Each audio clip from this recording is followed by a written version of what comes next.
Just to remind everyone, this is the inquiry into the proposed Kirkan wind farm.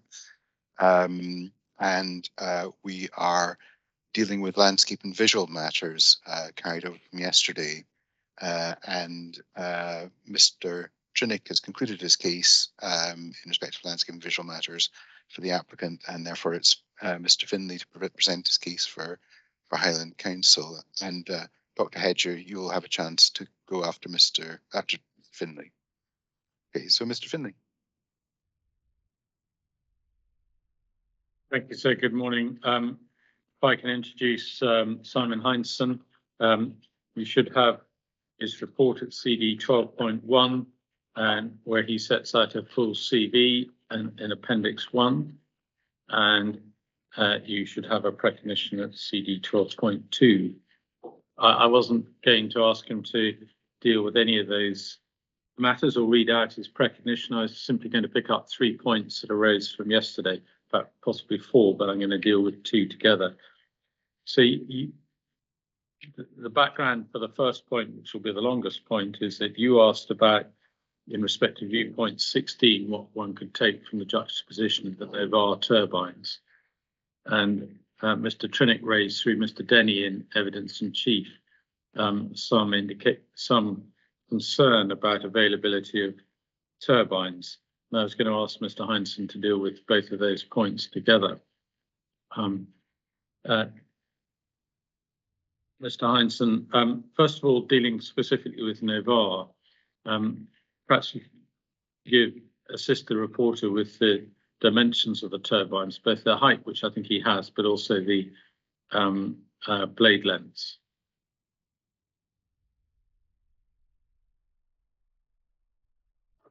Good morning. In terms of Novar, the original turbines were 60 metres to blade tip, and the rotor diameter, I believe, was 30 metres.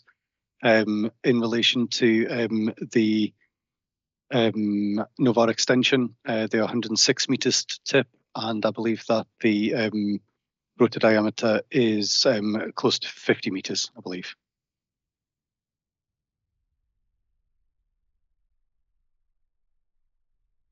Right, and then secondly, can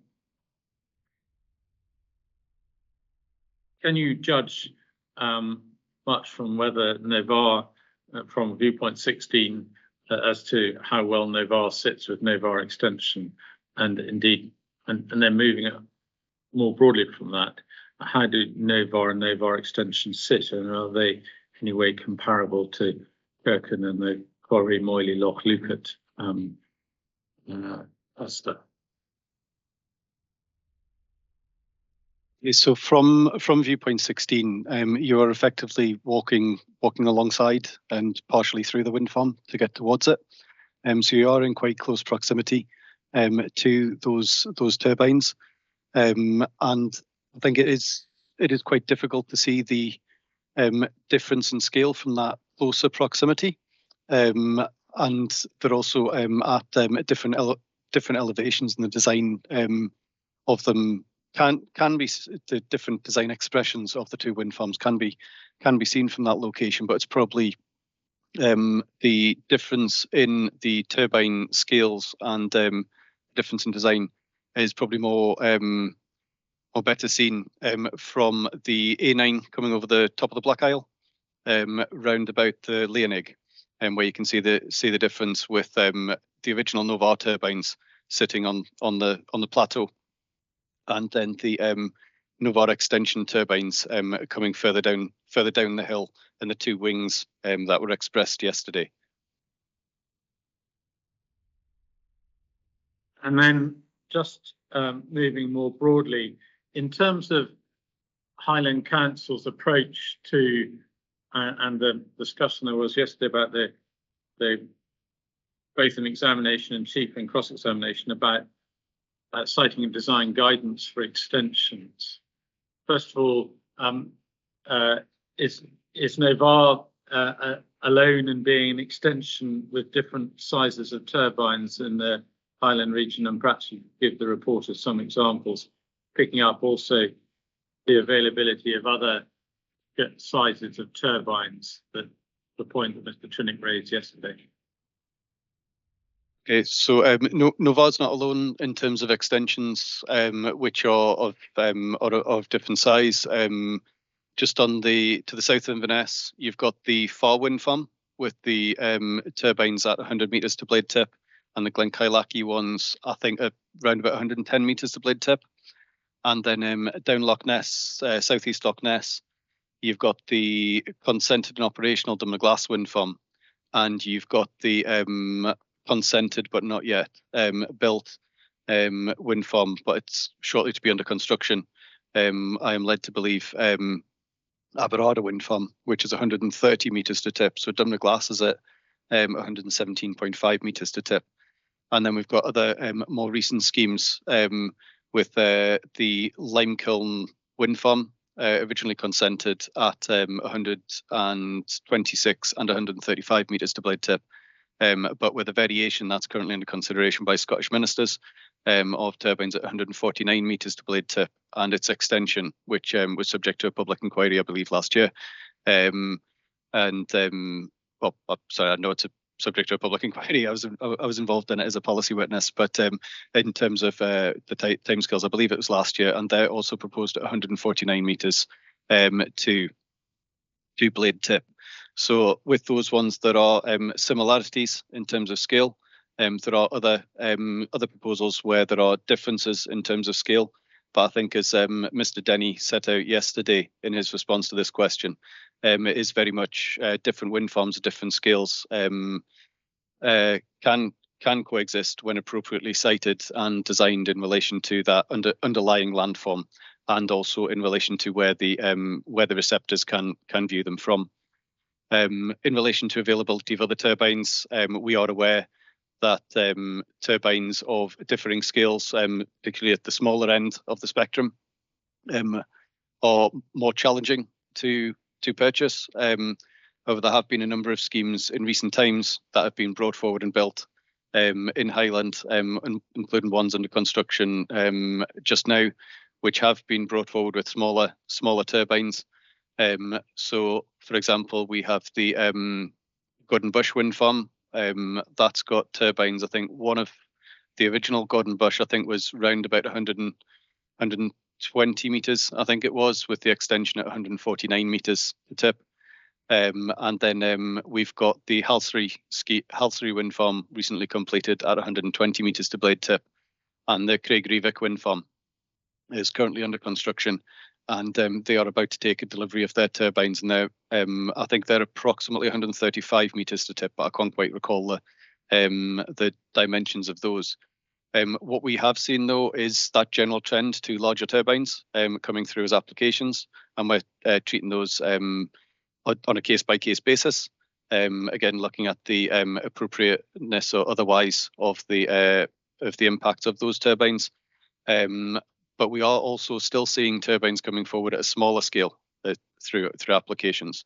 The majority of which are sitting just below the 150 metre mark. They usually come in at 149.9 metres. And we have had a number of applications submitted to us recently at that scale, predominantly around about the Loch Ness area, but others around about the Caithness area as well. And we understand that turbine availability has changed, and that developers do want to generally approach for particular turbine manufacturers who have a more limited range. But we understand also bespoke turbines are available.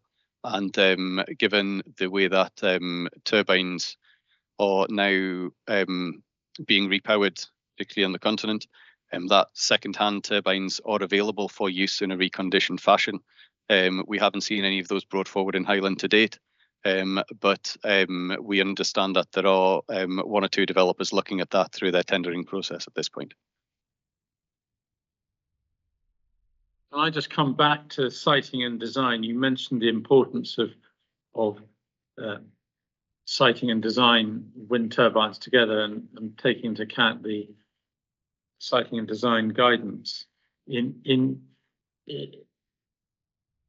applying that and summarising your position in respect of Kirkan and Corrie Moyle and Loch Leuchard, two questions together.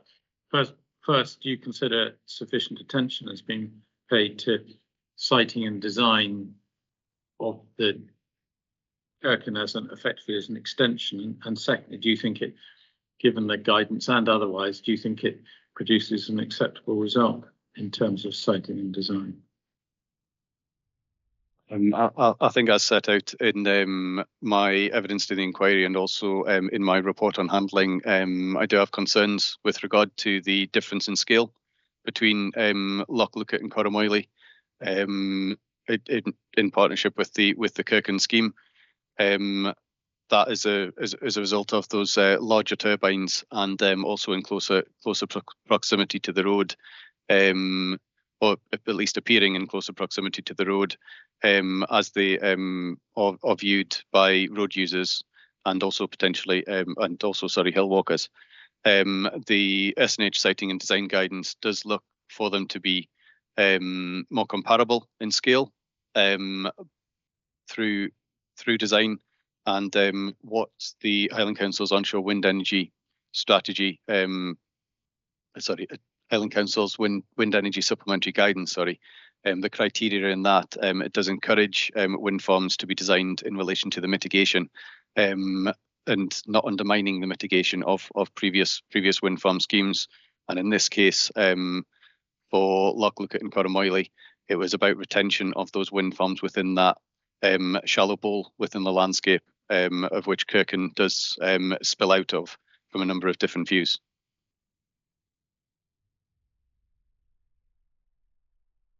Thank you. No doubt you'll be asked further about that, but can I move on to my second point? It's just a third, but sorry, fourth. The second point's a short one. You were asked, well, Mr. Denny giving evidence yesterday suggested that he and you had taken a different route up to viewpoint 8. Perhaps you describe the route you took and the relevance of that in terms of the journey to and from viewpoint 8. It's a rather specific point, but I think worth dealing with. Yeah, of course. If it would be helpful to the reporter, if we can go to figure 4.15E for viewpoint 8, which is within the Highland Council visualizations. That's CD 1.8. Yes.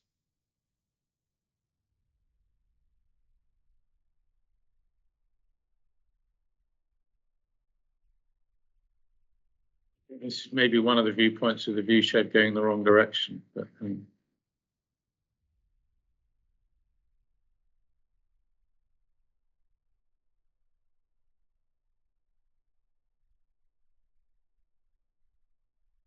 Sorry, so have you got that in front of you? I have, yes, yeah. Yes, yeah. Thank you. Sorry, just I think the view shed probably is in the right direction. That was all I was shaking my head at. No, my apologies. Okay. Sorry, can I be? I'm playing catch up. Can someone just remind me which figure we're looking at? 4.15E. So it's the cover sheet effectively for viewpoint 8 in the Highland Council visualizations. With the description of the routes on it at the bottom. Yes. And the view shed and the picture of the viewpoint. Yes. So I believe I probably parked in the same location as Mr. Denny. So followed the directions to where we should park at. And then in relation to the route, I followed the Walk Island route, which actually takes in a number of other hilltops. So apologies for my pronunciation of Gaelic. So you follow it up and then you go up the shoulder of I went up the shoulder of Craig-Roo, I think it is. Okay, yeah. And then went up to Meal and Nan Uan, and then you come down off that onto Conan Fure, and then you continue along, effectively following the contours, and then double them back on yourself past those lock-ins on the shoulder, and then going back to the viewpoint itself. And then I went back down almost directly So I kind of walked in a loop rather than just going straight up and down. And when I did that viewpoint, so you came down the kind of the quite a steep, the rocky descent steep from the hill, area, and then which did down- nothing for down my the knees, I have shoulder. to say. But yes, It's yes, Mull and let's say Shine or something like that. yes, yeah. So you effectively come back to the path that you started walking up to Craigruan. I'd be happy to send the Walk Island route that I followed if that would be helpful. The only thing is with the Walk Island route, it does take in another Corbett, which I didn't go to that day. That's okay. I don't think I will know either. It would be helpful if you could, if that's fine with everyone. Yeah. Okay. Thank you. The third point I wanted to ask you about was a point raised by the reporter at the end of play yesterday about the route up or down from Ben Wyvis and the extent to which the turbines are visible in your view as to whether the impact on that route is significant or not. And to comment on the interplayer discussion on that yesterday afternoon. Okay, so as you're heading up Ben Wyvis, most people, including myself, well, one of the times I went up Ben Wyvis for this one, I went to the car park and then headed up the standard path, that is up the hill. So when you stop, you're at a lower elevation to start with, and at those very low elevations at the car park, you don't get a view. Once you move up into that native woodland area, then if you stop in those points, then you do get a view back over to Corramoily and Loch Lucat, and you would see the Kirkan turbines at that point, and they would be quite large, and in relatively close proximity. You're not seeing all of the turbines. You're not seeing all of the height of the turbines at that point. It's at that lower level, it is mainly the blades, but they do appear quite large, given the proximity to them. And then as you head up the hill, you're getting further away from them, but you see more of the turbine, along with Loch Lucat and Corramoily turbines. And it would be the same in reverse as you're coming down the hill. As you're coming down, then they're obviously more to the front of your view. When you're going up, obviously you stop and you take your time and turn around and taking those views. But on the way down, they would be in front of you on the way down for significant stretches of that route. And I would say it's significant for the entirety of the route where the turbines are visible.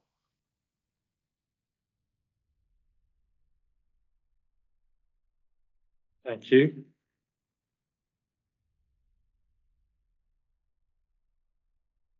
And then just lastly, to pick up a comment from Mr. Denny yesterday, who suggested that differences between landscape architects have reduced over the last 5 to 10 years. What's your experience in dealing with the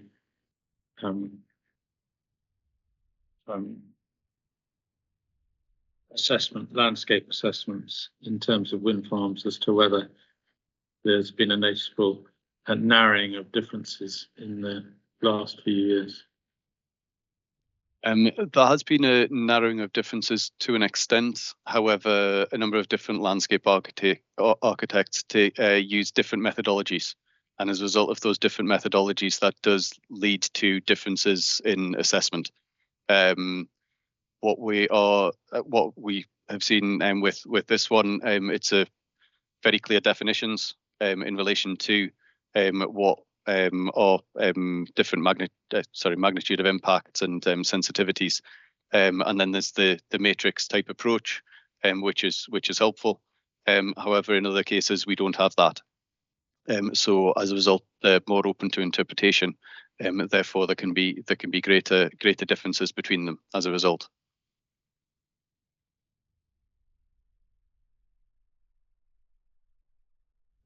Yes, thank you very much, Mr. Heinsohn. I'm sure Mr. Trinick will have some questions for you. Thank you, Mr. Finlay. Ms. Chinnick.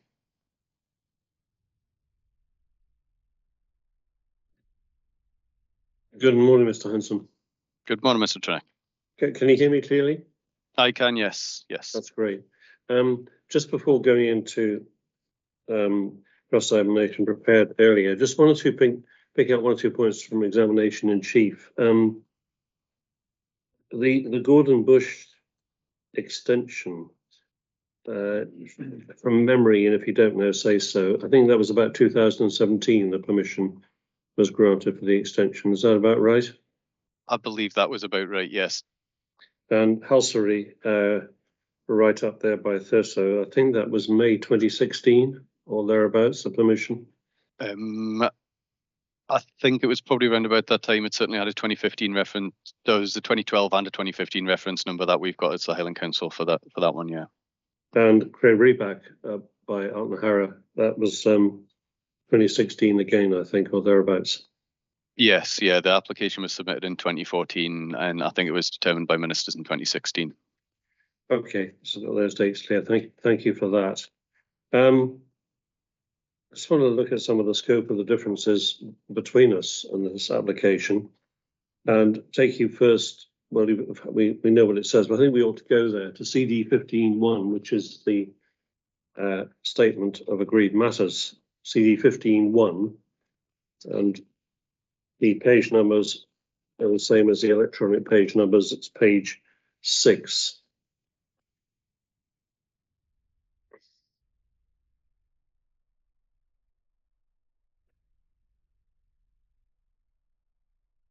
Yes, I'm there.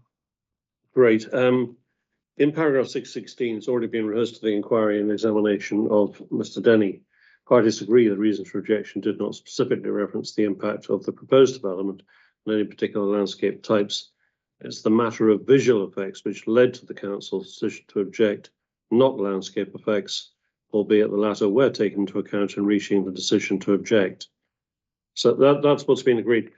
Can you now get out CD 6.8, please, which is the guidelines to landscape and visual impact assessment for the Landscape Institute, 6.8.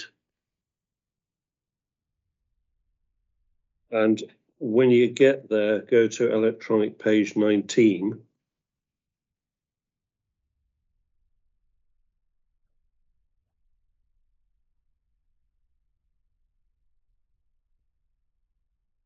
Tell me when you're there. Yes, I'm there. And there should be a heading, Views and Visual Immunity. Yes, I'm there, yep. 220. And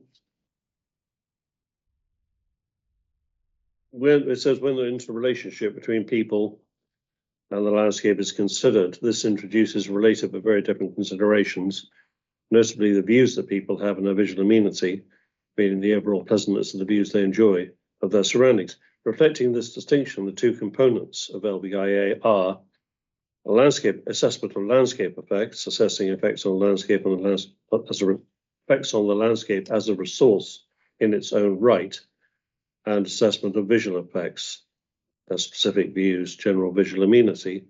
The distinction is very important, but often misunderstood even by professionals, and LBIA must deal with them both and be clear about the differences.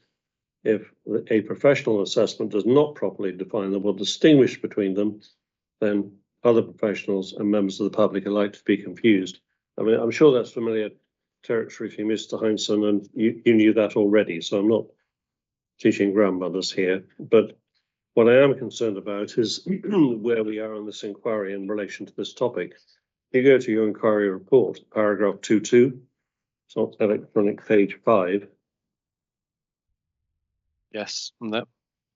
And if I go to 2.1, the Highland Council considers it is the visual impact of the development which provides the key basis for the reason for rejection 1. Reason 1 relates to the visual effect as viewed by various receptors. In 2.2, the Council is not intending to advance landscape evidence, although it still relies on the concerns as to landscape as noted in the report of handling, reflecting as they do the concerns of Nature Scott set out in their responses to the application. To understand visual impact, it's important to refer to the LCA's as useful backdrop against which to consider and discuss visual impact. I was quite clear when I read that. I became less clear yesterday afternoon when questions came from Mr. Denny about landscape. Well, that's where it seemed to be. Can you just confirm, for the avoidance of any doubt, that the Highland Council is not making a case against this proposed development upon the basis of impacts on landscape character? We are not. The position is as set out, and as you've read in paragraph 2.2, we obviously need to consider the reporter and ministers need to consider those matters. But I am not advancing any evidence in relation to landscape. It's about how the turbines are viewed within the landscape, not the landscape itself. So a matter of visual effects, not landscape effects. Yes. Thank you. And in my experience, in fact, your council does very clearly separate in its reasons for objection and reasons for refusal landscape effects from visual effects. That's been my experience in the past. I'm sure it's yours. Yes, it is. Yes, we ensure that is the case, given the very clear advice in LVIA. And if you had felt at the time of presenting, was it you that presented to members? I can't remember. For this application, it was dealt with under delegated powers in line with the scheme of delegation. So, but if it had been felt in the, when drafting the report of handling that there was reason to object to Kirkan on the basis of landscape character effects, then that's what you would have said in the report of handling. Yes, we would have had that. As set out there, there are some concerns within the report on handling, but it didn't reach the point where we felt that we needed to object on the basis of landscape effects. If we go to the report of handling, CD 33, and we go in that electronic page 28. So if you just give me 2 seconds there, I had the paper version, which we must get better at putting page numbers on. As a council. Don't worry, we're all catching up. It's all learning. Paragraph 1070, is it? 1070, that's the one. Yes, yeah. This is where you start to consider landscape in the report of handling against the background that you say in paragraph 2.2 of your inquiry report. Relies on the concerns as to landscape as noted at paragraphs 1070 to 1075. Well, 1070 is not a concern, it's simply what the EIR says. And ditto for 1071, SNH or Nature Scott's position is recorded at 1072. You deal perfectly properly with SPP 170 at 1073 and designations at 1074. And 1075 goes on to deal, I'll come back to that later, with the SLA. But I wouldn't have said there were any concerns at all about landscape represented within the paragraphs you refer to in paragraph 2.2 of your inquiry report. I mean, concerns on the part of the council. Am I correct? Yes, in terms of paragraphs 1070 to 1074, that's setting out the position of the applicant that there would be significant effects on 3 landscape character types. It, as you say, sets out the position of Nature Scott in relation to what they consider to be significant landscape and visual effects when travelling along the 835. However, Highland Council position is its visual effects. And then 1075 itself is where we talk about that's probably where there is a concern, but it's in relation to the potential underplaying of the effect on the SLA. On the SLA, yes, which of course has its own special qualities. I'm referring to landscape character effects here, so key characteristics.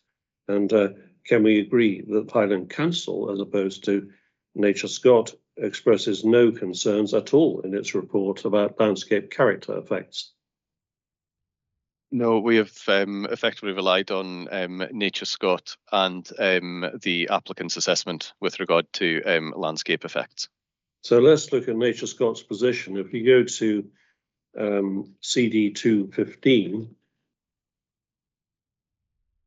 Yes, I'm there. Which is the Nature Scott response to the application. Mhm. And for those looking at it electronically, it's the same as the page numbers. Well, they aren't page numbered. It's electronic page 3, Annex 1, and this is where, in the usual format, Nature Scott give the details which are summarised in the letter. And we can see that on the first page and the second page, and indeed the third page, that's all about the wildland area, isn't it? Yes, it is. Yes. And irrelevant to us at this inquiry, maybe not relevant to the reporter, but in terms of the issues between the parties. And then we come on to electronic page 7, paragraph 2.1, other landscape and visual effects.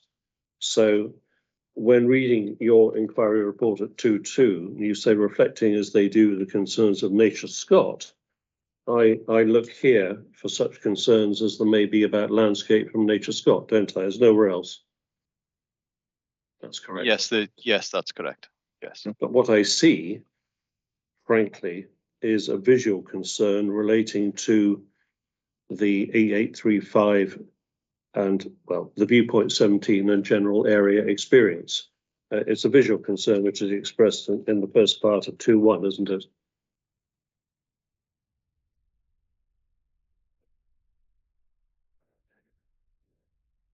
Yes, which is born out of the out of that description of the landscape. So it's that visual issue as it relates to the landscape. Yes. Absolutely, it's a visual issue, a visual concern, not a landscape character concern. We're agreed on that. Yes. Yes. And the second part of that paragraph deals with aviation lighting. I don't think there's another single sentence in the Nature Scott SNH response which contains any daytime landscape character effects. Am I right? Yes, I believe you're correct there. Yes. So when you say in 2.2, reflecting as they do the concerns of Nature Scott, actually there are no daytime landscape character concerns to be reflected, are there? No, they've set them in a visual, in relation to visual impact rather than landscape impact in their response. Thank you. And just finally dealing with one point, as an aside really, in the Nature Scott letter, rather than coming back to it later, in the first paragraph, the sentence beginning, this route includes a gateway. You see that? Recognised in the Council's onshore supplementary guidance and spatial framework. Sorry, is this paragraph 2.1 still, or is it back to the beginning of the letter? Sorry. 2.1, my apologies. Yes, on page 7. Now, this concept of gateways, I just want to explore that because, first of all, the supplementary guidance, there's no strategic landscape guidance given for this area, is there? It may be in draft, but it's not been published. It is in draft, but it hasn't been published yet. You're correct. Yeah. Inquiry. No, it's not before the inquiry. And if we go to CD 254, have I got the number right? Because I renumber this particular hard copy document for each inquiry, and I may not have caught up. You and me both, and I think it's got about 7 scribbles on it. That's why I'm using the electronic copy today. So. Actually, I think it's 5. It's 5.5 for the same. It's 5.5, yes. Catch up, right? Okay.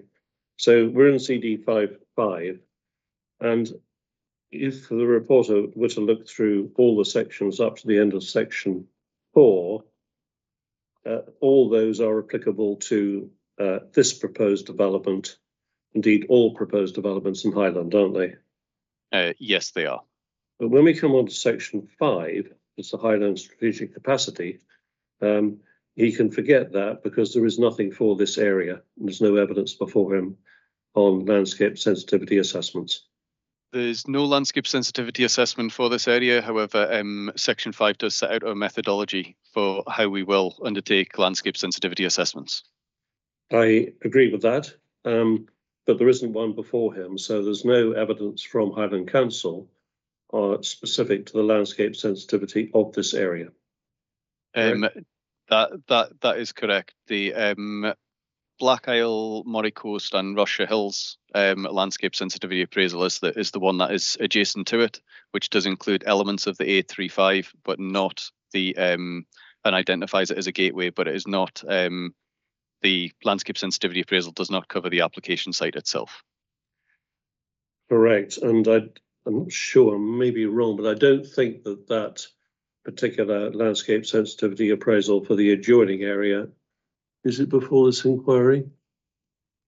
I don't think so. Don't think it is, no. No.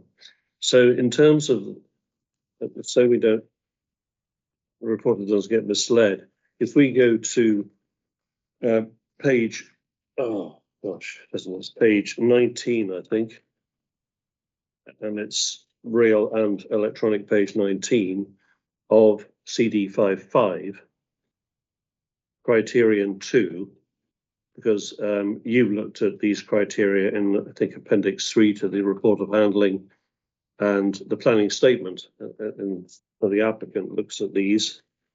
Criterion 2 says, are you there, sir? Are you? Sorry, yes, I'm there, yeah. I wasn't calling you sir, actually. I was calling the reporter sir, but I will call you sir.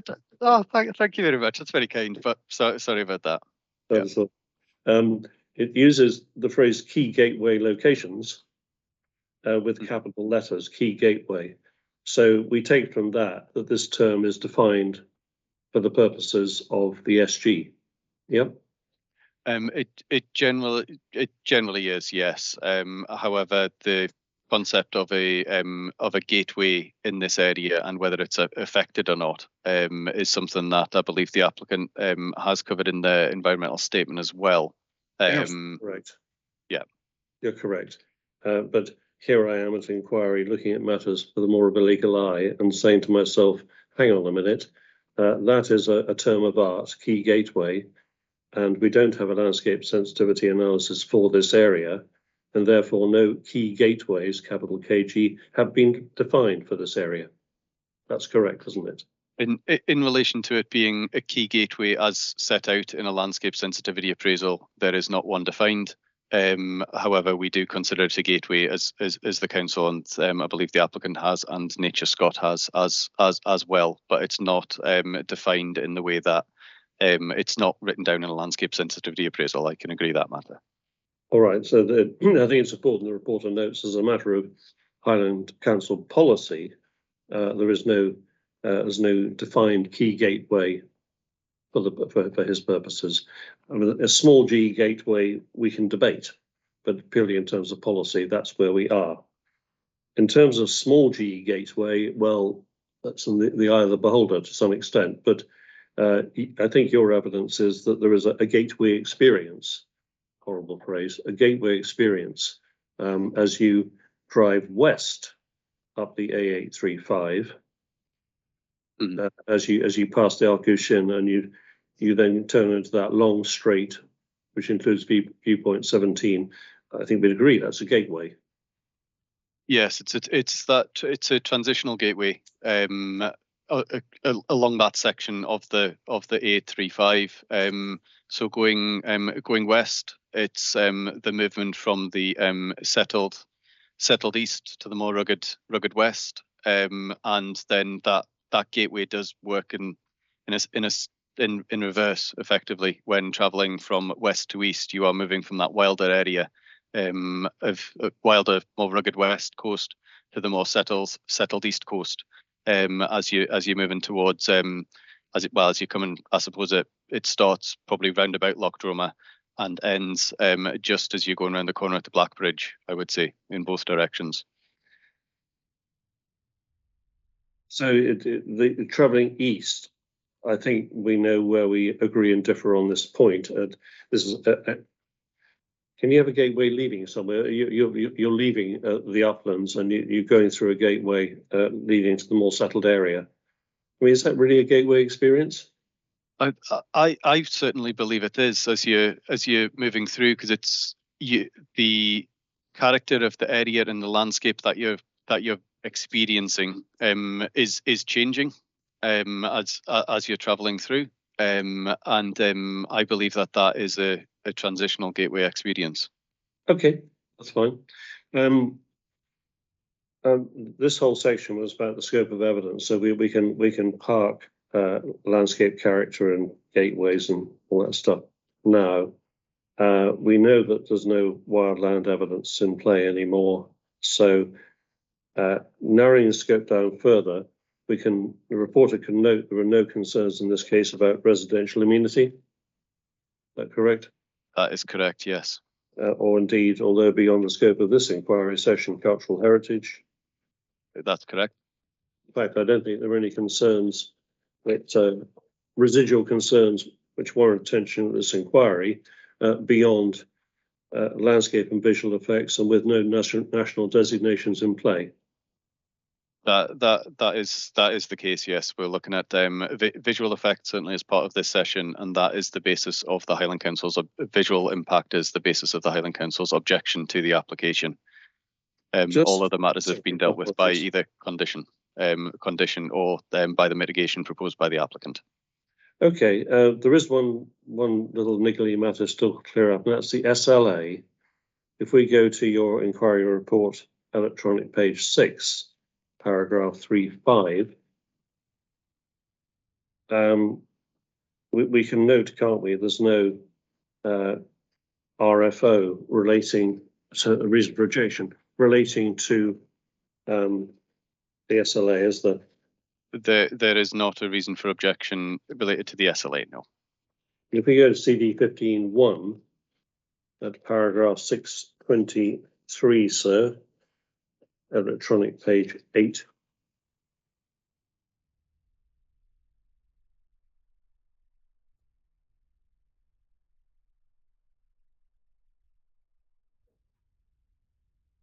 Paragraph 623, it's noted that 3 SLAs would have visibility of the proposals, and one of them is Ben Wibis.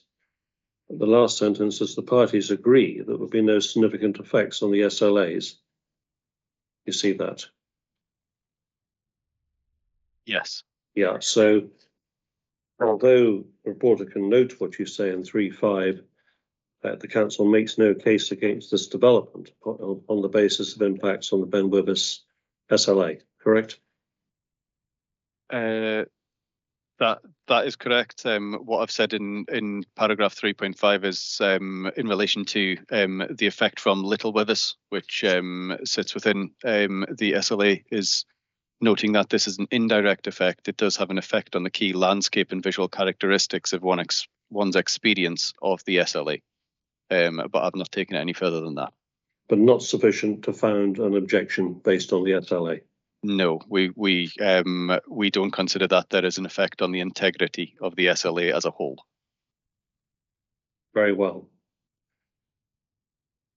Against that background, here we are sitting in an effective, I think we agree, Group 3 SPP area for the purposes of this inquiry, correct? Correct, yes. Yeah.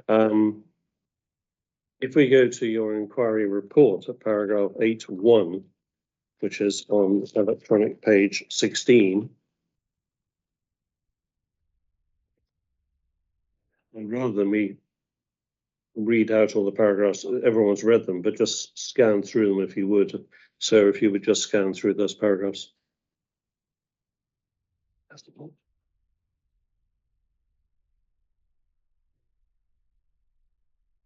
Paragraph 8.1 onwards. 8.1 indeed, well 8.1, 8.2 and 8.3.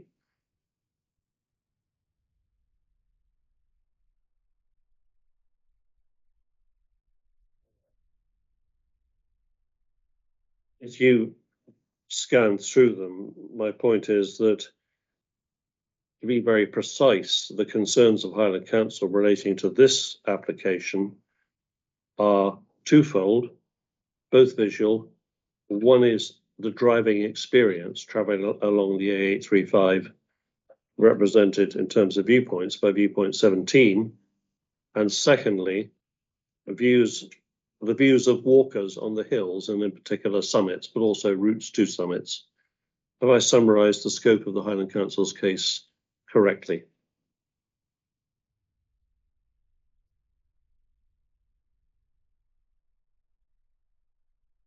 In broad terms, yes, that is the scope of it, and it's as a result of the siting and design of that wind farm.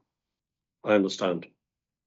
Coming on to scale and design then, and changing topic, And so we've been going an hour and a bit, and I want a comfort break, and can I have one, please? I don't think it's an hour and a bit. I think it's 45 minutes, but I'm fine with that. Yeah. It's that time in the morning, sir. Thank you very much. Oh, should we come back at 12 at 11 o'clock? Yeah. Well, no, but I only want a few minutes, so say Okay. 10, We'll say 10:55. 5 to 11. Yeah. Thank you very much.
We don't need the report assignment in this start, can't we? I heard that, Mr. Trinick. Already. Right. Okay. Well, it's a few more seconds, and I think Dr. Hedger's still to come back. I said that about so yeah.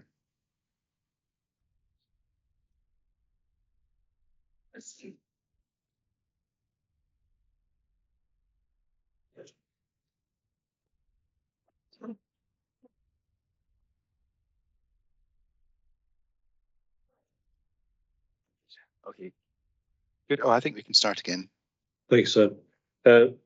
Tyson, we go to your inquiry report at electronic page 13, that's paragraph 6.4.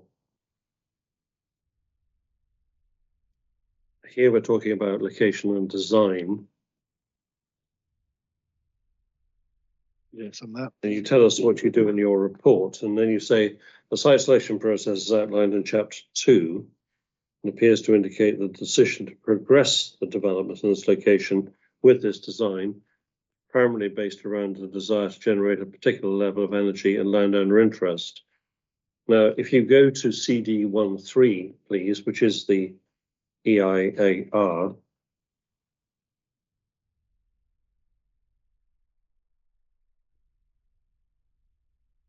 at electronic page 32, or if you've got the hard copy, it's chapter 2, paragraph 2.4.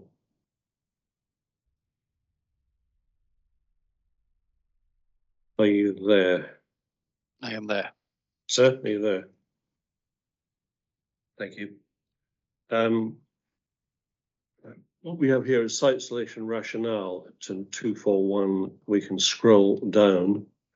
Consideration of alternatives. We've been there yesterday. And 2.6, the development of the preferred option. And it tells us about the 5 stages of the design process followed through. And there's a figure reference there.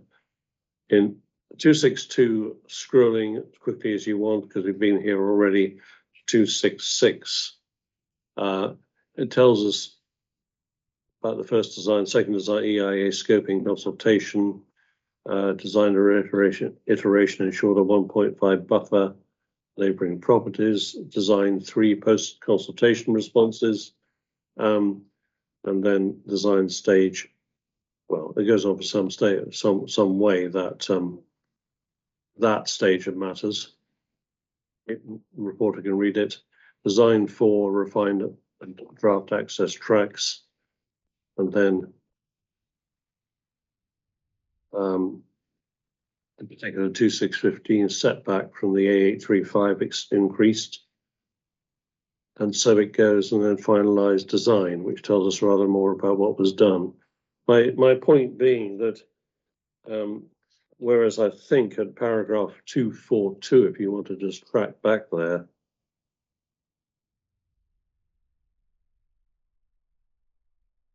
Yep.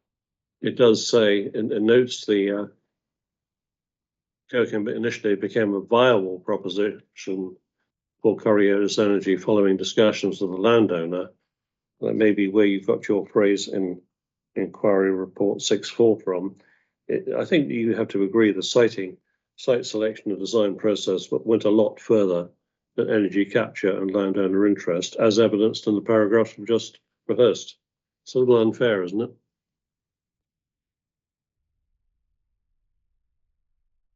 Well, the site selection process itself, it follows a kind of standard approach of avoid group 1, avoiding group 2, and then it looks at it's the bullet points that are in 2.4.1, but it doesn't appear. The reason that I wrote it in that way is it doesn't appear that the design aspects were considered in greater detail until they started to consider the alternative development. So looking at that design, design through the process. So that's where reached that point in my inquiry statement was that it looks if you're looking at the site selection element, it is predominantly about from my perspective technical matters rather than necessarily looking at the appropriately designed wind farm for this site, which then comes thereafter. Okay. Well, maybe I misread that paragraph. But what you're talking about there is site selection, not about design once you've selected the site.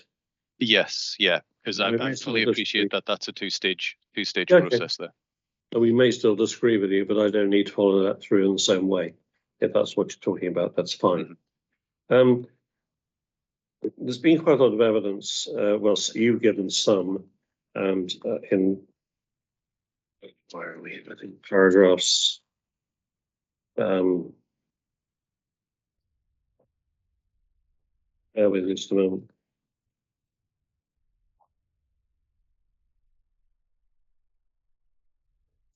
5.3 of your inquiry report.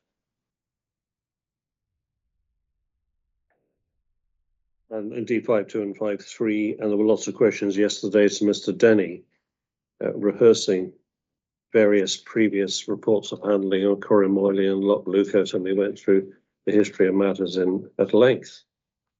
Let me ask you, I don't want to go to that, I really don't. Let me put matters to you another way. When the council, it may be new, I don't know, assessed Loch Leuchars extension and Corrymoyley, and you looked at the mitigation for that development and certain turbines were removed, the objective, I assume, was to mitigate the effects of Loch Leuchars and Corrymoyley by reference to the impacts of that development as proposed. In other words, you had the scheme in front of you. What do we need to do to make it acceptable? And the applicants played ball, and you ended up with something that could be consented. That's the way it works, isn't it? It is, yes. When it wasn't myself dealing with Corrymoyley Loch Leuchars Extension 1, 2, or Loch Leuchars Extension redesign, that is currently under consideration. I wasn't involved in those, but I was part of a wider team in the Highland Council who did deal with them. As part of that, mitigation was sought to address the visual impacts of those schemes for road users and hill walkers in the area, and that's how, as you set out, that's how the mitigation was reached, and it was agreed by the developer at that time. And it was to mitigate the effects of those particular proposed developments, obviously. Yes. And as a matter of commercial reality, we know that developers at that stage, perhaps especially for town and country planning schemes where you are the decision maker, may well, not surprisingly, want to avoid taking their chances at appeal, and they will negotiate a local permission if they possibly can. That's an understandable objective, isn't it? It is indeed, but it's also one that happens on Section 36 scale of applications as well. It does indeed, I agree with you. And so we can't say that ultimately Corrymoyley or Loch Leuchars extension would have been refused without the mitigation which was agreed, because it was never actually tested. It never went to inquiry or to appeal. It was a matter of negotiation, and it was agreed. It doesn't mean to say that it would not have been consented without that mitigation. We don't know, do we? We'll never know.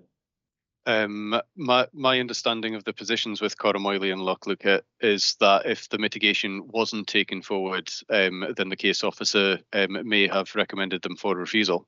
But you're correct, it was not tested at appeal or inquiry. No. All we see is evidence of an agreement that was reached, and that's all we know. Yes. Look, but obviously there's the case history that goes with those, with the supplementary environmental information, etc. That was submitted, sure, which outlined that. I understand that. And so we moved to Kirkan, and here the reporter is looking, shall we agree to assess the impacts of this proposed development? Yes, the reporter is required to assess the impact of this proposed development. However, our onshore wind energy supplementary guidance contains the list of criteria that it does to aid. It's there as a toolbox. It's to aid the design of wind farms and the location of them to perhaps to a slightly lesser extent. But it's there to, and one of the criterion is to not undermine previously secured mitigation.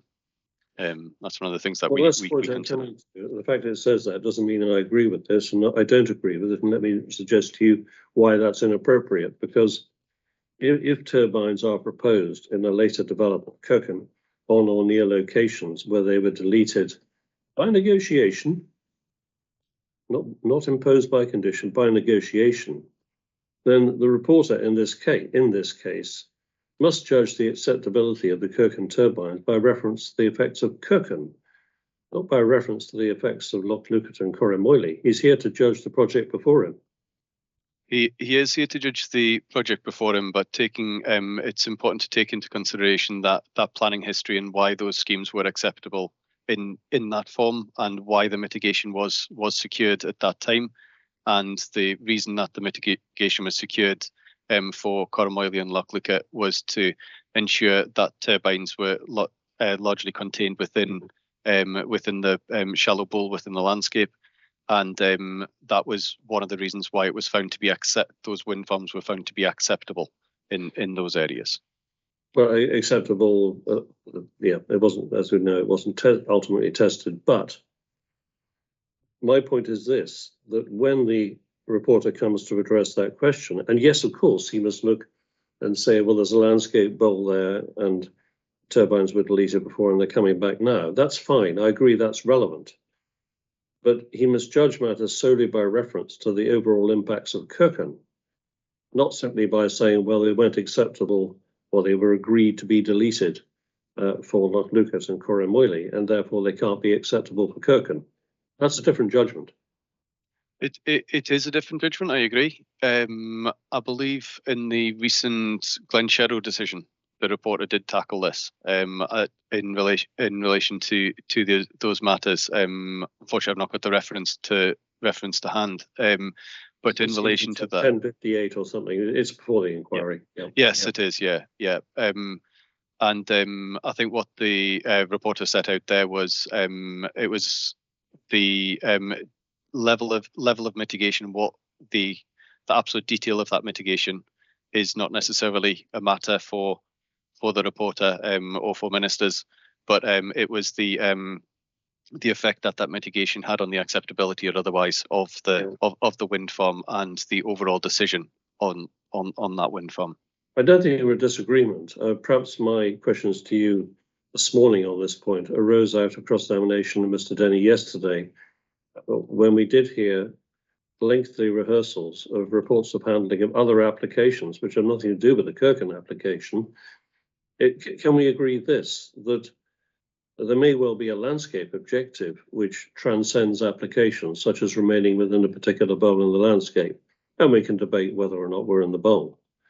But that's the objective, not to try to say, well, it was agreed for this development when that development was being assessed, so it must be agreed for this development. You're looking at different developments. You are looking at different developments. I think you're correct in saying that it's the landscape objective for development within this area. And as we discussed earlier, there isn't a landscape sensitivity appraisal published for this area, but generally the approach of officers in this area has been to take that landscape objective of retaining turbines largely within that shallow bowl within the landscape. We'll come back to the bowl, but I think we're fully agreed. And therefore, the reporter, when engaging with this issue, he may find not very much material in previous reports of handling relating to other developments of use. Rather, he should look at the landscape objective and address that objective solely in the context of Kirkan. Can we agree that? I think it's important for the reporter to look at those previous reports and where things were founded from, just in terms of that planning history of the area. But it is about that landscape or the objective for wind energy within this area and the way it's sited, designed, etc. That needs to be looked at. I don't think we're that far apart, and I'm grateful to you. Thank you very much. we have to look at siting and design. I was trying to avoid this moment, but I guess we better look at it. We know, brief rehearsal, it's a 2000 CD63. It's a 2017 reiteration. I think it was the second iteration of 2017 of a document going back to 2009, and then there was a second version in 2014. Correct? That is correct, yes. Yeah. If we go briefly to CD 63, electronic page 3,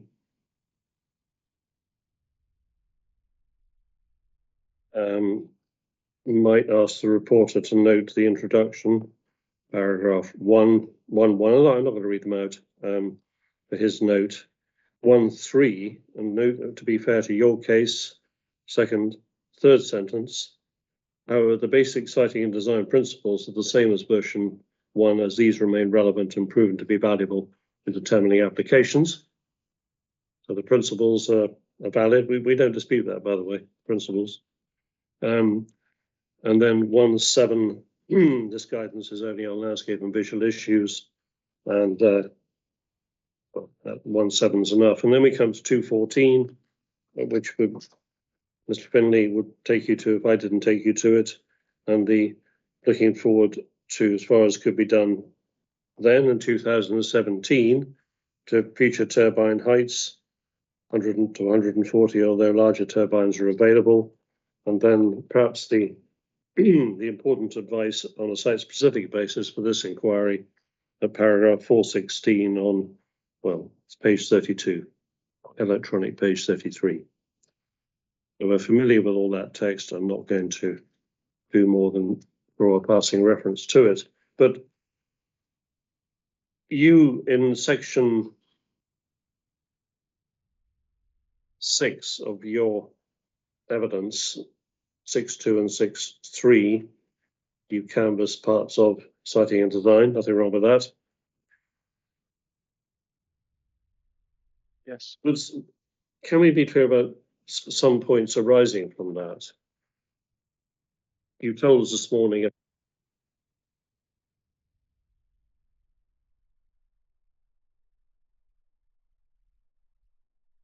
You put yourself on mute. I think you're on mute, Mr. Chair. Sorry, I have to watch out for the mouse. Sorry. At what point did you lose me? When you said you took me to section 6 of my inquiry report, set out that I'd highlighted particular elements, and then that was about it. Okay, sorry. Thank you. In chief this morning, you said that smaller turbines than those proposed here were still coming forward, and you referred to Gordon Bush. And we know it's 2017, Halsery 2016, Great Rebag. Would I be right that most of the applications or scoping stage developments now coming forward in 2022, you're seeing a lot of 180s, 200s, and even 250s? The tallest one to date we've had in Highland is 220. Well, onshore it's 220, and then we are seeing a significant number of 180 and 200 meters to tip, but we're also seeing a significant number of those at 149.9 meters to tip as well. And it's largely around the Caithness area that we're seeing 149.9 meters to tip, and also around about Loch Ness side, albeit we are getting exceptions in those areas which are of larger heights as well. Fine. So in terms of the experience of the last 2 years, say, well, put a point first, would you agree that the rate of increase in the size of turbines has itself accelerated in the past 2 or 3 years? For a long time, we had the V90 125 model, which was the standard, then it up to 135 and 140, 149. Lighting became an issue, so it stuck there for a bit. But it's accelerated quite a lot in the last 2 years, hasn't it? It certainly has, and I think there's a number of reasons for that. One of which is developers moving to that subsidy-free world as well. Yeah. As part of that, turbines have got larger. But what we've sought to do in Highland, in relation to turbine height, is discuss on a site by site basis with developers, either at the pre-application stage or the application stage. Hopefully at the pre-application stage, the appropriateness or otherwise of different turbine heights for different locations. Well, I think we've managed to skip out at one of my questions. With developers don't fly at 180, 200 or more meters to make life difficult for themselves. It's a lot easier to propose smaller turbines. They only propose larger turbines because there's a good availability or commercial reason to do so. We can agree that. Yes, we can agree that. Yes. Yeah. And one possibility, as can, but sorry, I interrupted you. Sorry, I was just going to say that in relation to a number of developers, we are seeing them recognising the landscape and visual impact of those larger turbines in those more sensitive locations as well. Therefore, they are proposing smaller turbines, but for want of a better expression, they're souped up so that they can generate more power. Or we're seeing different proportions of turbines. So we may be seeing 100 and 149 meter turbines, but the rotor diameter is almost as much as the blade tip height. Well, that can bring its own design issues, can't it? It can do, yes. Yeah. Yes. And stepping slightly sideways, I'm sure you've got experience as well of the time it takes for schemes such as this, Section 36 schemes, to progress from, well, you see them at before design freeze, you see them at scoping stage, but certainly to proceed from design freeze, should we say submission of the application, through to a decision. My experience, it can take three years or so between that application and to get a Section 36 decision, especially following an inquiry, can't it?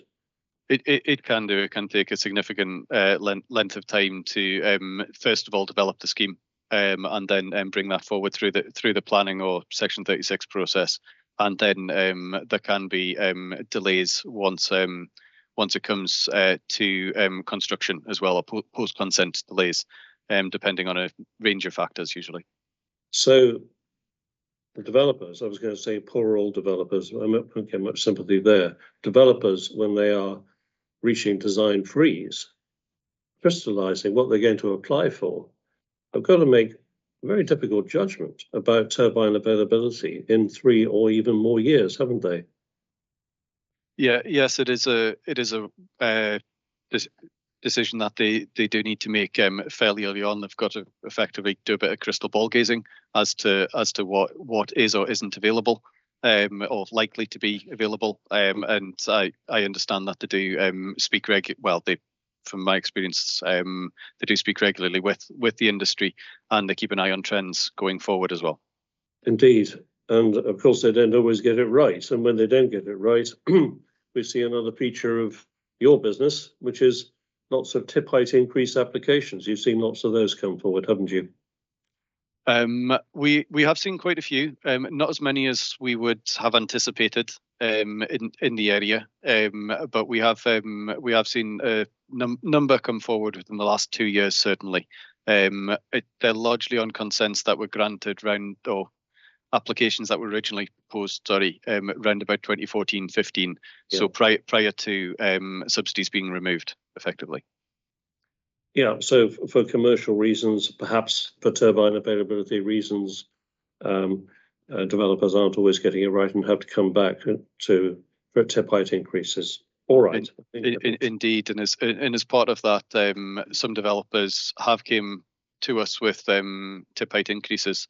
But then once they've taken into consideration the advice that we've provided as to whether we'd be in a position to support those or not, they've not taken forward their schemes, and they've moved forward with delivery of their original turbines, albeit it may affect the commercial viability or otherwise of the project if they do so.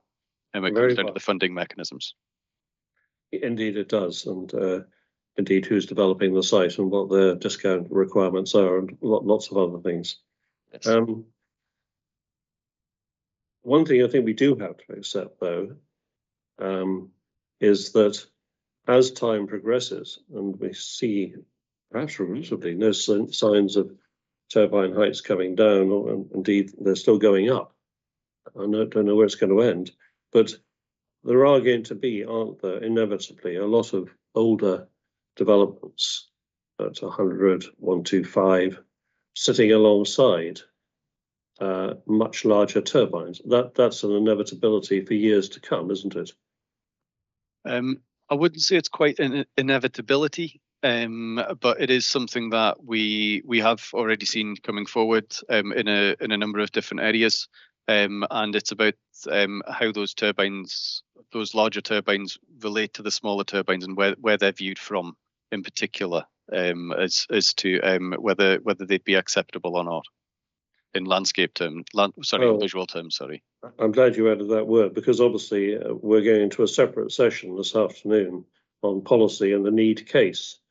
But if it is decided by others that we need more wind energy development going forward, and there's no sign to an end in the demand or need for new wind farms, onshore wind farm sites, then something's got to give, hasn't it? And I suggest that at a certain point, there's going to have to be an acceptance, perhaps more than is. Before Mr. Chinnick goes further, this is a policy point. No, it's not. If you wait to the end of the question, it's not. It is, and he's been skirting around the policy point for some time, and he's also cross-examining at length on a point that he's produced no evidence on. So I do express my concern about that at this stage. I haven't objected to his questioning on availability of turbines. There's a lot of evidence from Mr. Trinnick, but nobody else. But I do suggest that if he's suggesting, which he was going to, that something has got to give, that's a policy point. And he's already asked Mr. Heinsohn on the landscape and visual point about whether it's inevitable there will have to be larger turbines next to smaller turbines. Mr. Heinsohn said no, it depends upon the impacts. He's now moving on to a policy point. Perhaps I can finish my question, sir, and then we'll see if it's a policy point or not. Well, it's wise, always wise to wait till the end of the question, isn't it? That ultimately, if something has to give, then judgments are going to have to be made about do we look for greenfield sites for these much larger turbines to avoid widespread perceptions of scale disparities? Or are we going to live with much larger turbines alongside smaller turbines? That's a difficult landscape and visual judgment, isn't it? So with respect, that's a policy judgment. No. Landscape, with respect, Mr. Trinnick, the landscape and visual judgment is the extent of visual and landscape impact. Whether you have to live with them or not is a policy judgment. By all means, Mr. Trinnick can ask Mr. Heinsohn about the extent of landscape and visual impact of disparity between turbine sizes, but he did, as was clearly telegraphed in his question, go further. He's asking a policy question. Can you give the witness a chance to answer? Maybe the witness would like to answer the question, Mr. Heinsohn. It's not. It's a policy question. You can answer it this afternoon, but not under cross-examination on a landscape and visual case. So you have to have a witness on both points. I think Mr. Finlay had a point on this. Living with it does, living with disparities is a policy point, and I think probably for this afternoon, there may be other issues that you could cross-examine on this point. But I think whether we have to live with it and the effects of living with it are living with it at least is a. I'll put the point a slightly different way, so that we've already been through the evolution in the scale and size of turbines, and Mr. Heinsohn's given confident, clear answers, with which I don't disagree on availability. And indeed, he's made a point about commerciality and the subsidy market, which I wasn't going to make because I didn't think there was a landscape point, but he's offered that point. That's fine. then my suggestion is that there are going to be schemes coming forward, such as Kirkan, where 180, 200, 220 metre, 250 metre turbines, we've agreed the evolution point, are going to be proposed alongside much smaller turbines. There are going to be challenges of scales disparities to overcome. From my perspective, yes, there will be those challenges to overcome, and it's a balance between those, which I think we'll probably come on to this afternoon. All right. Well, we certainly will. So I'll just put down a marker. We do need to go into that this afternoon in a little detail. Going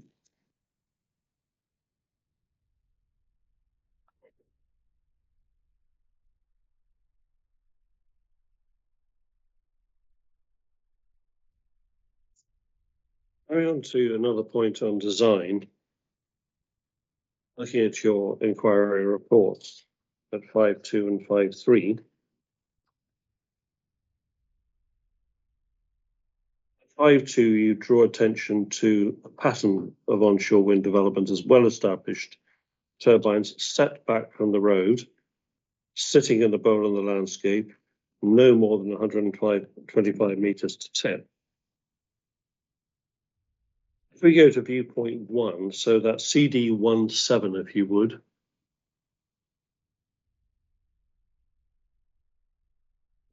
Figure 4.8a. This is volume 3B. 4.8a.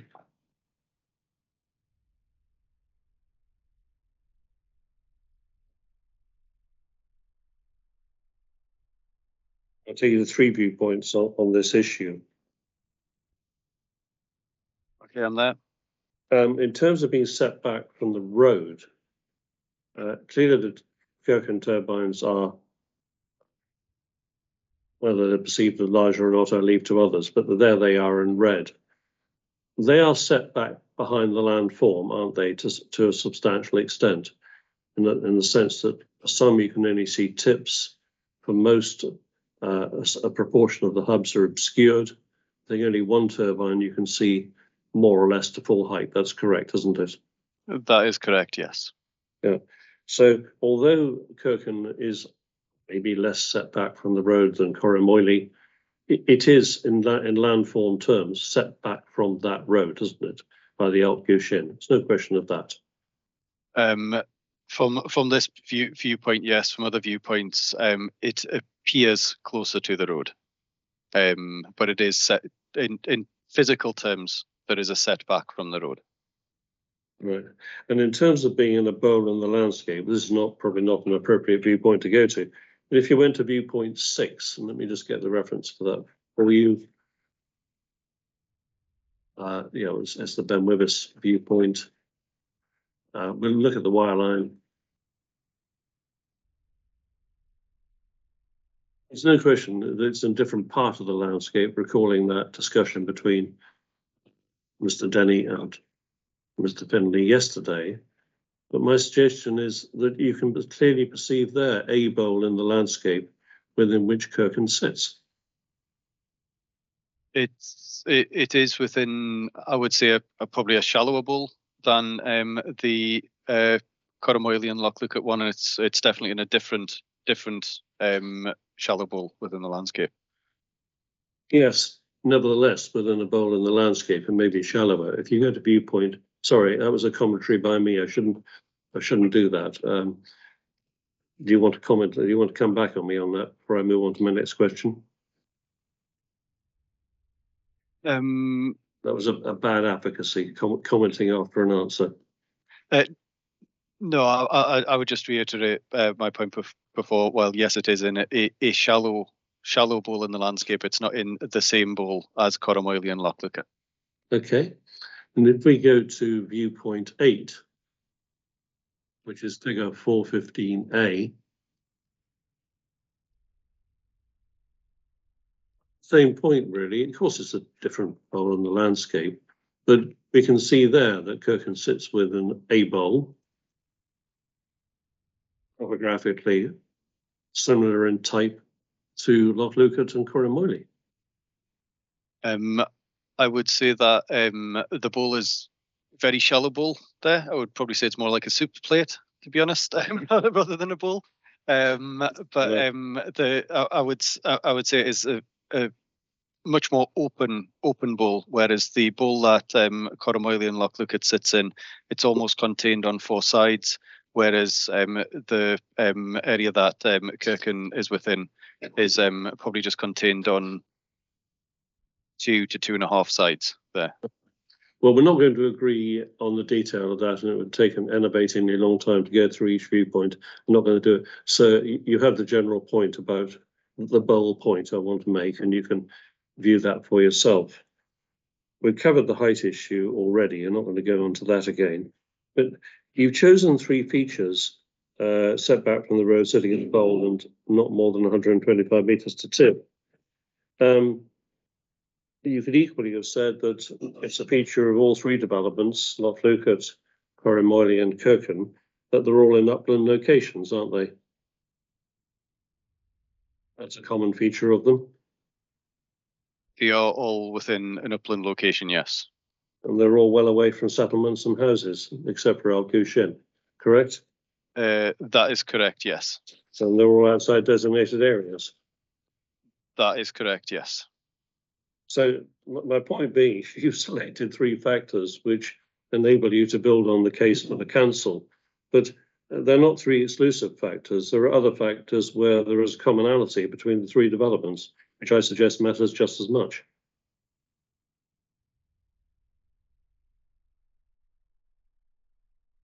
So can you repeat that point, Mr. Trenick? Yes, of course. The 3 factors you've chosen, I'm not saying you've done it deliberately and constructed your evidence or contrived your evidence. I would never say that. But they are 3 factors which enable you to build on the case for the council. But equally, there are other factors. There are commonalities between the 3 developments. And I've given you some examples, upland location and so forth, which tie them together. There are commonalities between them which matter. There are commonalities between them which matter, but I think those areas where I consider it deviates from, I would give more weight to those. Fair enough. Now turning on to viewpoints, and I may cut short some of this section because there's a limit to which it's a benefit, frankly. Would you go to CD 15.1, which is the statement of agreed matters?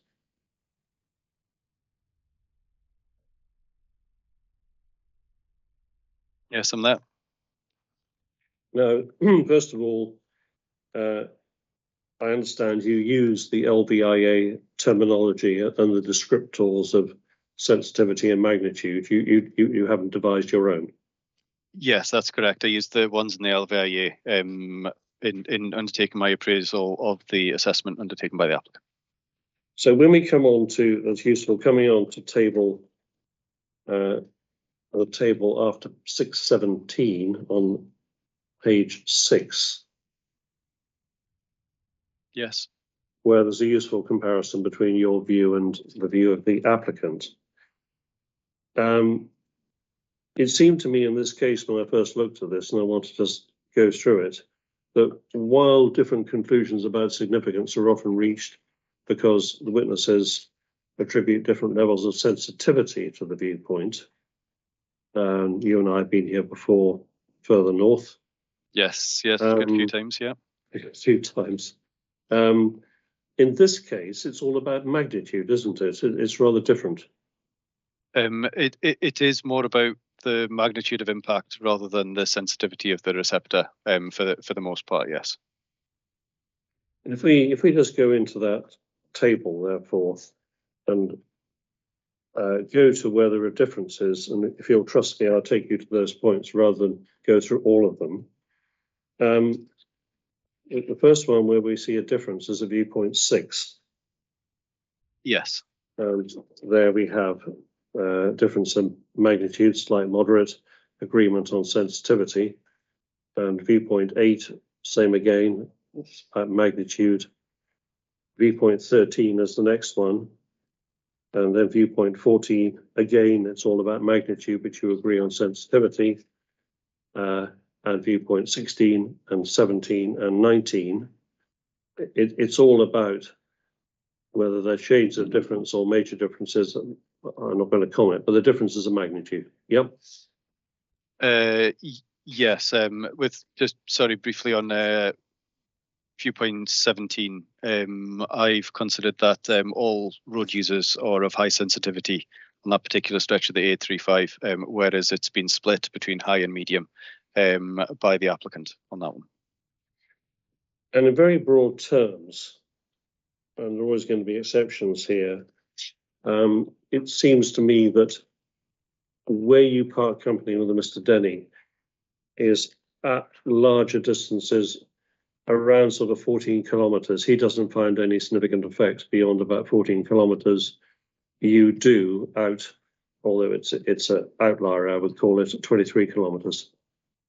So it's those sorts of differences where you part company from him on your conclusions. Conclusion overall in terms of significant effect. Yeah. I think there's some that are closer than that. It's probably between 10 and 15 kilometres, I think, is where we've got differences. All right, fair enough. But those are the, in broad terms, 10 to 15 kilometres. That's where you. So the summits at that sort of distance. Yes, and also I think it's viewpoint 17 is around about 12 kilometres. I think it is as well. So it's not just the summits; it's that roadside viewpoint as well. Okay. Another general point in the case of Kirkan, I think I'm right in saying that although there's an exception, and that is Anchak at viewpoint 18 at about 34 kilometres, for all other viewpoints except the famous viewpoint 17, Kirkan is always seen with Loch Lookout and Corrymoily. It's only at viewpoint 17 that you see Kirkan by itself. Without going to check on all of the viewpoints, I think that's accurate. Yes. Okay, well, I mean, don't just accept it. If you want to check it in a break, do. But I think I'm right in saying that. Okay. Yes, I'll check that one in the break, and I'll come back to you on that one. But I think it's correct, but I would like to check that. And so, apart from viewpoint 17, I guess you'd regard that as a positive tick in the box for Kirkan, since it must be a reasonable objective to minimise new views of turbines where possible.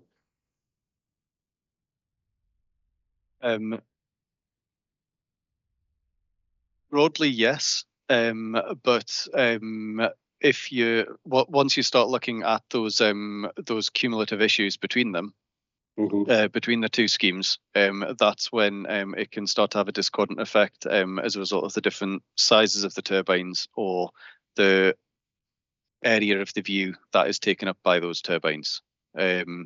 So I think it comes down to that kind of landscape objective that you were talking about earlier.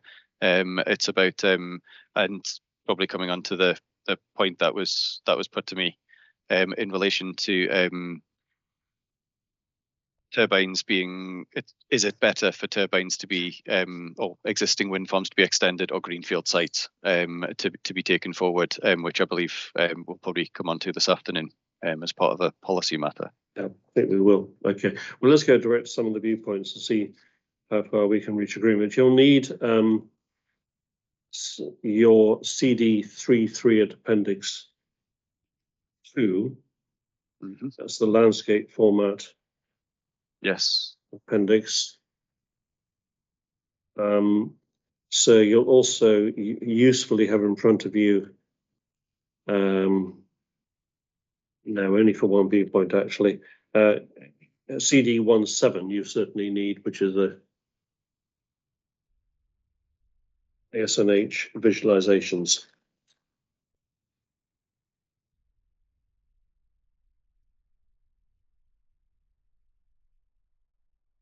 Just bear with me a moment.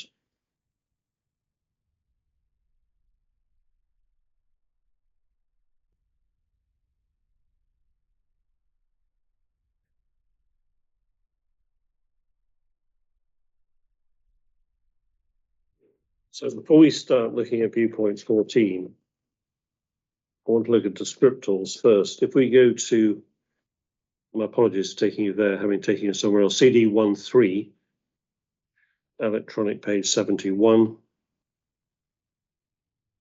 table 4.3.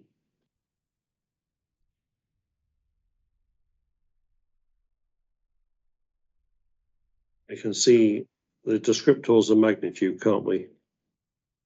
Yes. So it's moderate and slight I want to look at in particular, because that's, I think, where the major differences arise in magnitude. Notable, moderate is notable partial loss or alteration to one or more of the key features or characteristics of the baseline, and then slight discernible loss or alteration to one or more key elements. In terms of pure the use of language, how do you make a judgment between notable and discernible before applying those judgments to viewpoints? What does notable mean to you, and what does discernible mean to you? Discernible means that there would be a clear change, and then notable, I would say that it's a clear and obvious change. I think it's important, though, as part of those descriptions of magnitude of impact, to look at that, say for moderate, for example, where you're looking at that that last part of the sentence, where it says, well, just read it in full. Notable partial loss or alteration to one or more of the key features or characteristics of the baseline, resulting in a prominent but localized change in a broader and altered context. And I think that, but localized change within a broader and altered context is quite important in terms of the definitions. All right, that's where you're coming from when we approach the viewpoints. So go please to viewpoint 6 now, CD17 at figure 413A.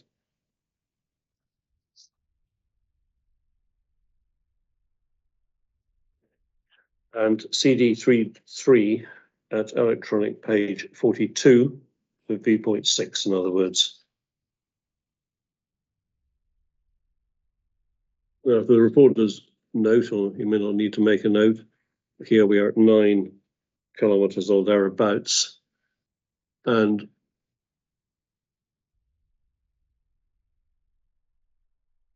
if we went to the, I hope we don't have to, if you take it from me, we went to the THC, the Highland Council visualizations at figure 413G, we would see that the angle taken up by Kirkan is 0.7 degrees. Check it if you want. I'll just go to that one.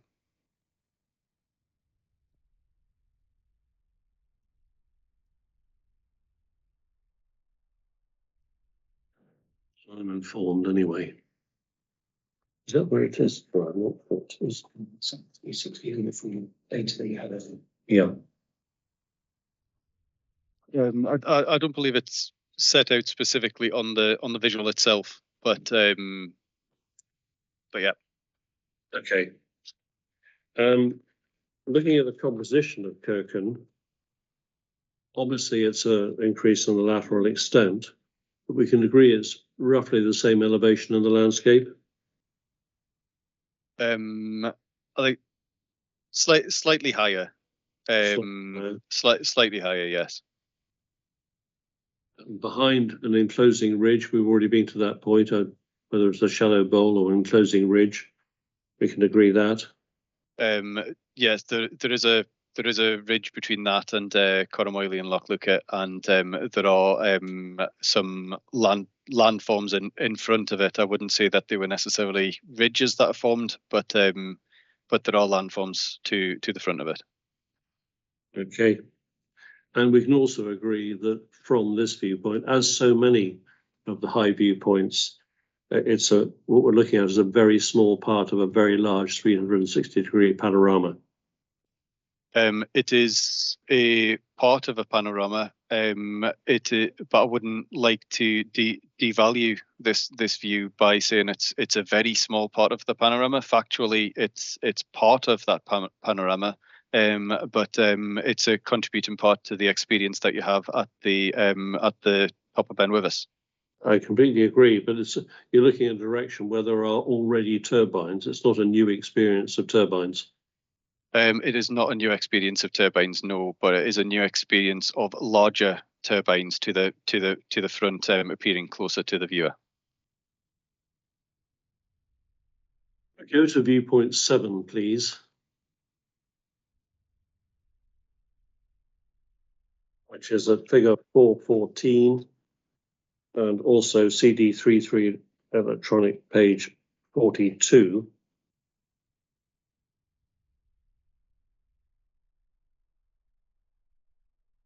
Looking in the same direction as the existing turbines, suggests to you that Kirkan is not going to be a focal point in the view from here, contrary to what I think you say in your inquiry report.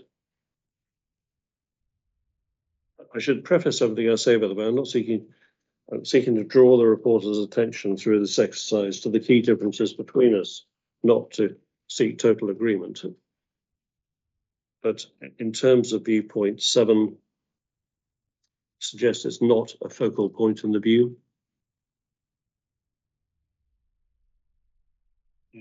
Sorry, apologies. I'm just coming to that point in my inquiry report there.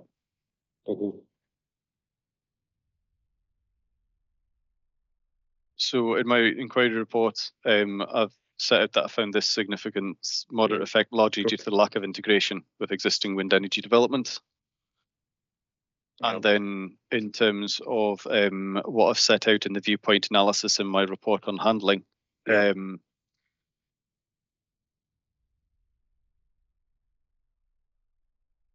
I've set out largely the same, just in slightly longer terms. I think because of the way that the avenue is at Fairburn, it wouldn't be something that you're looking directly at from this point.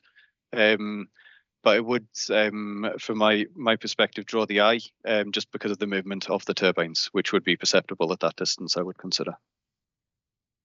I completely agree, but it's in the same direction as other turbines where you see existing movement. It's not adding a new focus to the view. It's widening out the area that that turbines would be viewed within. It's a lateral extension to that. So it's adding additional turbines to that view with the additional impacts of those, and they may be they will likely be turning at different speeds, but I'm not sure whether it would be perceptible at this distance, those different speeds, unless you are completely focused on it. No, I'd agree with that, but I also suggest that while there is a lateral extension here caused by Kirkan, again, it's in the direction of existing turbines and it's a small part of a large view. It is a large view, but it is a view that is enclosed somewhat by other landforms. Sorry, in the foreground, and also forestry, or trees. Sorry, rather than forestry, around you on all sides, which form part of the designed landscape at Fairburn. Thank you. Viewpoint 9, I want to go to very briefly. It's figure 416A. Let me just get this up.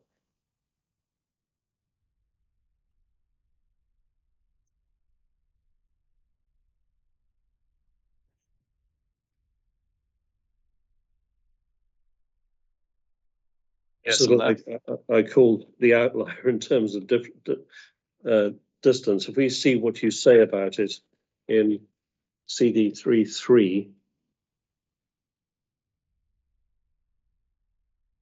while there is broad agreement with much of the applicant's assessment, consider the lateral extension is fairly significant, not contained by landscape features, is accepted the existing schemes are not particularly contained to the west when viewed from this viewpoint. However, there is a clear rationale for their containment east of the existing cluster as the ridge at the edge of the landform begins to fall away.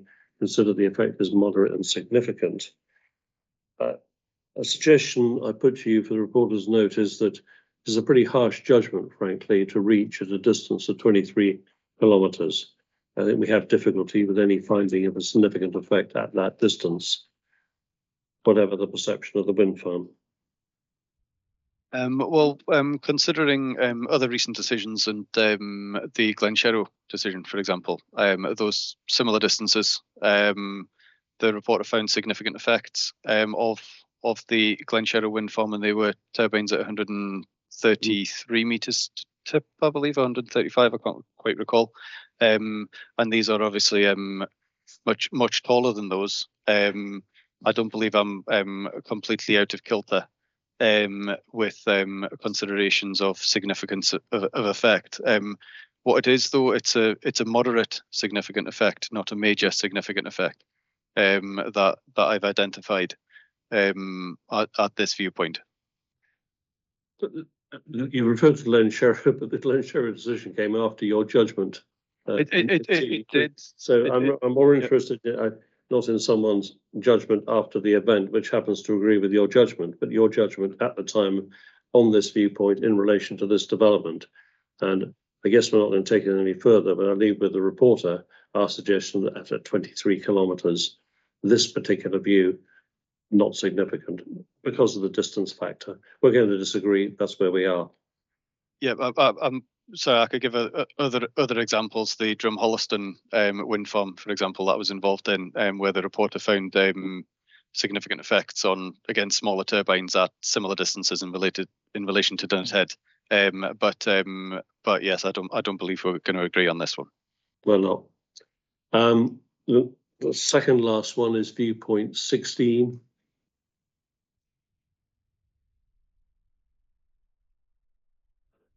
Therefore, go to figure 23A. I'm correct. Actually, it's not. It's actually figure 423F I want on this one. Is that one of the Highland Council ones, sorry? Well, it may well be, actually, because what I'm after are the transformers, and you don't see them in the SNH one. We just... Okay. You just make them out on the SNH one. Yeah, it's in 423. You take me there. Is it K? Yes, that's the one. Highland Council 423K. Thank you for that.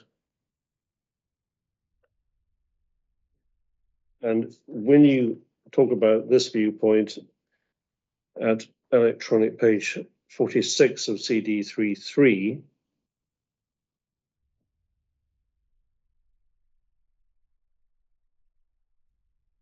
you say, well, the applicant's assessment considers that the turbines would be contained by topography. It doesn't appear to be the case. I'm not after that point.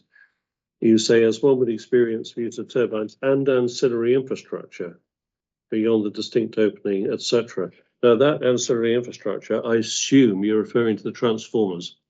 The transformers and the tracks. And the tracks. Yes.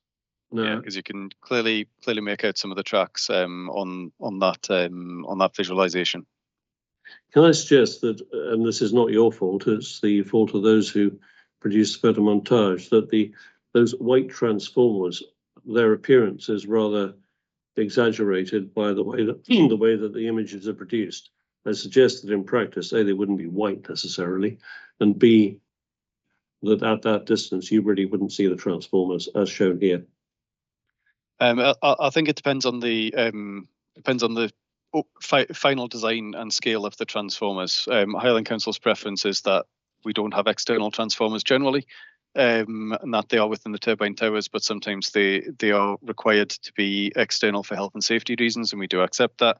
But based upon what is shown in the photo montage, they would be potentially visible. But it would ultimately depend on the final design of those transformers as to whether they would be visible or not.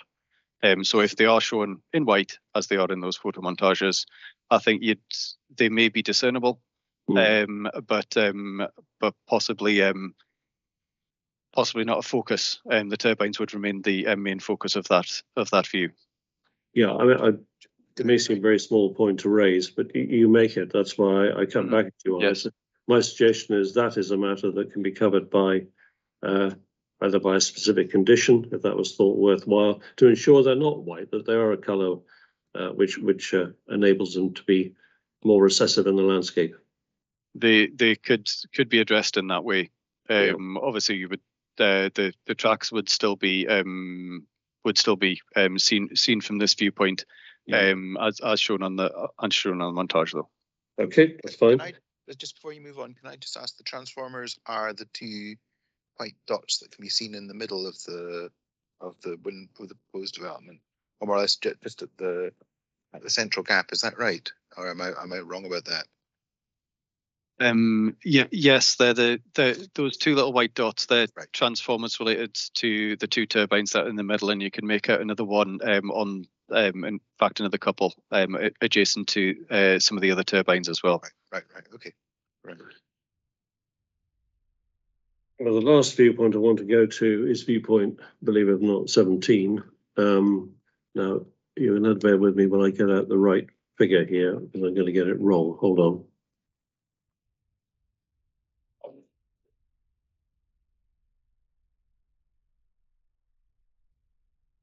It's CD. Let's get this wrong. CD14, the technical appendices, and 144 LVIA once you click that button, and then go to figure 481 once you get there, the route analysis. You're familiar with this one? Yes, I am. Yeah. That's fine. It's just a couple of points on this. There has been reference, I don't think by you, but there is reference in the evidence to the North Coast 500. Now, for the reporter's benefit, if I zoom in a bit on this thing, my understanding is that that part of the A835 where we have viewpoint 17, or to look at it this way, between segments 4 and Garv, or Altgoosh, where are we? Segment 10, that is not on the North Coast 500. That is not on the North Coast 500, but I understand that it is sometimes used as an alternative to the North Coast 500. Just exploring that, if you go to Garv and you turn, coming west, you turn left on, I think it's the 832, isn't it? It is, yes. Right out to the west, and you loop up by Kinlochiew, and then you come back southeast on the Green Road to join at, you rejoin the 835 at segment 4. That's the rail route of the North Coast 500, isn't it? It is, yes. Although I agree that there is a shortcut you can use just going up the 835, but technically it's not on the North Coast 500, is it? Technically, it's not on the North Coast 500, but as we agreed, it is an alternative that people use. It's largely whether they want to go up the Bialik na Bar and across to Applecross or not, whether they want to do that. Mm-hmm. And in terms of the distance we're looking at, you can see the blue road starting at Ullapool in segment 1 and all the way down to Tor. You see it all that way. It's about 50 kilometres is my guess. Probably around about that, yeah. So we're looking at segments 5 to 8.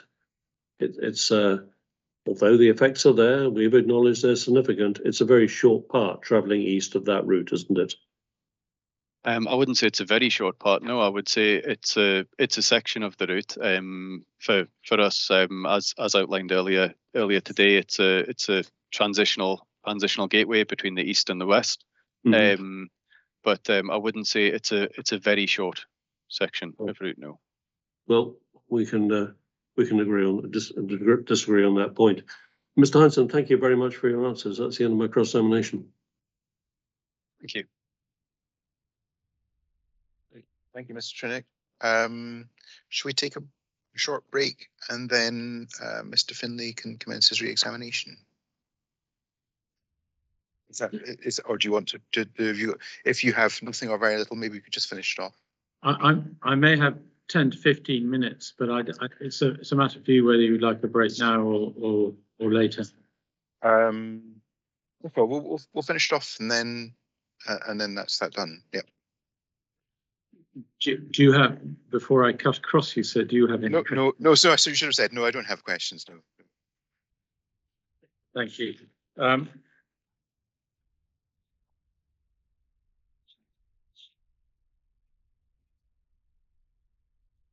Mr. Heinsohn, you asked a number of questions about mitigation, and you agreed, which I don't think is with Mr. Trinick, that just because a scheme was approved by Highland Council or indeed by Scottish ministers with a certain mitigation in it, you can't tell from that without the mitigation it wouldn't have been approved. And I think that's an agreed position between the parties. No suggestion otherwise yesterday. It's the only point I want to ask you about is this: is that Mr. Trinick put to the point that developers will agree to mitigation in order to get a consent, again, which you agreed. But I just wanted to ask a little bit further about that point: is how readily, for instance, do developers give up significant number of turbines? And as an example, in this case, we have Loch Lupert Extension 2, where they started off with 9 turbines and went down to 5. What's your experience of the extent of justification needed in order to persuade them, if I can put it that way, to remove the turbines? Certainly, it involves a lot of negotiation by officers, and we work through the schemes with our landscape architects, or landscape architect. Sorry, it would be nice to have had more of them. But we've got we work through the schemes with the landscape architect, identifying what the turbines are that are having an effect that we find either unacceptable or discordant. And then we negotiate with the developer on the basis of those effects as to what turbines should or should not be removed, and that seems to be a common theme running through all applications that we're considering and have considered in recent times, to enable appropriate developments in the right location to be consented. Or at least supported by officers in due course. Thank you. We move on to a related question. You were asked quite a number of questions about turbine increasing in height, and again, no dispute, and never has been between the parties, that there's an increasing trend in height of turbines. But I just want to be clear: are you, in terms of availability of turbines, what is your evidence as far as you're aware, the extent to which you are aware, of the availability of turbines at or about 150 metres? I understand that they're still readily available from discussions with the industry, and that while they in due course may not be as available, they can still be brought forward as bespoke height turbines with bespoke towers and bespoke rotor diameters. They're also, as I mentioned this morning, there are second-hand reconditioned turbines potentially available to the market as well at those smaller heights. And then in turbines less than around that 150 metre level, what's your evidence about that? Are you saying they're unavailable, or that there is availability? I understand that they are still available. So, for example, when I was talking about developments of different heights earlier today, and the proximity with others, I mentioned Aberarder Wind Farm, and I believe turbines, the scheme at Aberarder is being brought forward at 130 metres to blade tip. and they haven't yet went out to full tender on that project, but they have made a commitment that they're going to deliver it at 130 meters. You, and then Rasta, or you, I think, in fairness to Mr. Trinick, you introduced the concept of commerciality, but are you suggesting that smaller turbines are necessarily uncommercial? Based on that? No, I'm not suggesting that they're uncommercial, but it is a balance for the developer in terms of overall viability of their scheme. Those without evidence in front of us in relation to the viability of or otherwise of the development at different heights, I wouldn't be able to comment on whether it would be a commercial matter, and commercial matters or vary between different schemes, as different developers have different funding mechanisms. And that can affect the commerciality or otherwise of their schemes. Thank you. Move on to a different point. You were taken to a section of your report about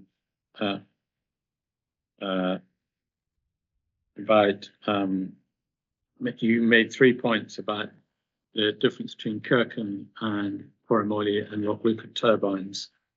Setback from the road, presence in the bowl, and height of turbines. And remember, Mr. Trinick was putting to you that you'd chosen 3 factors. You could have looked at other factors. I just want to ask you one specific question about that. You were taking to viewpoint 1, and you agreed that they were physically set back from the road there, but you said there were other viewpoints where they don't appear so set back. I was going to ask you to just tell the reporter which other viewpoints you had in mind. The other viewpoint that I think is probably the most obvious one would be viewpoint 17, where they don't appear to be set back from the road. And I think that is in part due, well, it is as a result of the topography, the landform that comes down from the west, which provides the screening of Corimoili. From that area. And just building on that for a second, just viewpoint 17 is a by definition one viewpoint along that road meant to typify the view that you would get when you start Loch Rover and coming. Primarily, that viewpoint is chosen for travellers going east and south rather than north and west. Otherwise, you'd be looking behind you. But as you go along that road, again, what's your view along that journey as to how Kirkan would appear in respect to the road by comparison with Corimoili in particular and Lochluca? As you travel along the road, the Kirkan turbines would be more, I suppose, in front of you, of your view, whereas the Corimoili and Lochluca ones, you kind of have to turn your head a fair bit more to be able to see those ones. They will be in your peripheral vision, but the Kirkan turbines would be more to the front of your view when you're traveling along that road from west to east. Thank you. We move on to the viewpoints, and Mr. Trinick, as I did yesterday with Mr. Denny, prefaced his cross-examination by reference to table 4.3 in the definitions of magnitude of impact, and identified the main differences between you and Mr. Denny were between moderate and slight, although, as you pointed out correctly, there are some differences between substantial and moderate. But looking at moderate and slight, you were taken to viewpoint 6 as an example of that. And a number of points were put to you. But if you could turn to viewpoint 6, probably in CD 107, that's the SNH visualizations at figure 4.13F, and have a opportunity to answer the point that lay behind Mr. Trinick's questions. Why do you say that impact fits into the moderate box in table 4.3 rather than the slight box in table 4.3.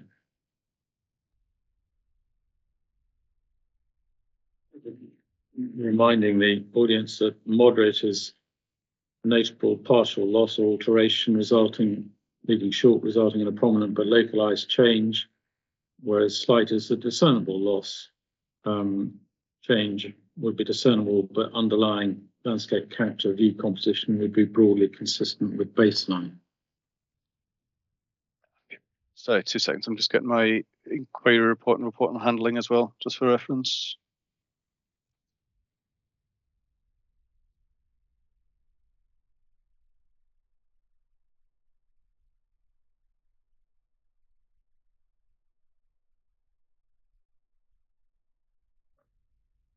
Maybe I don't feel restricted to figure 413F, and maybe wirelines that you want to look at, but 413F may be the easiest one to use. So yes, I was just on the wireline there, but I'll just Whichever. nip through.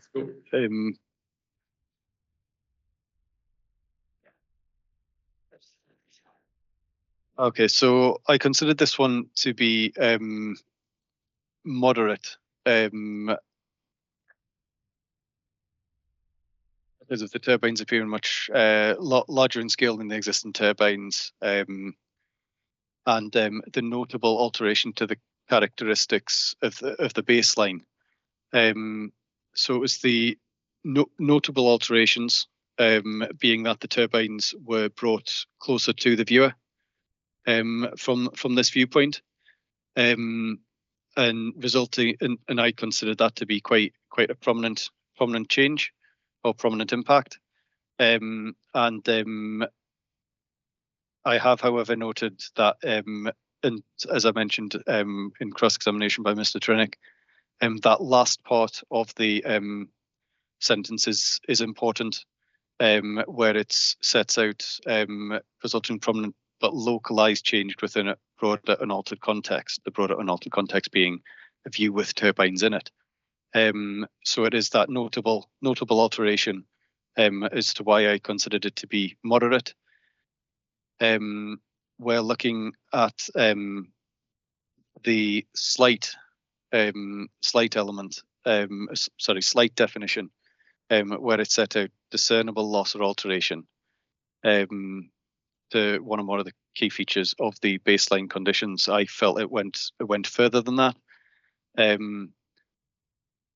But what I didn't think in relation to the slight definition, I think that it goes beyond, the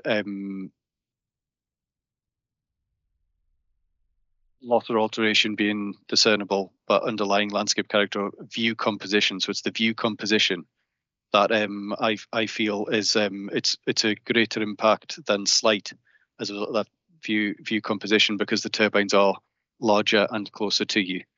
And it's similar in fashion to the view that you get from Little Withers further along, which the applicant has considered to be a significant effect. Thank you. That's very helpful. My next, I think, last point, just in case everyone thinks I only go through all Mr. Trinick's examples, was viewpoint 7. And this is the case, and viewpoint 7 is an instance where both of you actually accept there's a slight impact. But you consider it to be significant, and Mr. Denny does not. And it was just one small point about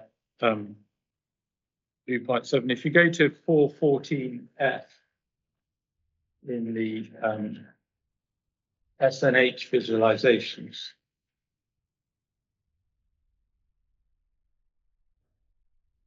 so I think, as Mr. Denny agreed, this is one instance where ZTV may indicate visibility where there isn't visibility due to topographical and forestry matters. And one of the points Mr. Trinick was putting to was that you're looking at, in any event, in the direction of existing turbines. That's this maybe a moment.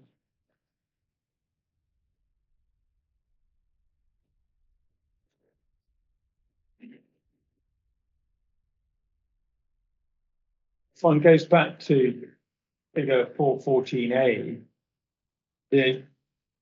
one's got to bear in mind one's looking at different scale of photographs, but the existing turbines are seen in one direction, effectively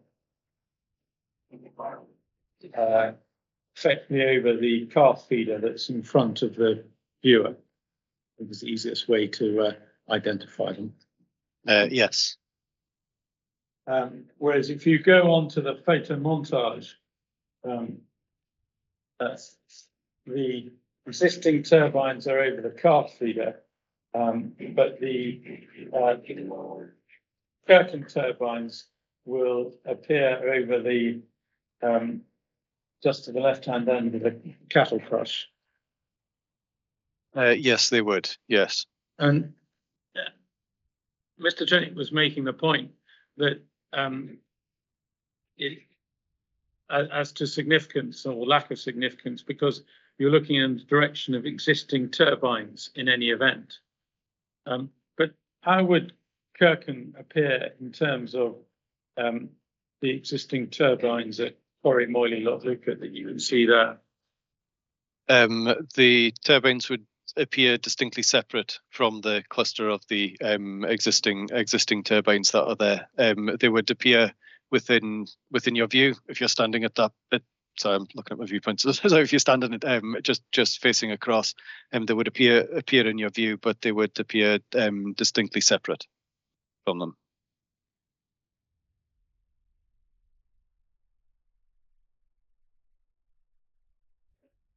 Yes, thank you very much, Mr. Heinsohn. Those are all my questions in re-examination. Thank you.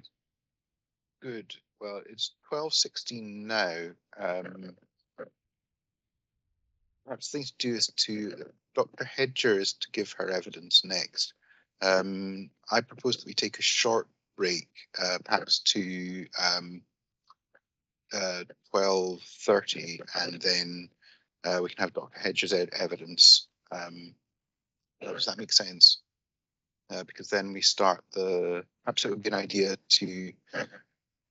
Well, if we have 5 minutes now, we can take Dr. Hedges' evidence, and then we can have lunch, have an early lunch perhaps, and then move on to the policy session after lunch.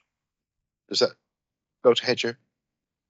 Hi, yeah, I was just going to say that I propose to give a statement which could take 10 minutes. I'd like it will bring a little bit of policy into how landscape and visual dimensions are assessed.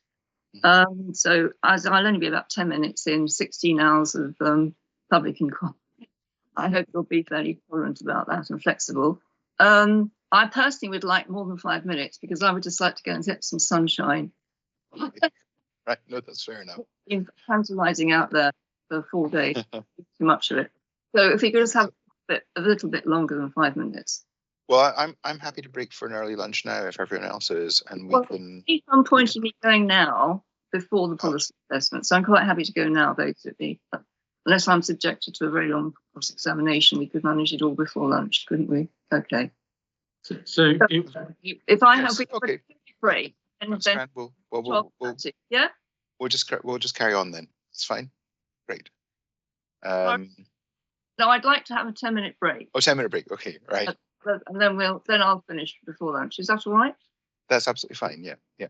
So we'll come back. Can I say that would help us too, because Mr. Heinsohn has to relocate, and we've also got a point on a condition that's come in. So dealing with having a short break now, then dealing Dr. Hedges' evidence, and then having a break for lunch would be of great assistance to us too. Okay, grand. Well, we'll take till 12:30, and then we'll take Dr. Hedger, and then we'll have lunch. Okay. Great.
turned on the lights here, and I'm afraid I've become a bit darker as a result. I hope you can see me.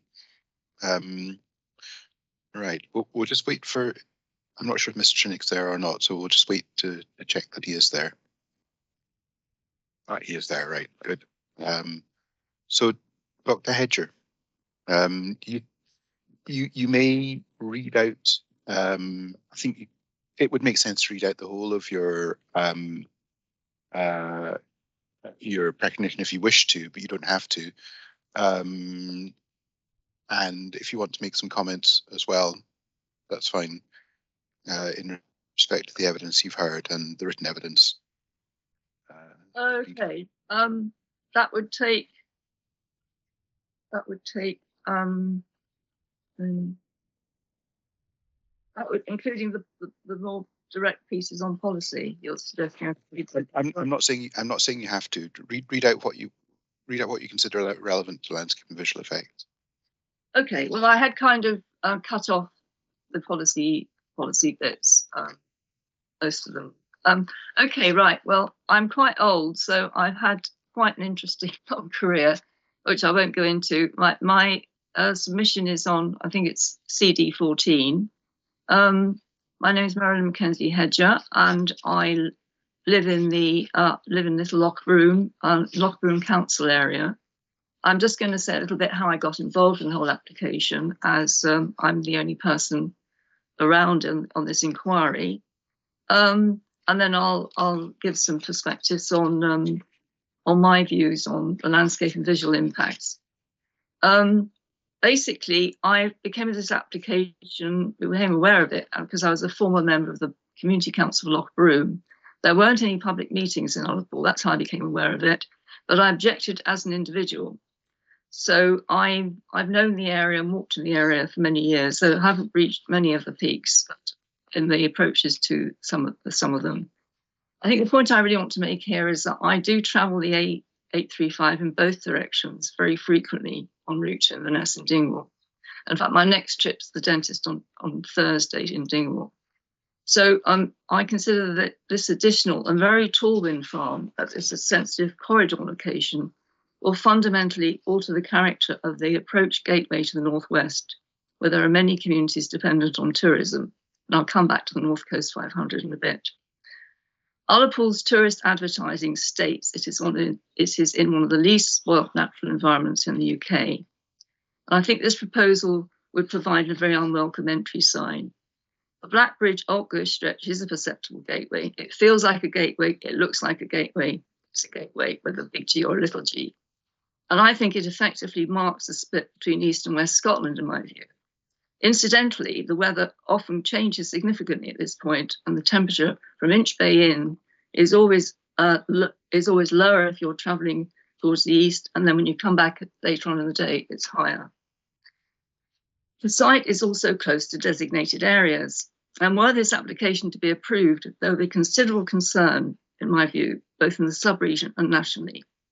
I accept there may be large numbers of supporters in the Central Belt, and there will be some here in the Northwest. But Wester Ross has long been recognised as an area of outstanding natural beauty with special qualities.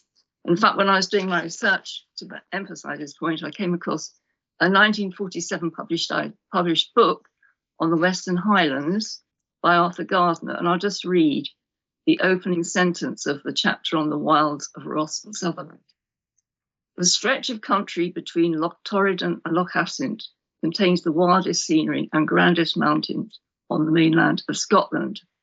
Nowhere else are the outlines so striking or the slopes so steep. Right, and I think my main concern is mitigated for myself, because when you think, if you actually look at the duty cycles of this wind farm, that only would produce a tiny fraction of Scottish energy demand. There's no overwhelming need for this development to cause harm to widespread enjoyment of natural environments. Right, so I'm just going to cover the landscape and visual impacts now. So basically, I support the views of Highland Council, Mountaineering Scotland and John Muir Trust. And I respect that these objections and considerations have been prepared by those who have a long-standing and not detailed knowledge of the site, the visual impacts of the development and the broader perspective of wind farm developments in the Highlands myself. I'd like to support their assessment of the visual intrusions in the LVIA, and I understand about this conglomeration of machines that could produce a visual cacophony of moving turbines from some perspectives. And I particularly totally disagree with the statement in the technical appendix, as there's already an open, expansive landscape with layered ridgelines and visually interesting skylines, north, west, and south, etc., etc. It would not significantly affect overall panoramic viewpoint experience of the hilltop. Main objections to the development do arise from its visibility and proximity to designated areas. We haven't heard much about these, but there's the national scenic areas, and for me, west of Ross and Assynt, Coigach, the special landscape areas, Phoenix, Ben Jarrag, and Ben Calvi. And then there's in the study area, the EIAR contains a number of SNH's wildland areas, and those that I know are Idorach, Ben Jarrag, and Ben Wyvis, WLA 29, and Fisherfield, Letteryu, and Phoenix, that's WLA 28. Whilst SNH not defending those at this inquiry, I still maintain enjoyment of intrinsic character of wildlife will be reduced and agree with the High Jomyo Trust at Highland Council and the impacts of extensively visible even at night.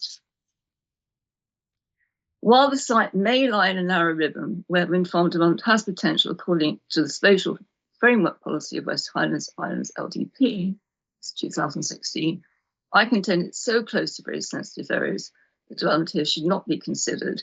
It won't conform to Highland Council's policies 2867 in their local development plan.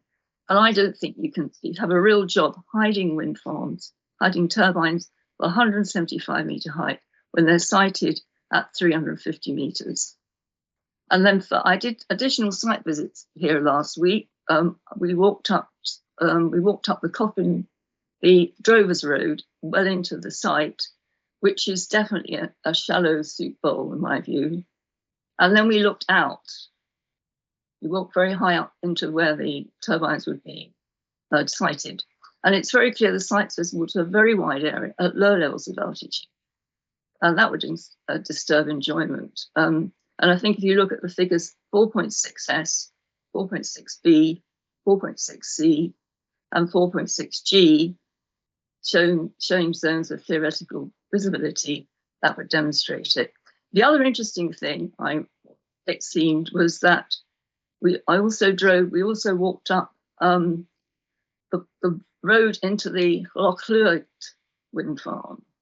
And at one point, very high up, we suddenly saw a glimpse right through to the Cairngorms, or the Lief Mountains. So I think the point is that these you can't quite tell from these assessments of theoretical visibility how things will work out, where you can see views from. And then just to add a point about this issue about consolidation being better in terms of wind farm development. I personally don't think that consolidation of turbines makes it any better. I think more is not necessarily better. It's not a very strong argument in my view. The other point I did want to make at this issue here was that it seemed to me that there's a point between viewpoints 3 and 4 where you could actually get views of this turbine on the road. So that can be checked out. Right, I'm nearly through. Any decision on this wind farm is not specific to this period of time, as we've been discussing, and has to be seen in the longer term context of technological development on wind farms. I don't agree that as there are drivers for wind turbines to ever increase in size, all sites should absorb them. And I found it very strange, Mr. Denny said, just because you can't get small turbines, you have to buy a bigger size. Maybe you just don't proceed with a site if it's not appropriate. Obviously, there's going to be a need for more assessments about how and where you do handle taller turbines. Personally, I think they should be offshore. And I am very concerned that Kirkan could set a precedent on turbine heights for policy in sensitive areas or areas close to sensitive areas. Right, just covering the tourism point now. which I think is very important. Due to staycations, there are increasing numbers of tourists using this routeway to Westeros, Coigach, the North Coast, and the Stornoway ferry to the Hebrides. Travelling northwards now, the existing wind farms are themselves visible, and I can tell you the lighting is somewhat disconcerting at night for drivers, even that limited lighting, and I've seen it lots of times. However, there will be new substantial impacts for drivers when travelling southwards. This is the W-270-14 issues. Whilst the A835 is not marked formally on whatever the formal North Coast 500 route is, it's increasingly marketing itself as a concept. I'm just going to read you out a bit of their advertising literature. The North Coast 500 is so much bigger than the route itself. It is simply a guideline that enables you to explore hundreds more miles off the main route and immerse yourself in the Scottish wilderness and be in awe of the nature that surrounds you. You'll find mountains, moorlands, hidden hillocks, highland glens, and deserted Caribbean-style beaches right on your doorsteps. And they're also now going into well-being tourism.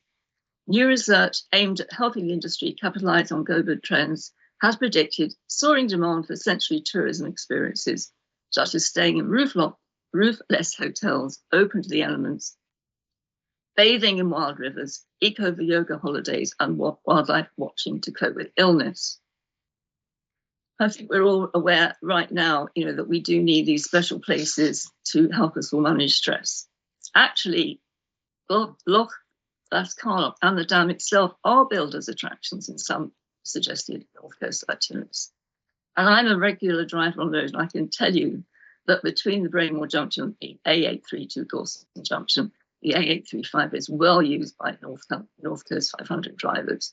Now with the staycations for some 9 months of the year. I get stuck behind clues, there's no writing all about it.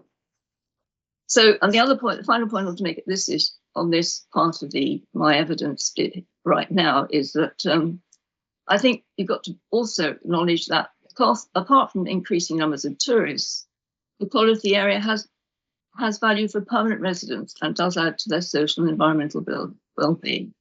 And the vision in the Highland-wide local development plan is for the areas to be a place of outstanding natural and cultural heritage, where heritage assets, including the landscape and wildlife, will have been safeguarded and enhanced.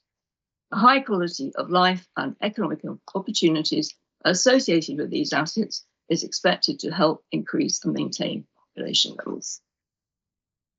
Right, so that's the main thrust of my argument on landscape and visual impacts, and there's things on planning policy I'll try and bring in this afternoon. Thank you.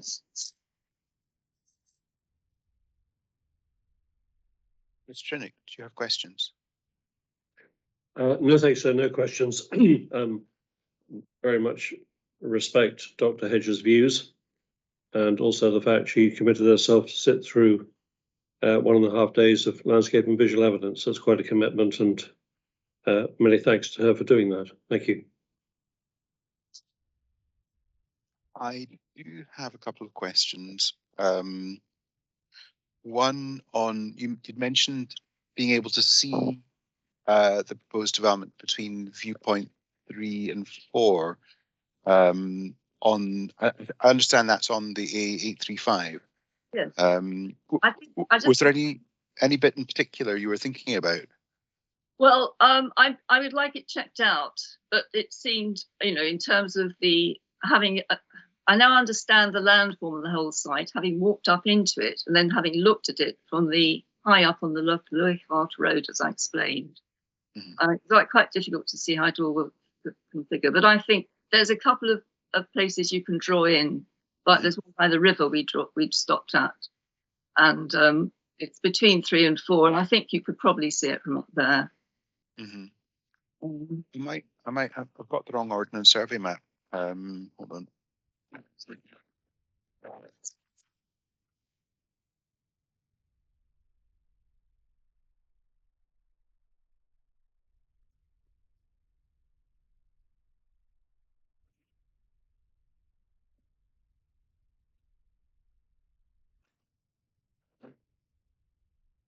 Am I right in thinking in particular, viewpoint 4 is at Gorston, viewpoint 3 is a bit further south at New Agarve. The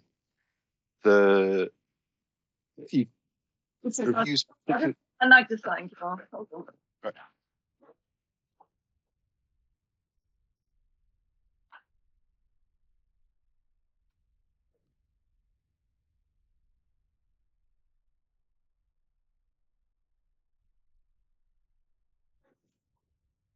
Yeah, sorry, I've made a mistake there. I've made a mistake in terms of the numbers. Oh.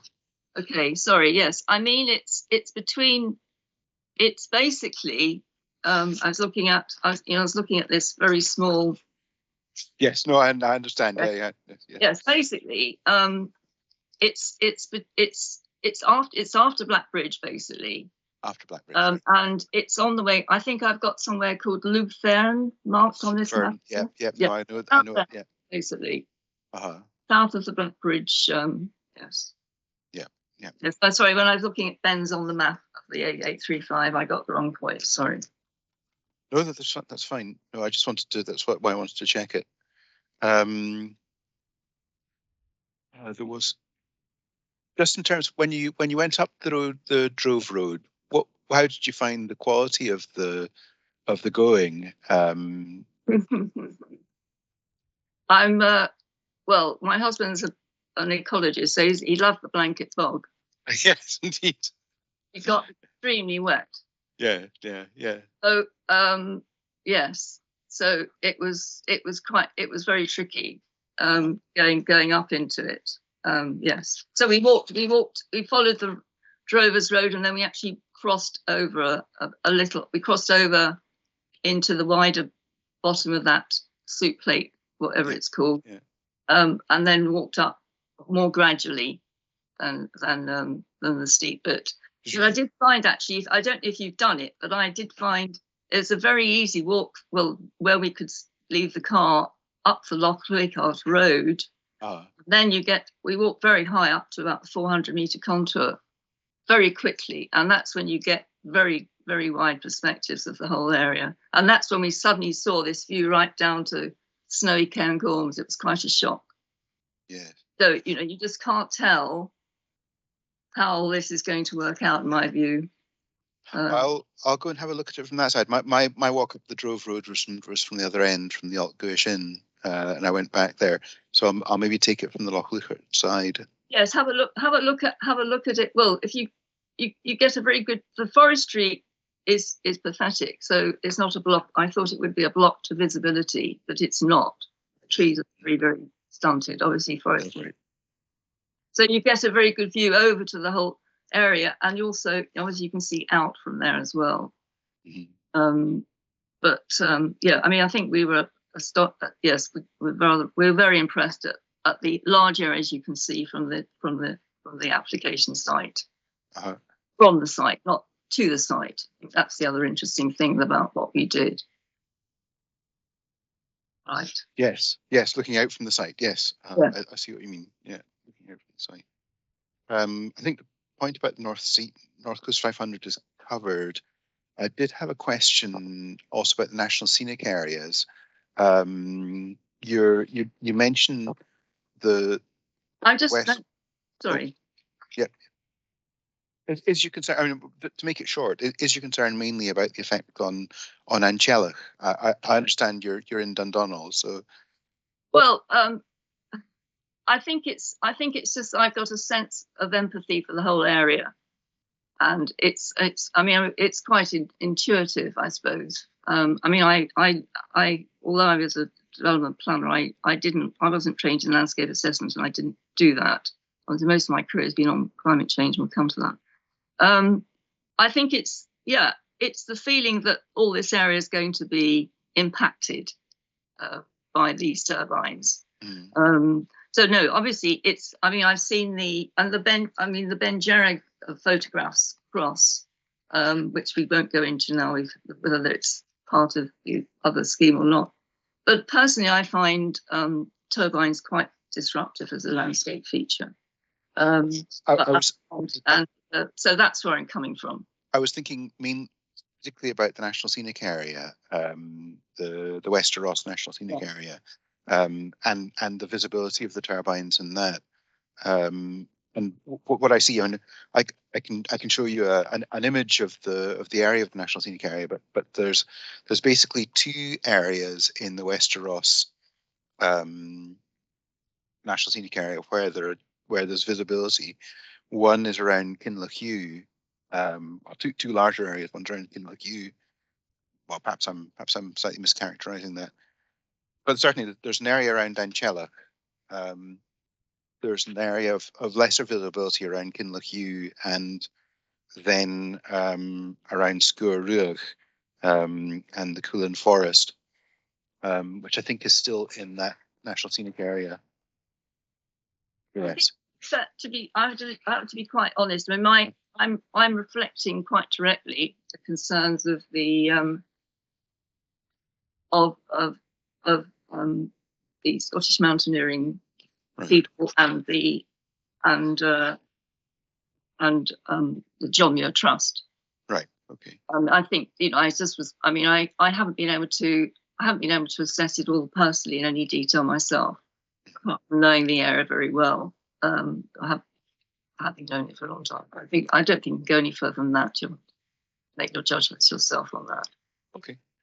Grand. Well, thanks very much for your evidence on that, and we'll now break for lunch, and I suggest we come back. Well, it's 10 to 1 now, so we come back at 10 to 2.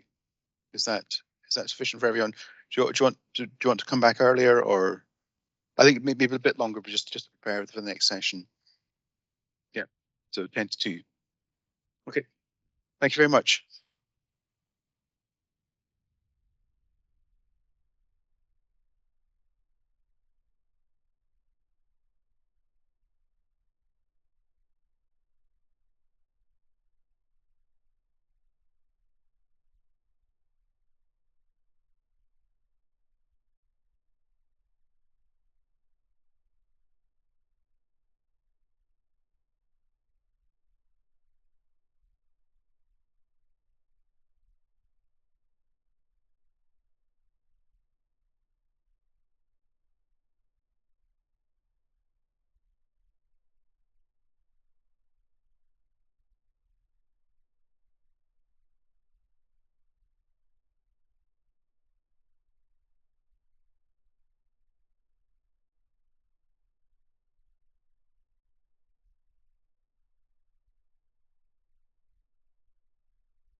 Oh.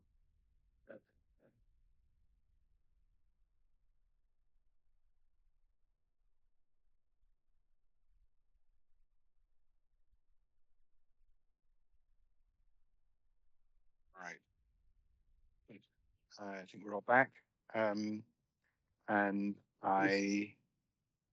so we'll commence this hearing session which is the first hearing session is on the relevant policy and statutory framework for the proposed Kirkan wind farm. Now, I assume Mr. Trinick and Mr. Finlay will want to take part in the discussion. Dr. Hedger is here. We have Mr. Heinsohn and Mr. Bell. I welcome to Mr. Bell, who will, I understand is also taking part in the discussion on behalf of the applicant. Okay. So I hope everyone has a copy of the agenda for the hearing session in front of them. I've set out a number of questions on that. They're intended to guide discussion rather than limit it. So if there are related matters you want to bring in, or matters that you think are crucial to your case that haven't been covered, then do give notice of that to me. There was one point that came up this morning, and that was the question of I've kind of drafted a question which I think we can put as maybe the sixth bullet. I'm sorry, I should put numbers on the agenda rather than bullets. But the sixth bullet, we can ask the question: to what extent do we have to live with the effects of juxtaposition of larger and smaller turbines as a result of the need arising from the statutory and policy framework for additional renewable development? And specifically for additional onshore wind development. I'll just read that again. To what extent do we have to live with the effects of juxtaposition of larger and smaller turbines as a result of the need arising from the statutory and policy framework for additional renewable development, and specifically for additional onshore wind development? If we can deal with that point, perhaps as the sixth point on the agenda. Everyone happy with that? Good, okay. And you'll recall that Highland Council had submitted the Glen Sherrow decision of Minister Glen Sherrow wind farm and the report of the reporter in that case. And I'd added a question in what is now the eighth point of the agenda, the eighth question on the agenda. And I hope you've all seen that. Yeah, good. Okay. Right. So if we can perhaps go to the first, what I'll do is I will just go around each party and get their response if they want to give one on each of the questions, and we can take reactions from parties until I consider I sufficiently understand the position of parties on each matter. Okay. So in relation to the first one, I hope this is a fairly straightforward one, but it's there because of the Highland Council's third reason for objecting to the proposed development. And I'm asking, what is the role of ministers? Good heavens. Oh yeah, sorry. Ministers' duties under Schedule 9, Paragraph 3 in determining the application. And really just to give you, perhaps to shorten the question, in the past, I have described ministers' duties as kind of statutory material consideration under this paragraph. I'm sorry, I should give a bit of context. Ministers' duties are set out are the duties to have regard to the desirability of matters such as preserving natural beauty, flora, fauna, geological and physiographical features of special interest. So I've in the past I've described that as sort of statutory material considerations rather than a test for determining development. Does anyone have a concern with that kind of description? Mr. Trinick, if I start with you. No, I don't think I do. It's a statutory material consideration. It's a duty to have regard to the desirability. It's not a development test. And indeed, if you go to the Falago Rig decision letter, which is CD 1012, paragraph 179, there the ministers take issue with the reporter in that case, who did say that a substantive duty arose under Schedule 3, and said, no, it's not. It's a have regard to duty, and that's it. It's a statutory material consideration. So I just also record that in this case, the applicant does not hold any kind of Electricity Act license. So there are no direct duties on the applicant under paragraph 3.1. That's useful to know. I was assuming that was the case. Yeah, that's useful to know. I'm not sure there's anything to add. I think we're in the same place. Okay. Mr. Heinsohn, I take it you don't disagree with that, or do you? Perhaps if I can deal with that. Oh, sorry, Mr. Findlay, sorry. That's all right. We are all in the same place, and indeed, in terms of the errant reason for objection, that's been dealt with in the statement of agreed matters at paragraph 8.1. Right. Okay. Great. Dr. Hedger, just jump in if you want to say anything at any point. Good. Okay.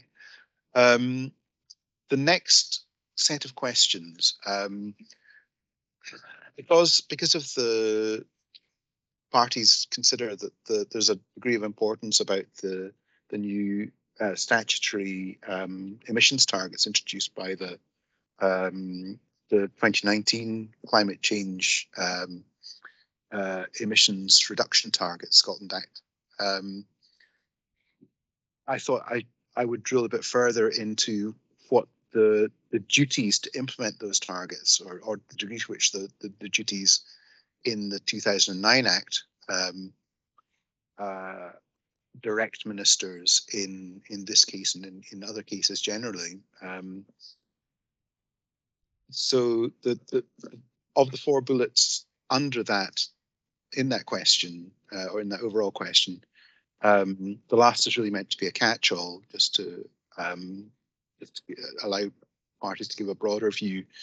But if you could just deal with the, I'm particularly interested in the question of where there's a conflict of duties. I mean, it's obvious that, well, it seems to me obvious that there can, in some circumstances, be conflicts between those Section 44(1) duties. Oh yes, of course. I mean, again, the applicant helpfully supplied a copy of the relevant part of the Climate Change Act, which is CD 517. In fact, the whole Act, wasn't it? Well, more than that, sir. We supplied copies of the 2019 Act and certain parts of the 1997 Act. If I may explain and perhaps take the first bullet point. Yes, that'd be grand. And Mr. Bell will take the second. So just on the first bullet point, the question is, how do the duties interact with policy? And is policy the main guide as to how the duties should be performed? We start with the 2009 Act.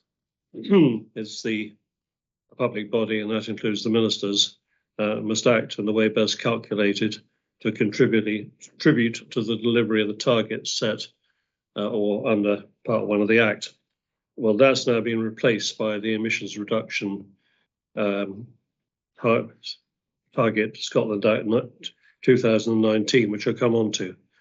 The second duty is to act in the way best calculated to help deliver any programme laid before the Scottish Parliament under Section 53.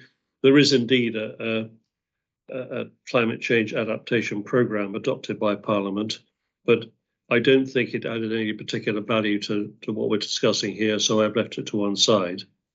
And the third issue, to act in a way it considers as most sustainable. That's your second bullet point, and Mr. Bell will deal with that. But that's what the 2009 Act says. But it's been overtaken. If you look at CD 714,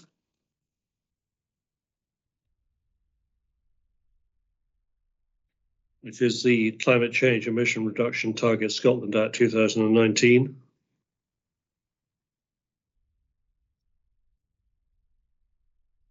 And you'll see that Section 1 of that Act says before Section 1 of the 2009 Act, insert, and you've got A1, the net zero emissions target, and it's a legal duty on the Scottish ministers. The Scottish ministers must ensure that the net Scottish emissions account for the net zero emission target year at least 100% lower than the baseline. Phrased rather oddly, what it means is the baseline year is 1990 for our purposes, and you've got to be 100% lower, in other words, zero, by the target year, which we know is from A1 to is 2045. So that's net zero by 2045 on a 1990 baseline. But if you go on to Section 2 of the Act, you can see that there are, was it A2? I can't remember. Anyway, 2, you've got interim targets. And that's where our references to 2030 come from. 2030 in subsection B, at least 75% lower than the baseline. And by 2040, 90% lower than the baseline. And those are the interim targets. There are also, if you turn over to Section 10 of the Act, if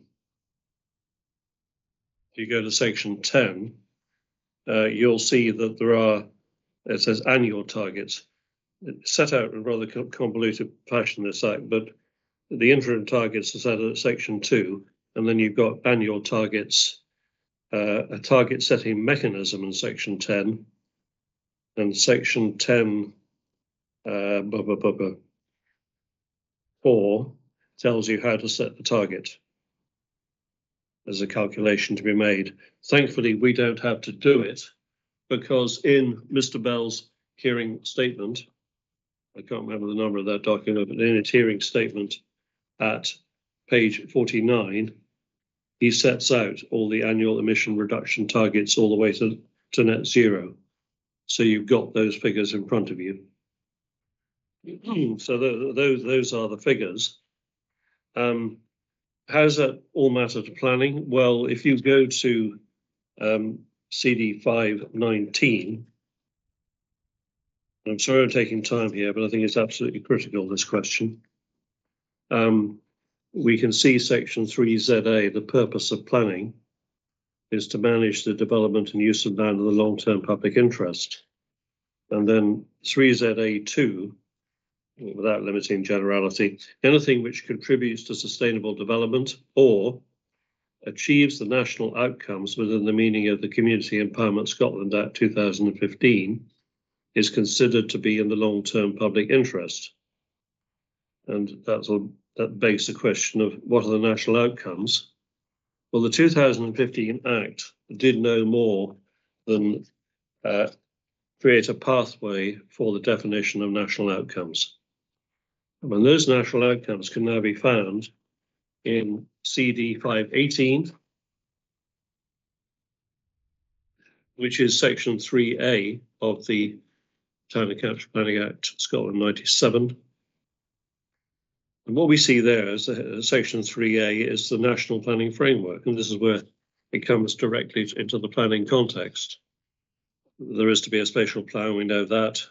It's going to be the National Planning Framework. And 3A3, that planning framework must contain 3A3C, a statement about how the Scottish ministers consider the development will contribute to each of the outcomes listed in Section 3A. So you go to Section 3A and you see the outcomes which were created after the Community Empowerment Act 2015. That they're set out there. And outcome E is meeting any targets relating to the reduction of emissions of greenhouse gases within the meaning of Climate Change Act 2009, contained in or set by virtue of that Act. And those targets are now in the 2019 Act. There is, I note in passing, Section 3A3E, which is an assessment of the likely impact of each proposed national development's life cycle greenhouse gas emissions. I don't think that's relevant here, although if draft MPF 4 is passed by Parliament as anticipated, Section 36 schemes such as this will be national developments. I think that subsection is aimed more at not at renewable energy generation, but at developments which actually create greenhouse gases. So it's a different topic. So I've ignored that subsection. So there we have it. What you've got is a legal requirement, Climate Change Act 2009, 2019 Emissions Reduction Act, Section 3ZA of the Planning Act, Section 3A of the Planning Act, which says very clearly that MPF 4 is to be the policy instrument for the delivery of the net zero legal obligations. That is what it says in the Act.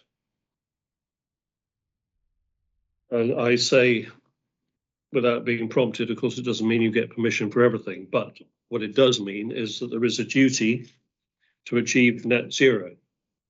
If you'll allow me to, sir, I'll just complete my answer on this by going to CD 727. If you go to, once you've got there, that's where I'll wait until you have got there. You go to page 29 of that document, which is headed Section C, Scotland's Greenhouse Gas Account. Are you there, sir? And if we go on to page 31, there is a table, C1, which is a calculation of the greenhouse gas account for 2019. And it takes the years 2016 to 2019.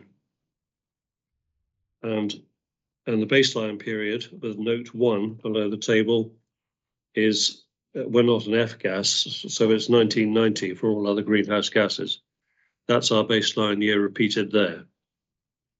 And what you're looking for is the percentage reduction since 1990.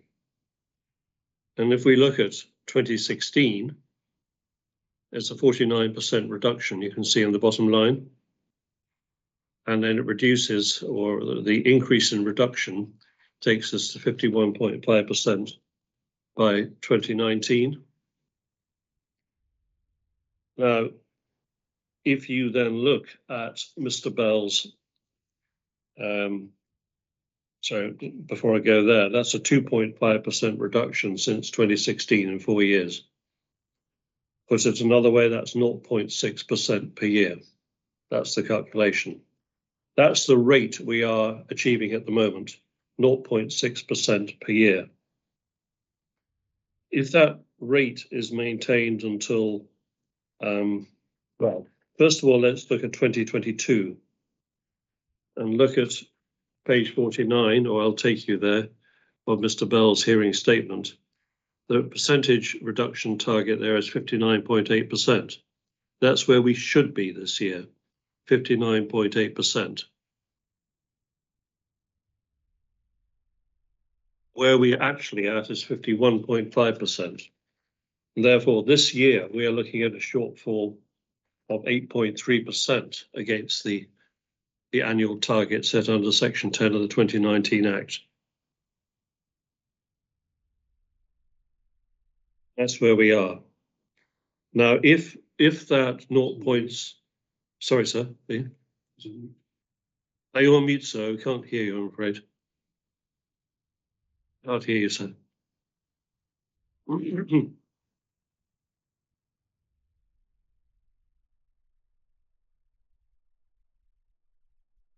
So we lost you, I'm afraid. We can't.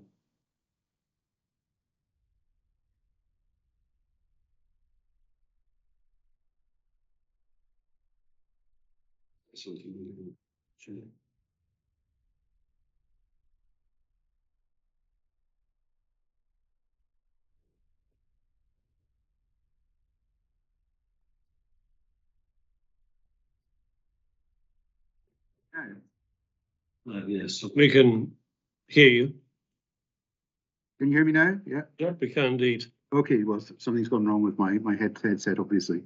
Well, I think you were trying to say something on one or two occasions, and I didn't hear anything. Yes, just in terms of the interim, you were saying that we're on 51.5% Yeah. reductions now. Yeah. And the target is 59.8% for this year, 2022. Yeah. What I see from the table is we were on 51.5% in 2019, but there's nothing further. Oh, I see. Yes, that is the last report, by the way, but that report was only published in early 2021. If you maintain the 0.6% reduction rate, which is current, so I may have got my figure slightly wrong there, then by 2022, that's 3, 6, 18, 1, 53. It's about it's about a 5 or 6% shortfall against the 2022 target. Right. If the rate is maintained, yeah. Okay. If that rate is maintained, if that 0.6% rate is maintained to 2030, we will achieve 58.9% by 2030 against the target of 75%. And visually, you can see what happens here. The gap, which has already opened up between legal requirement, not expectation, legal requirement and reality, is going to widen considerably. Unless the rate picks up. So what I will say in my closing submissions in more detail is that, sir, is the strength of the need case for renewables. And I'll further articulate in closing submissions, but to save any obvious points coming back at me, of course I'm not saying that means every permission should be granted. But as I will say later, what it does mean is that the tilt point and the planning balance has changed. It's needed. More weight needs to be given to the need case in the scales. Just before I invite Mr. Finley to come back, there's a couple of other clarifications I wanted to ask for. So just going back to the 2009 Act, which was amended by the 2019 Act. Yeah. The Section 44 duties remain, but there are now additional duties introduced by the 2019 Act in section, new section, where is it? Is it 1A, something like that? 1A, yeah. 1A. 1A1, yeah. And also in the sections relating to the interim targets. There's also there's a must ensure duty there as well. So it's new. Right. 3 as well. Is that right? Yeah, and also in section 10, And so, the annual duties are must ensure as well. yes, we're talking about section 10 of the 2019 Act, which would be Yes. 3 of the 20,000, which introduced a new section 3 of 2009 Act. Correct. Yeah. I think we're on the same page. Good.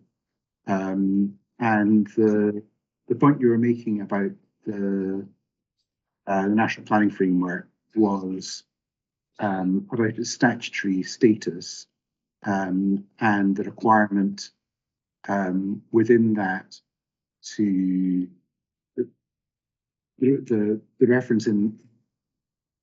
Hold on, let me have a look. I think I've gone and closed. Yes.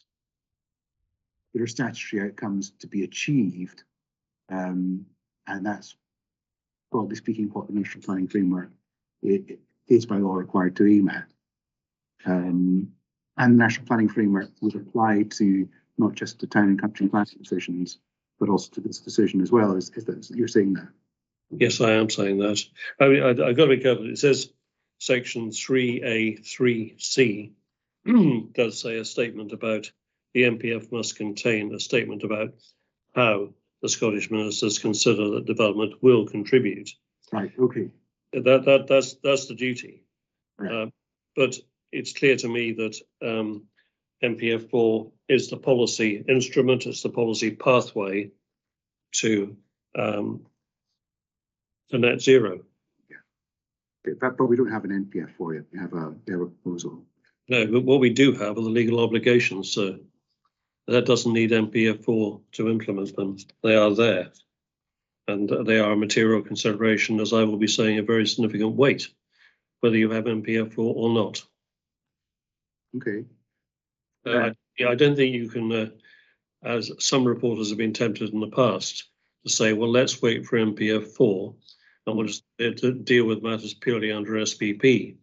You cannot ignore the legal obligations to achieve net zero, which are set on an annual basis between now and 2045.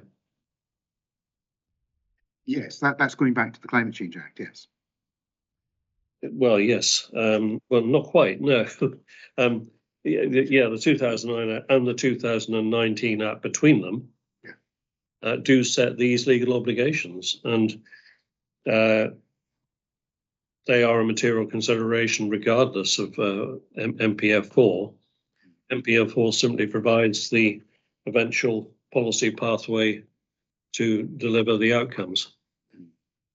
Okay. So just going back to, I think there's one other point I'd like you to clarify before I go to Mr. Finlay, and that's the point about, you've answered the point about how the interactive policy.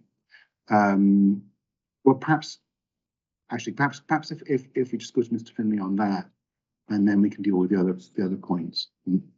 So what I haven't addressed is sustainability. That's the second bullet point, and Mr. Bell will deal with that shortly. Yes, and the third bullet is about apparent conflict, and I was thinking particularly about Section 44 of the 2009 Act there. But we can come to those 2 points. We'll come to that later. Yeah. Just on the first one, Mr. Finlay, do you have a response to Mr. Trinick, and do you have a view on how the Section 44 duty and the other duties that Mr. Trinick has outlined interact with policy? And my other point was that is policy the main guide to how the duties should be performed? Well, I think first I'd say that land use planning in its broadest sense is but one aspect of how the government are going to meet their targets, and there are quite a number of other aspects. So it's difficult, and there's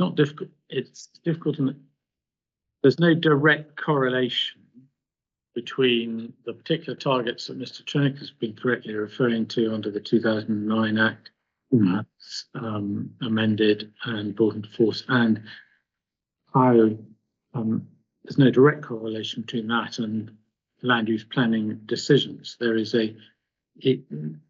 Those decisions will form part of the high contribution to the outcomes that are set out in the statutes to which Mr. Trinick has referred. So at a high level, those targets exist, but neither you nor, well, Scottish ministers will do, but neither you nor us at this inquiry know how those targets are going to be met by other aspects and other strands of policy to meet them. Okay. I'm not suggesting that reduces that that reduces the weight towards meeting the targets, and you should use every available and appropriate mechanism to meet the targets. Look, one point that occurs to me out of that, just looking at the Section 44 duties, you're describing the targets as a kind of high level thing, but certainly the new duty introduced in the 2019 Act, which Mr. Trinick pointed out to me, seems that the high level target, Scottish ministers must ensure that the targets are the net zero is achieved and the various interim targets are met. But looking at section 44, 1, it says public body must, in exercising its functions, act in the way best calculated to contribute to the delivery of the targets set in or under Part 1 of this Act. And then it has the other two duties, including, and must also act in a way that it considers most sustainable. So we'll come on to the point about sustainability, but those duties seem to me to be duties about each individual act that a public body might take, and the public body will include the Scottish ministers. I understand. Section 44 provides an express duty for, and has done. I mean, the point I would make is that there's nothing new in section 44. It's provided those duties since the Climate Change Scotland Act 2009 came into force. And one can see how that has been, and the three strands to it can work together. And one can see how that has been brought into play in land use planning with paragraph 29 of SPP and the requirement to contribute to sustainable development. So yes, they are. The first part of section 44 is a target duty, but it's it's not an absolute duty. So I wonder if you could remark. I closed it down by mistake as to time. It's fine. Could somebody give me a CD reference to it? Of course, it's CD 517. I'm sorry, I should have made it CD in the CD7 series, but I've made it CD 517. Yes. Just give me a moment. I will.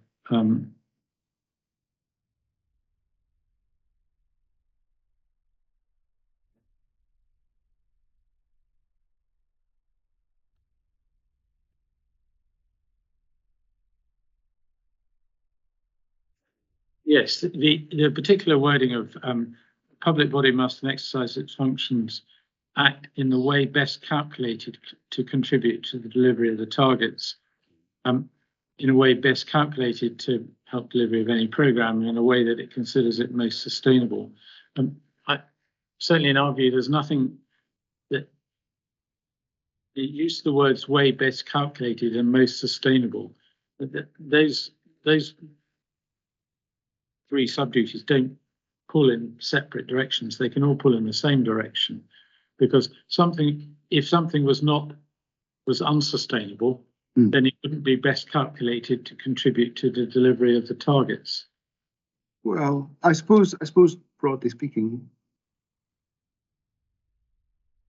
best calculation is not just a mathematical calculation. I mean, it's kind of coming on to the question of conflict, but I mean, if surely a wind farm could be take an example, a wind farm could be granted permission, it could be best calculated to contribute to the delivery of targets, but not most sustainable if there's an unacceptable landscape impact. Well, it depends upon. It would seem to certainly A is a target duty.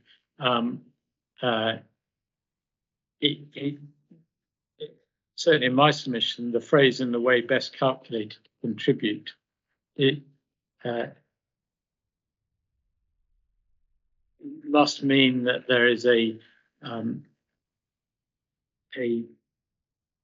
value judgment made as to whether that is the appropriate way to deliver targets. Otherwise, it would simply require delivery of the targets. If one is to read it as simply requiring delivery of the targets, then that initial introductory wording is surplus to requirements. Yeah. So it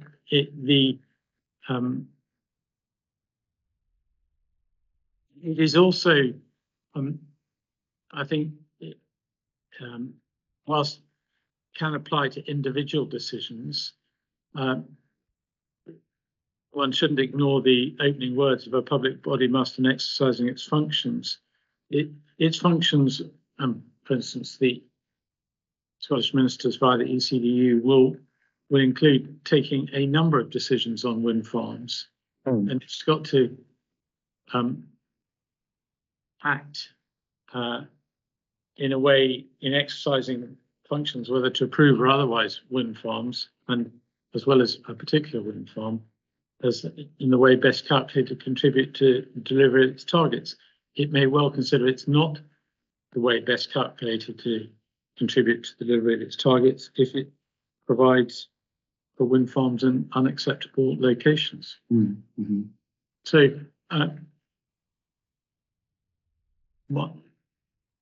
my initial response was to Mr. Trinick's, was the first part of my response to Mr. Trinick's reference to overall targets in respect to the changes of the Act wrought by the 2019 Act.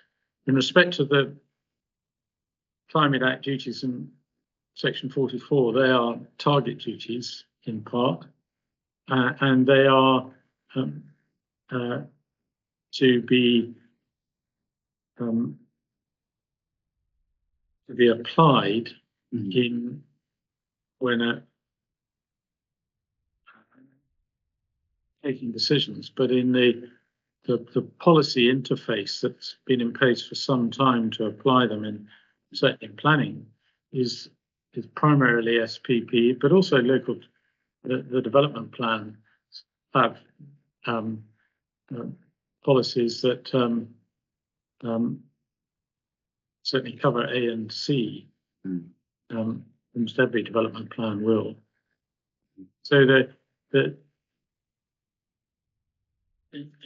in my view, there's nothing that has arisen recently which would require a change to the decision-making process been undertaken by reporters and or ministers and or local authorities in terms of compliance with Section 44.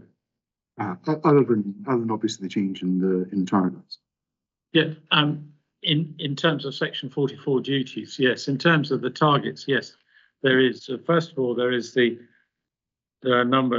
higher order. There's, as I indicated earlier, there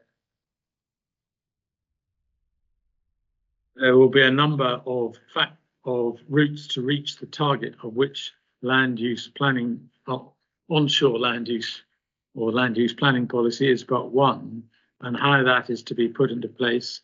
As Mr. Trinick had pointed out, there is a statement that will have to be dealt with in MPF4, but the Scotland's land use strategy is also a document where one would expect to find those duties taken into account, and that document continues to talk about the need for balance in making decisions which involve impact on the environment. And the last point I'd make on this is that the recent decisions, of which Glenshire is but one, have all been taken in the light of the new targets and the new legally binding targets. And indeed, they're mentioned expressly in the Glenshire decision letter. So whilst I accept that they are relevant material considerations to take into account when assessing weight, we'll no doubt come on to it, but we don't accept there's a rebalancing required, which I understand is the thrust of the approach.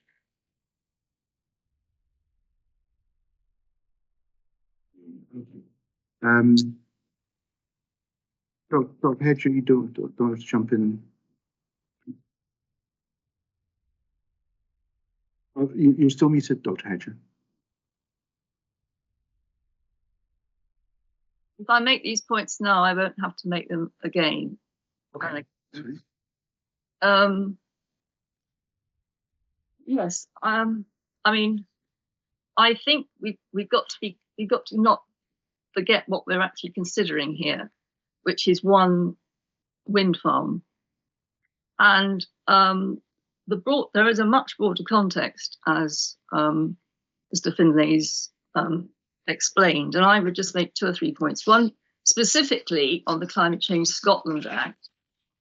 If you look at paragraph 92, it says quite specifically that the persons mentioned in subsection 2, which includes the Scottish ministers, advisory bodies, must, in exercising functions conferred on them by the virtue of this Act, take into account the need to do so in a way that contributes to the achievement of sustainable development, including the achievement of the UN Sustainable Development Goals. Well, I just wanted to just take you out of the climate change framework for a while, policy framework. And I know, I mean, I've been someone who's been working on climate change since 1994, started with WWF when David Attenborough wasn't convinced about climate change. So I know all about that. But it's always been part related to the Sustainable Development Framework. And there's 17 goals in the SDG framework, one of which is climate change action. Now, all this is reflected very much in, and I pointed out in my policies, in my submission, that although Scottish National Planning Policy has been supporting the transformational change to a low carbon economy for some time, it's never been an unknown support for low carbon development at all costs. If the NPF4 talks about, says specifically that success is not to be judged on economic performance or GDP, but on a wider range of issues. About place principles, very important. Livable, healthier, sustainable places, improved lives. And then I won't go into all of this now.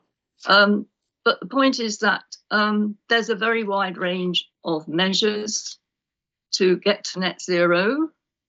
And not one of these quickly is going to be cost adjustments in terms of pricing policy, which we're going to see, and that's going to throw up a wide range of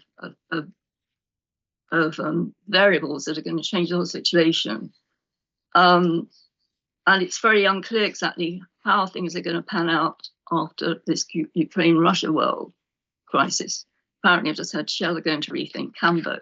So there's going to be a lot at stake in terms of energy policy developments. And there's a lot that can be done to achieve net zero. You've got a very difficult task, Mr. Reporter, on all this, to steer your way through all these different policy documents. And it's not an easy it's not an easy thing to say, to come down one way or the other about exactly what is right in terms of planning and climate change policy, in my view. It's a very nuanced path. And I'll just go back to the point I make about this particular planning application relating to one turbine, that in terms of duty cycles is going to affect very marginally Scottish energy demand. So, we just need to keep that in focus. I may come back in later, and I hope that wasn't too much of a diversion. No, that's useful, and particularly the reference to section 92. I'll look at that. Yes, Mr. Speaker, you is on. Yes, just to come back on 1-2 points. I'll be the first to say I think we're all striving to come to terms with some of this. It's not easy territory. I completely agree. The section 44, I've pored over it a long time. I'm not sure I got any answers, but the way best calculated to me includes timing, because these targets are not just nice to have. These are legal obligations to get to net zero and to get to 75% by 2030. That involves taking action quickly, not waiting for something better to come along. It's dealing with what you've got in front of you as the means of delivering net zero. I quite appreciate there are lots of ways of getting to net zero, but in terms of really making the difference in the short term, as Mr. Bell will say later on, onshore wind is probably one of the biggest games in town as a means of getting to net zero. And so something which delivers early and which helps to narrow that gap, which is widening by the year between legal obligation and delivery, must be very welcome. So I think the way best calculated includes very much the timing aspect. When Mr. Finlay says, my first point, when Mr. Finlay says there's been no recent change, well, yeah, there has. The targets we see were set in 2019. And I'll be the first to admit, in the first few inquiries after 2019, I didn't really get to grips with this properly. I didn't get to grips with it at Lancashire. The submissions I'm making now, points I'm making now, were not even canvassed at Lancashire in these terms. We weren't talking in these terms. I'm canvassing them today, and I'll come on to the question of consistency in decision making when we get to question 5. And I think it's a very good question, which needs proper attention, because you'll read 6 inquiry decisions, you'll read 6 different approaches at present. So I think, yes, there has been a recent change. There has been a rebalancing. Draft MPF 4 and the position statement talk in those very terms about rebalancing the planning system. Those are the words it uses. And I come back finally to this difficult point. Of course, there's always a better way somewhere out there than the choice presented to you, if that choice is an uncomfortable choice. But I'm not aware of any evidence that there's any other better means of achieving rapid progress towards the 2023, 24, 25, 2030 targets. Not many better ways than onshore wind at present. I'd like to know what they are, and if there is any evidence to that effect. That's, again, I may be sounding certain in what I'm saying. I go back to what I've said. I'm not pretending that the Section 44 duty is easy to interpret. The words most sustainable, we could be here for hours discussing. Mr. Bell will talk to that. And the way best calculated is not an easy phrase. That's the best I can offer you. Okay. Oh, there's one more thing. There is a document produced by just before the inquiry, public bodies, climate change duties, putting them into practice. That guidance was issued under the Climate Change Act, and it relates to the duties we're talking about. I'll be perfectly blunt, it's such high level advice, it doesn't take me very far once I've skimmed through it. So it's there before you, it's relevant. How much weight you give it, well, it didn't help me very much. Yeah, I did have a look at it. Yeah. Yeah. Mr. Finlay, obviously, Mr. Trent made a couple of points there. Do you want to respond to those? And then we can. Well, you're still on mute, Mr. Finlay. You're still on mute. Yeah. When I was saying nothing had changed much, I think one has to remember the context in which I said that in. Certainly nothing has changed much since in terms of Section 44 for some time. There are increasing targets, but the recent decisions all post-date this process. And whilst, as Mr. Chinnick's fairly pointed out, we're all coming to terms with them, I think his last comment about how high level the guidance is in the document he referred to is illustrative of the point that I was in fact seeking to make. It's a high level duty.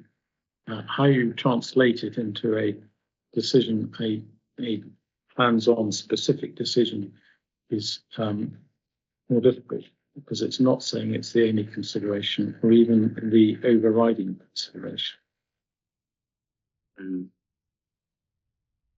Right. Well, that's very helpful. I think I understand Park's position on that first question. How should ministers assess what is most sustainable in compliance with their duty in Section 44.1? That just as a note to it, we're wondering whether the sustainability criteria in SPP would be helpful in this, or whether they provide a complete answer or not. So Mr. Bell was going to answer. Oh, Mr. Trim, do you want to say something? It's too difficult for me, Mr. Bell.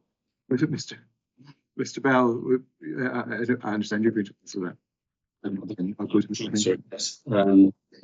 I think, well, if it's over to the planners now to see, well, how do we deal with this in decision making and make it practical? That is going to be a helpful way of looking at it as well. And for me, when I looked at the term most sustainable, that infers an examination of alternatives, because it's like best practical environmental option. You look at what the others are and you praise them.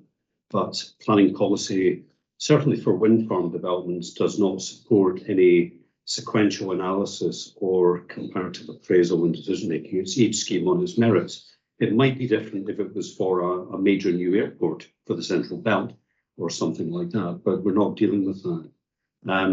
I think section 92 that was just referred to by Ms. Hedger was quite helpful. It requires ministers, when exercising the functions, to do so in a way that contributes to the achievement of sustainable development. And I think that does give us a link to existing policy. And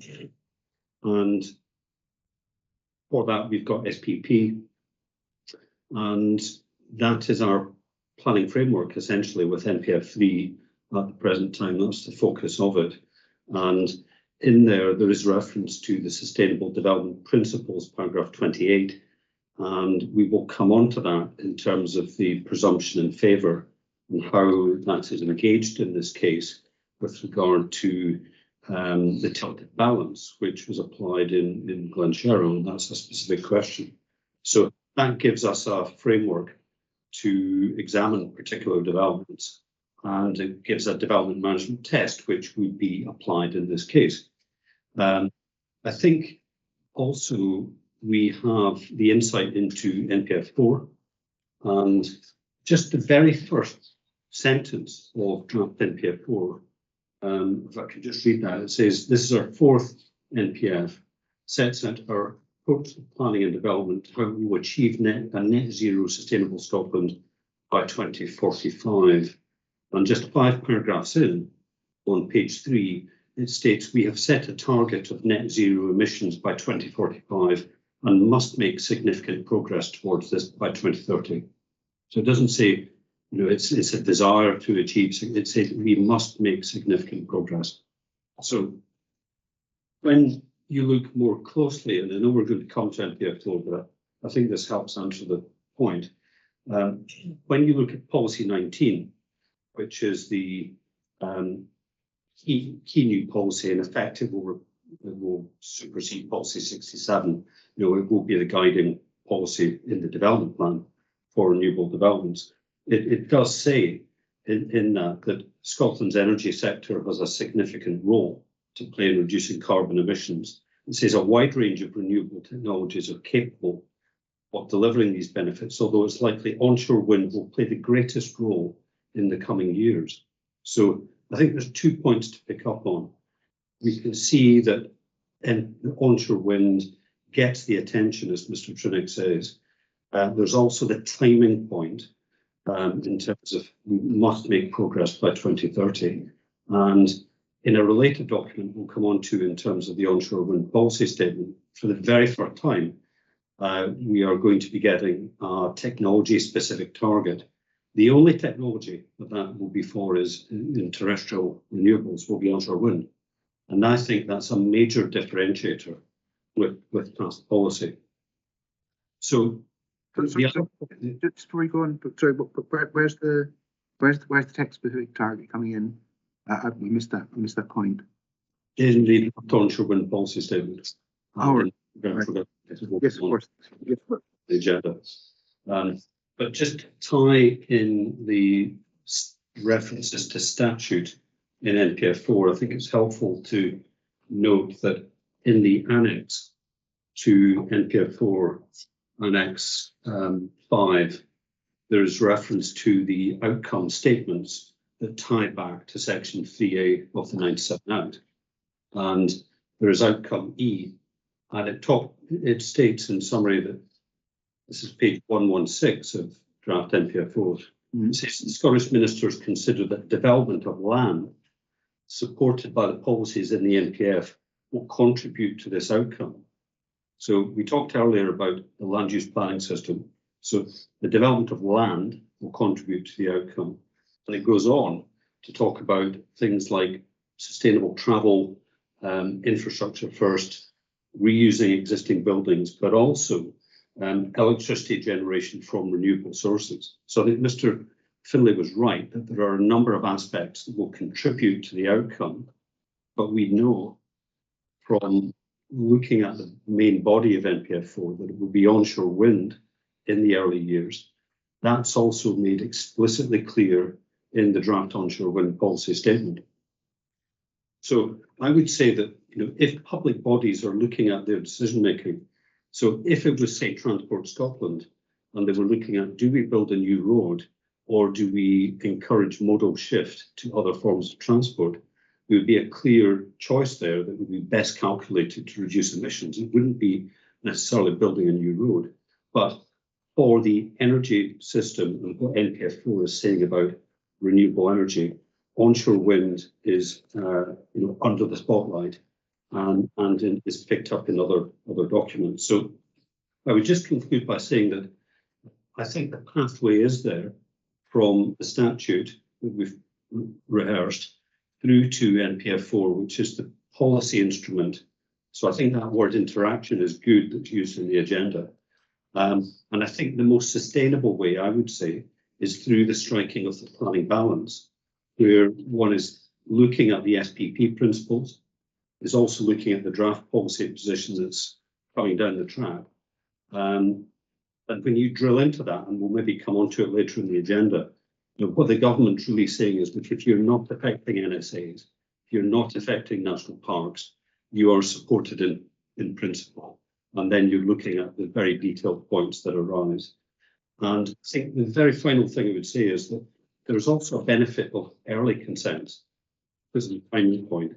And 82 megawatts delivered now will have a disproportionately higher benefit than 82 megawatts delivered in 2035 or 2040.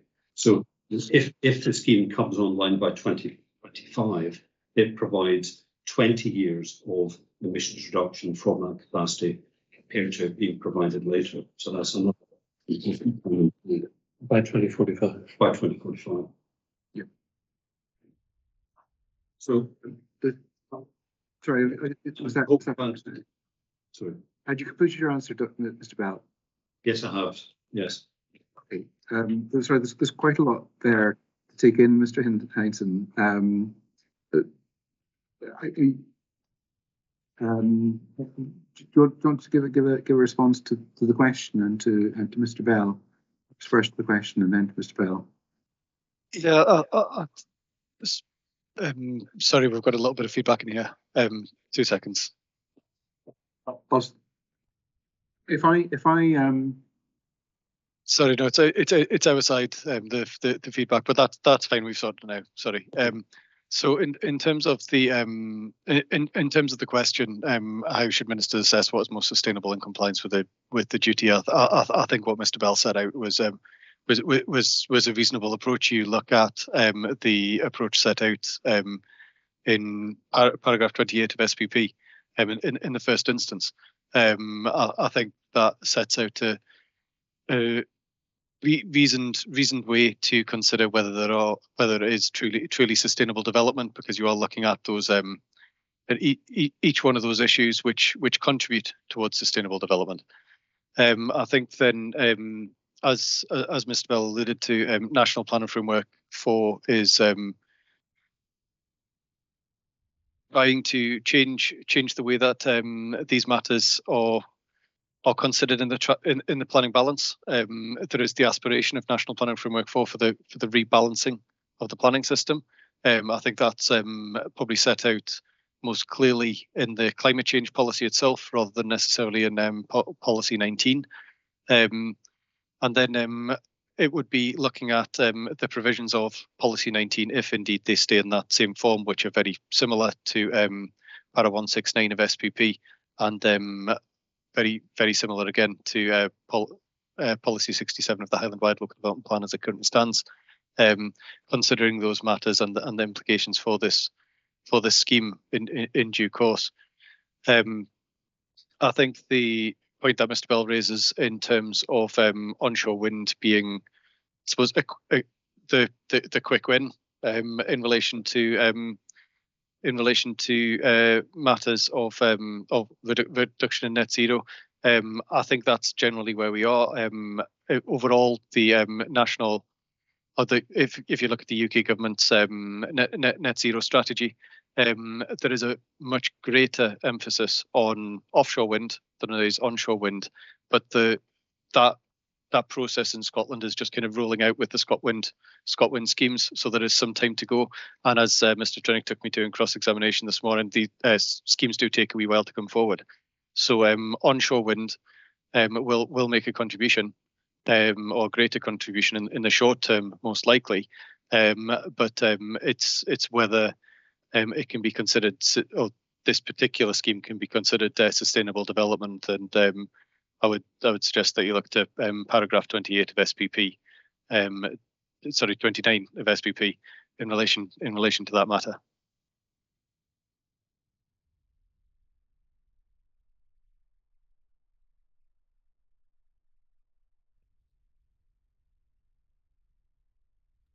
I don't know if I don't think you need an opportunity to come back on that as well, do you? Nope. Okay, good. Dr. Hedger, is there anything you want to add here?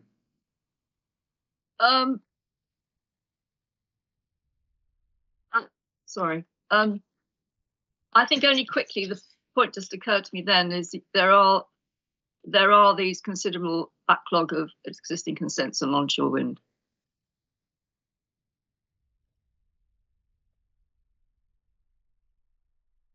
By which you mean wind farms that have been permitted and not built out? Yes. Okay. And what do you draw from that? Well, that in terms of going quickly on this, there are other areas that could get going much faster. I'm not sure when this decision would come out of the Scottish government. So there are, that's one of the factors that's in play.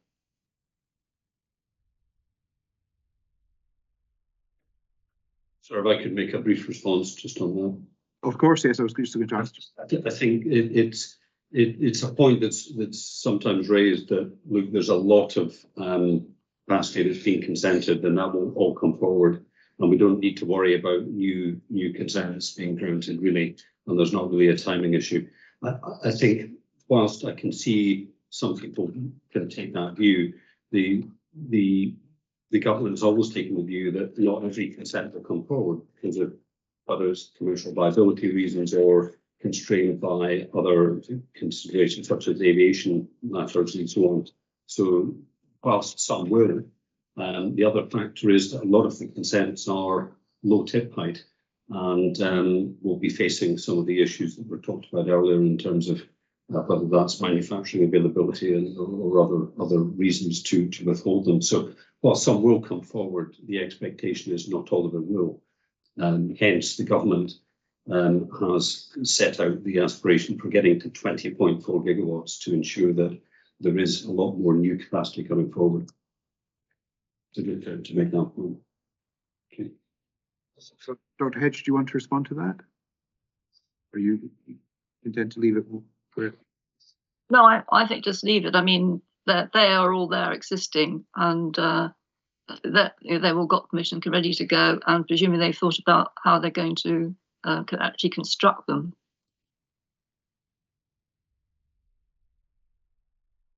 And obviously there'll be increased demand for them at this point now.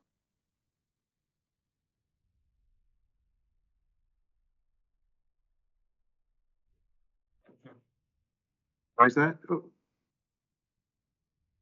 Why increased demand? Well,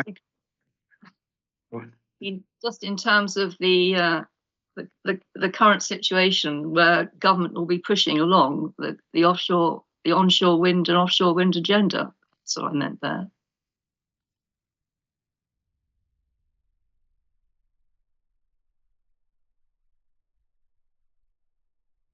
Okay.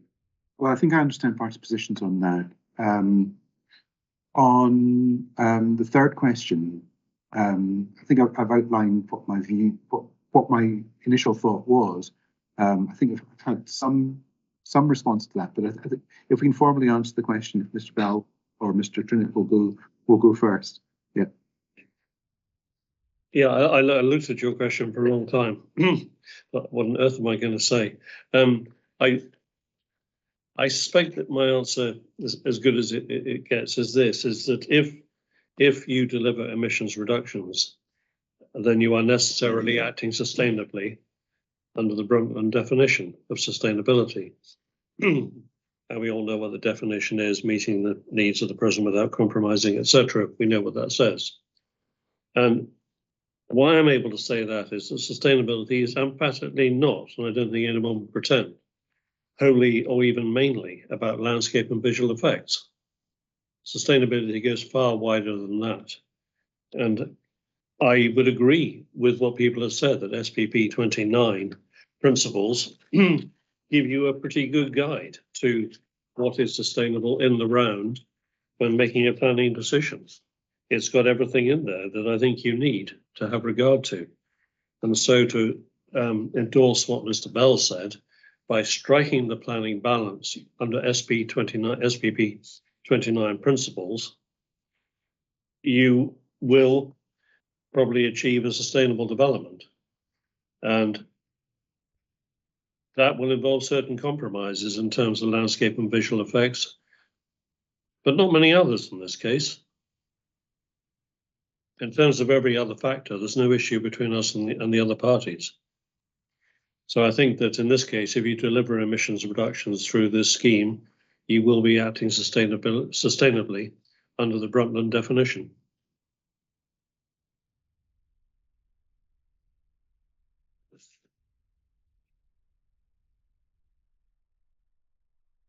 So you don't agree that there could be a conflict? I think the two sides of the equation that you put there are perhaps not to be seen as two sides of the equation. If you deliver emissions reductions acting sustainably, employing SPP 29 principles, you will deliver sustainable development. In other words, you deliver emissions reductions sustainably. Apply those principles. Planning balance. Strike the planning balance. Right. Okay. Mr. Finlay? I think 2 points in response to Mr. Trinick, that applying or taking into account the considerations listed in paragraph 29, which is perhaps the best way of doing it, and then applying the planning balance will give you the answer as to whether this development is sustainable or not. It's not development, it's not sustainable development per se, and I don't think anyone's arguing that. It is, as with many other wind farm decisions, quite often they come down to either landscape or visual, or just visual impact as to whether the development is sustainable or not.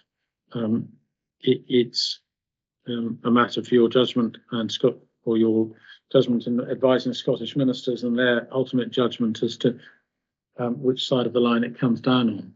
But so in terms of you can both, it is technically open to either refuse or grant this application and still comply with the duty to act in a way that is considered most sustainable. One that neither rules the other out. In our submission, these are overriding duties, overarching duties, and there's no necessary conflict between A, B, or C, and that any court assessing whether a public body, if it was acting in the way it considered most sustainable, I think it would take a lot of convincing to conclude that it was acting in a way not best calculated to contribute to the delivery of targets, because in exercising its functions, because those functions must include refusing or permitting a wind farm. It's not requiring an outcome. So in our submission, there's no internal conflict posed by this application in respect to the Section 44 duties. And I'm not sure there's a real issue between myself and Mr. Trinick, but the application of the consideration of the criteria in paragraph 29 of SPP along well-worn route will give you consideration of an outcome as to whether it's sustainable or not. And Glenshare is a good example of that. But there are many other recent examples of after decisions before Christmas where the decisions were made in the other way and applications were granted. So I'm certainly not that we may make reference to Glenshare simply because it's the most recent decision, but there are a number of decisions where the same process has been gone through. The onshore wind policy statement has been looked at, SPP Power 29 has been looked at, the other background duties have been looked at, and decisions have either been permitted or rejected. And in our submission, that is the same general process you should be undertaking with this application. Oh, Mr. Trinnick, okay. It's just a brief one. I think we're going in the same general direction. I think the only nuance that we would emphasise more than has been by others is the fact that lurking on the horizon, looming ever closer, is a legal obligation to deliver certain net zero targets, including by 2030. And as time goes on, and if the gap continues to widen, then the weight to be given in any planning decision to the need to achieve those legal obligations grows greater and greater. Mr. Bell, I know, wants to add something to that point. It was really just to say that in the planning balance, yes, paragraph 29 is helpful, and I know we're going to come on to it, but paragraph 33 and the presumption in favour of being a significant material consideration, what that means for decision taking in this case, and where there's no objection from any consultee like SEPA, NatureScot, HES, and so on. So it's not a standard balance that needs to be struck. It's tilted, and we know from SPP that the adverse effects have got to significantly and demonstrably outweigh the benefits. So that is where the focus should be in the appraisal, in the striking of that balance. We'll come on to that. Good. That's very helpful. I think everyone's finished on that point. I think I don't think anyone has anything further to say on that needs to be added. I think I understand where parties are. My last point, I think probably everyone has answered, unless you want to come in and say something. How should ministers' duties under section 44 since examination of the application? No. Yes, Mr. Trinnick, do you want to answer? I think we've covered that. We covered that. Okay, good. Yeah, no one's suggesting they want to come in on that. Okay, so the next point was what are the key elements of national planning policy relevant to the determination of the application.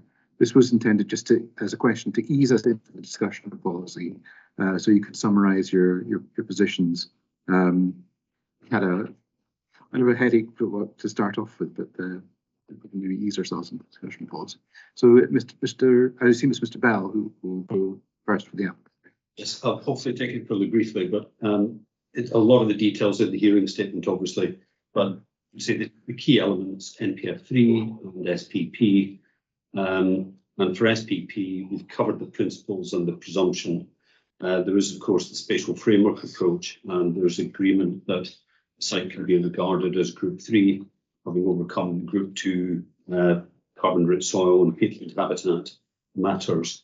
And then we've got the development management considerations of paragraph 169 to look at.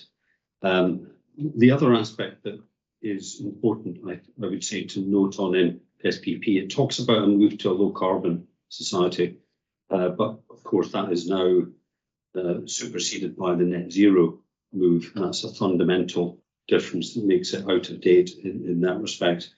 So both NPF3 and SPP are under review. We've got draft NPF4. I think there's common ground that insofar as it contains detailed policy wording at the moment, well, the limited weight can be attributed to those, but the statutory references are clearly not up for consultation, and weight can be afforded to those. I would say the sort of 5 key points in draft NPF4 would be the 2020s is a critical decade. I went to that reference just earlier. This project would be of national importance should that policy carry through to the final version because of its scale. There's a statement of need that sets out that a large increase in electricity generation is required to meet net zero. And energy, we know that it's inevitable that I think energy security will come into play in a more obvious way around that policy objective to secure the electricity resources. And we may see a UK energy supply strategy issued next week, which may come before the inquiry. That may give us some more insight into that. The 4th point would be onshore wind is to play the greatest role in the coming years. I went to that reference earlier. And then lastly, the climate emergency, significant ways to be attributed to that. And there may be a view that actually we don't need to wait for that is already a material consideration of some weight, given the emergency was declared back in 2019. So the onshore, sorry, what was the last thing you mentioned? Was about the policy 2, draft policy 2 in NPF4, which is a key element of national planning policy on the agenda item. Maybe you want to cover NPF4 in a bit more detail as we go through the agenda. I can go through the agenda. That's useful summary. Good. Mr. Heinsohn.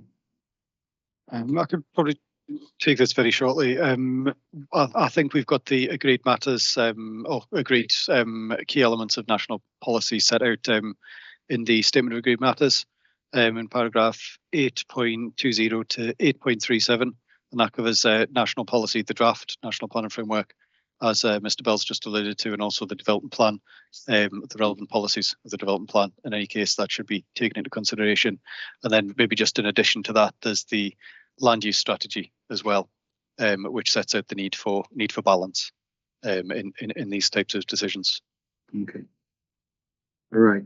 Well, actually, since we don't have the land use strategy on the list of documents in the next question, perhaps you could go on to say a bit more about what you want to draw out from that. Did you get that? Yes, sorry, I'm just getting my copy of the land use strategy up there. Sorry, I'll just be 2 seconds. I'll do it too, actually.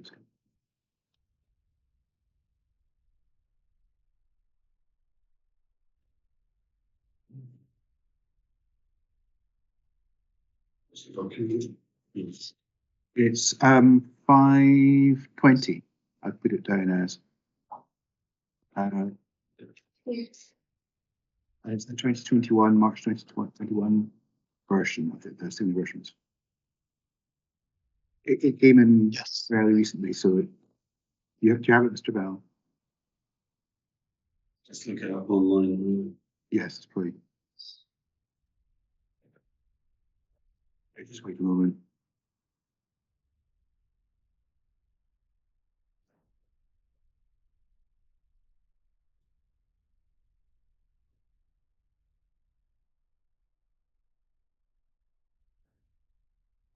Yes, got it. Thank you. Good. Okay, grand.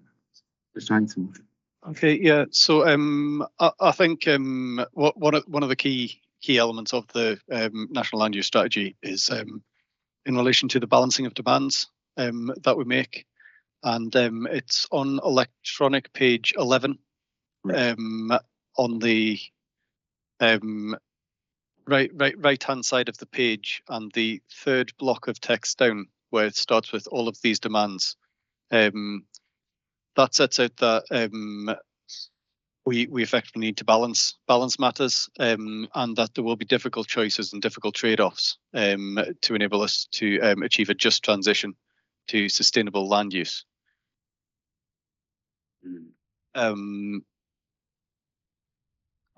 as part of that, it then goes on to set out that as Scotland moves towards being a net zero economy, there'll need to be a significant land use change from current uses of forestry and peatland restoration, but we also need to balance uses along with activities such as onshore wind energy, but also the protection and enhancement of habitats and biodiversity. I don't think that's a matter between us in this inquiry.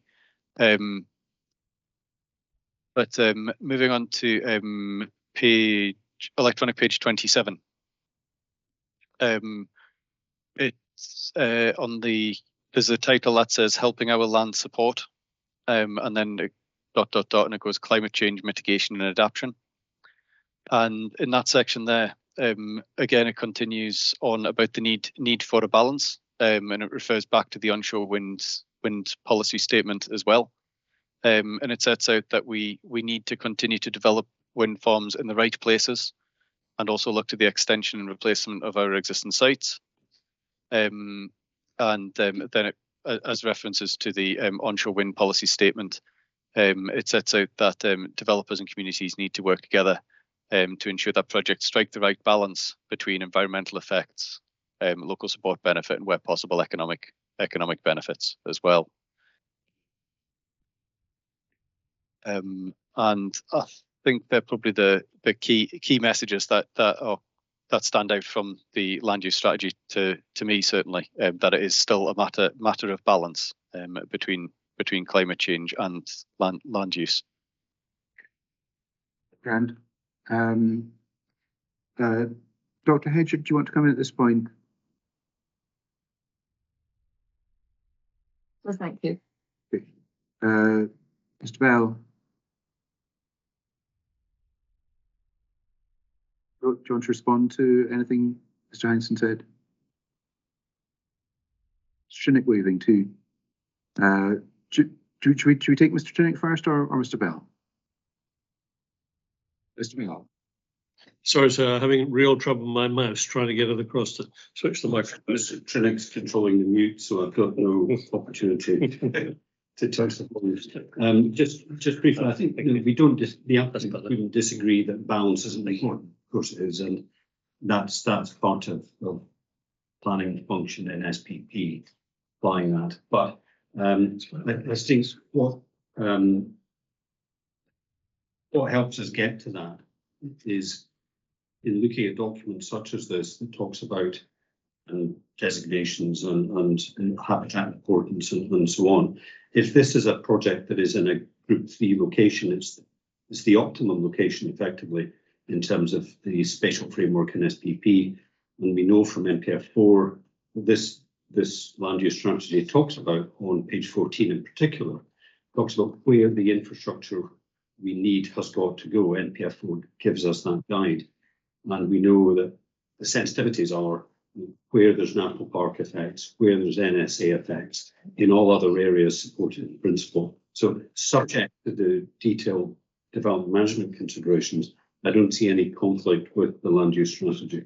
Just a moment, when you gave me the reference to page 14, was that the land use strategy or the land use strategy? Yes, sorry.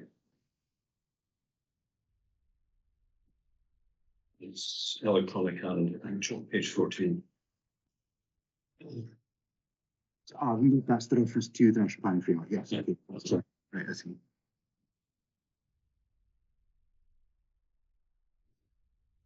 Good. Okay. Mr. Trinnick, did you want to say something on that too, or? No, thank you. Oh, okay. All right. Mr. Heinsohn, I don't know if there's anything for you to come back on there. No. Good. All right. Well, we'll move on to the specific questions about the balance to be struck between adverse effects of a proposed development and its benefits, and whether it's been altered by since the publication of the Scottish planning policy or the third national planning framework by our number of documents. Now, to a degree, we have already discussed some of this. Perhaps we can just go into it a bit further, and then obviously it leads into a discussion of what reporters have made of this, which is the next question. So if we can just address, I mean, what's the best way of doing it? Do you want to you want to take all the questions together, or do you want to? Mr. Bell is nodding. Mr. Finley's nodding. Okay, well that's what we'll do then. We'll take all of these documents together in that question. Okay, and Mr. Bell, if you want to go first. Yeah, the way I was going to do it is just give my answer is yes to start with. Then I'll go to the reasoning, and then give you just refer to one decision. But that's a lead-in, if you like, to your next question, which is about, well, how do we deal with decisions? And Mr. Trinick's going to cover that. So if you allow me to sort of go through my position, and then Mr. Hinson and Mr. Finley could come in, and Dr. Hedger, that might be the best way to do it. I'll try and keep it fairly swift as we go. So I think you've listed eight documents, and I would say what I was going to do is just give you very key points on each. So the first one was the Scottish Energy Strategy, CD 7.2, and the Onshore Wind Policy Statement, 7.1, both from 2017. And we know in those documents that onshore wind was referred to as playing a vital role. But that was back in 2017, it was vital. And the detail on those is set out in my hearing statement. I won't go into that. The next one was the Climate Change Emission Reduction Act 2019. I think we've probably covered that enough with points we've referred to just earlier. The next one was the 6th Carbon Budget and the advice from the Committee on Climate Change. And I deal with that in my hearing statement at page 43. And the key points I would say from that are that the UK climate targets are dependent upon action in Scotland. It says that. Also, there's a second point. The committee is clear that electricity demand will rise substantially, 50% by 2035, and they say doubling or even tripling by 2050. And that's the move to less use of electricity, away from gas boilers, big use of electric vehicles and all that. The methodology report that goes along with the budget talks about onshore wind doubling in capacity to 20 to 30 gigawatts by 2050. And that's where the Scottish Government has. That's paragraph paragraph 36 on page 103 of 736. Is that right? It may well be. I've referenced it in maybe page 44 of my hearing statement. Right, okay.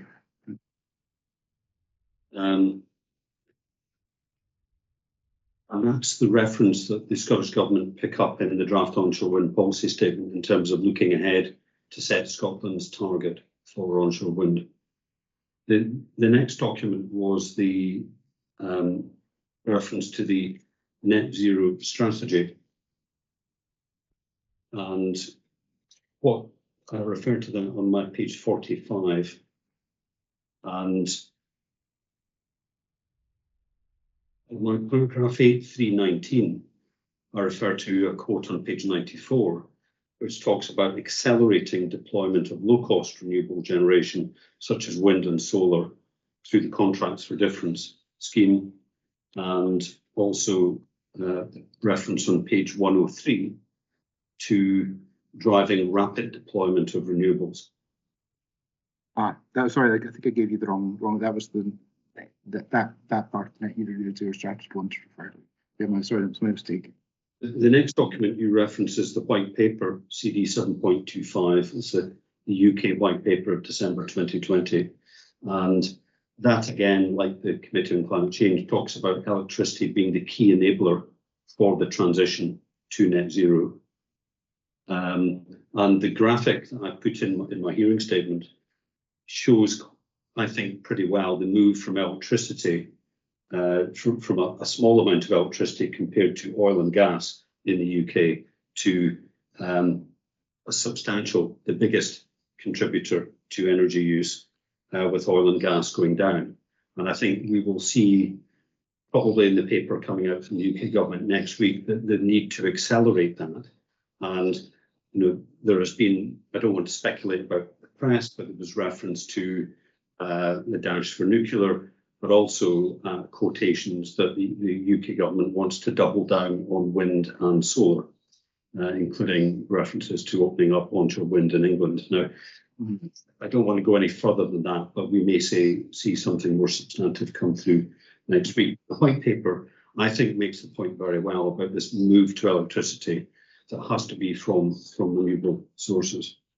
And then the last two or few documents in your last bullet is the Programme for Government 2021, which references NPF4, but also talks about the target for onshore wind being a commitment from the SNP and Green administration. And then the onshore wind policy statement, I've covered that in some detail, but that talks very much about the need for the consenting rates to increase for onshore wind, much more than in the past, and for more to be delivered, in particular through the 2020s. So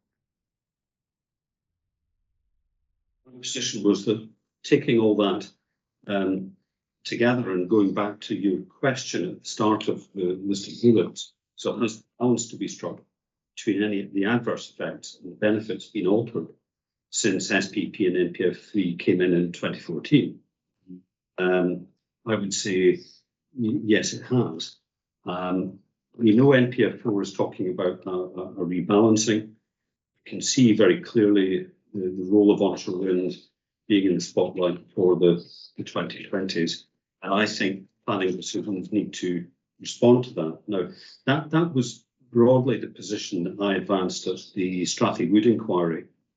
We have that decision before this inquiry, and I thought it might be helpful just to finish to look at how that's answered there. So it's document AP 12.30, I think. Potentially. Sorry, 10.55.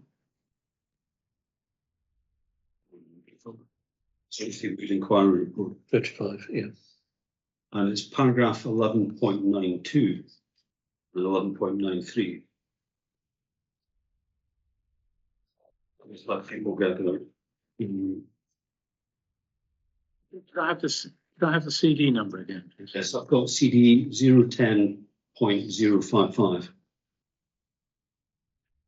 And sorry, and the paragraph number 11.92 and 11.93. 92, 93.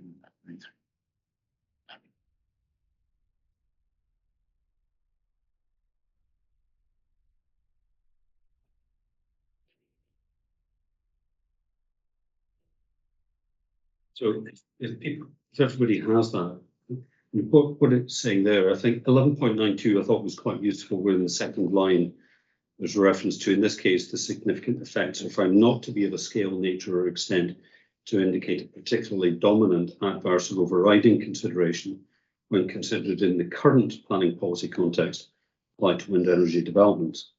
But 11.93 goes on to say, in applying the planning balance overall, the reporters were mindful of the Wildland Limited concern. I think that was the planning consultant for Wildland Limited saying that, look, if there's a lot of double counting going on, you need to be cautious. So they've said, okay, we recognise that.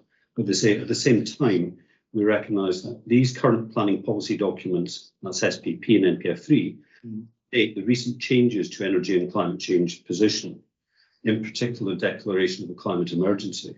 Consequently, we consider it appropriate to attribute greater importance to the benefits of renewable energy in the overall planning balance. I think that was the point I was trying to make through my references to some decisions like Millenderdale and so on, where there has been acknowledgement that things have moved on in the last 8 years, and it is appropriate to apply more weight to the benefits of a development for the reasons, we've been through some of those key documents, and the earlier discussion about the targets would go into that mix as well. So I thought that was a helpful reference. We don't really need the scheme specifics to look at the principle that was applied there, and I think that's one that I would commend. So that's what I wanted to say on that. And thank you. The date of the report is just noted Is October 2021. Yeah. Okay. yeah, and the minister's decision accepting that, I think, it's December 21. Good. Okay.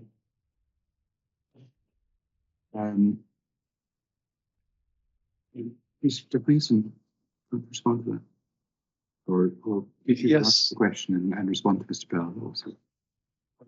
Yes, I think going through the questions, Mr. Bell set out very clearly what each one of these does in terms of the way in which they need to be considered. Certainly, I think something that I highlighted on a previous question, I'll highlight again now, is that they all still require balance to be taken forward, and it's where that balance then lies. But the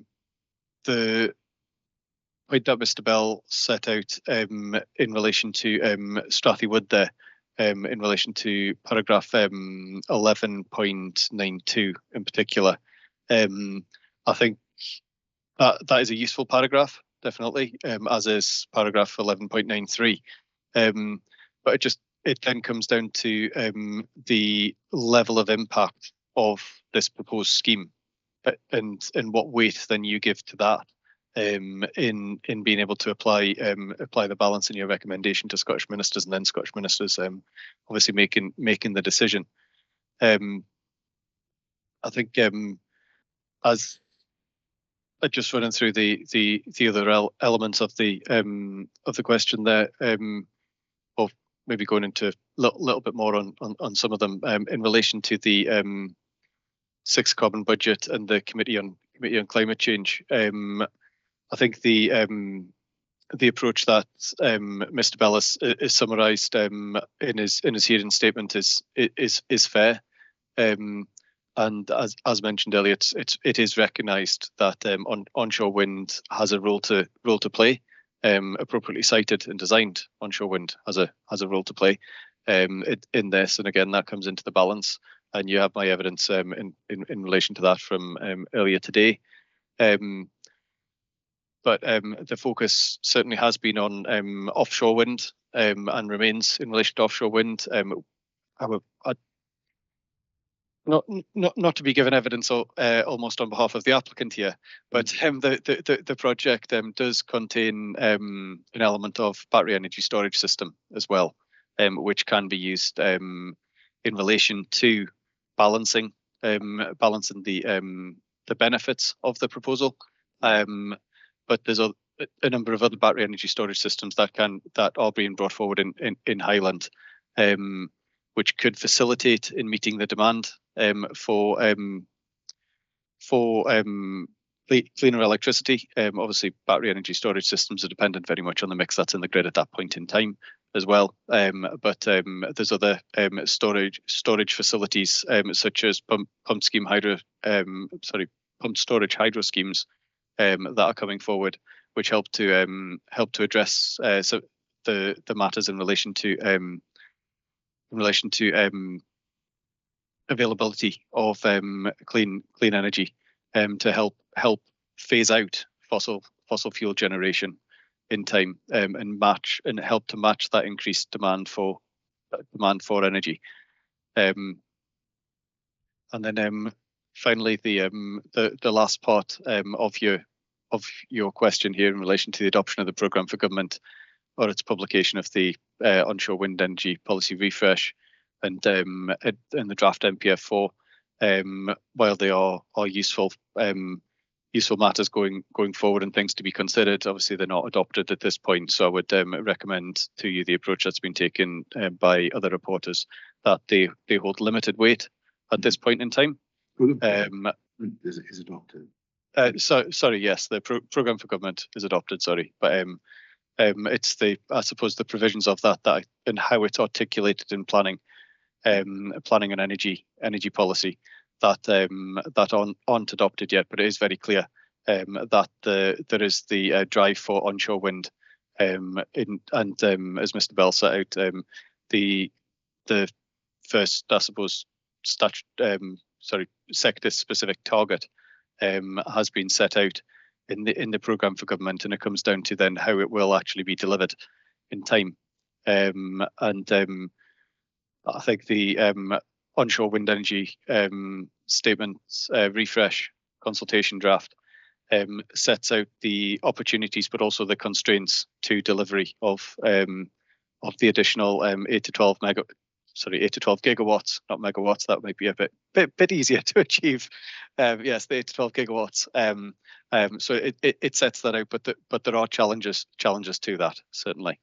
Mm-hmm. But that's set out in that document. But in terms of NPF4 and the onshore wind energy policy refresh, I think in accordance with other recent decisions from Scottish ministers, at this point they can hold limited weight, but I would anticipate that they will be coming once they're adopted. They will obviously have much greater weight in the decision making process. I think we understand where we are there. Is there anything you want to come back on there, Mr. Bell? I don't know if there is. Okay.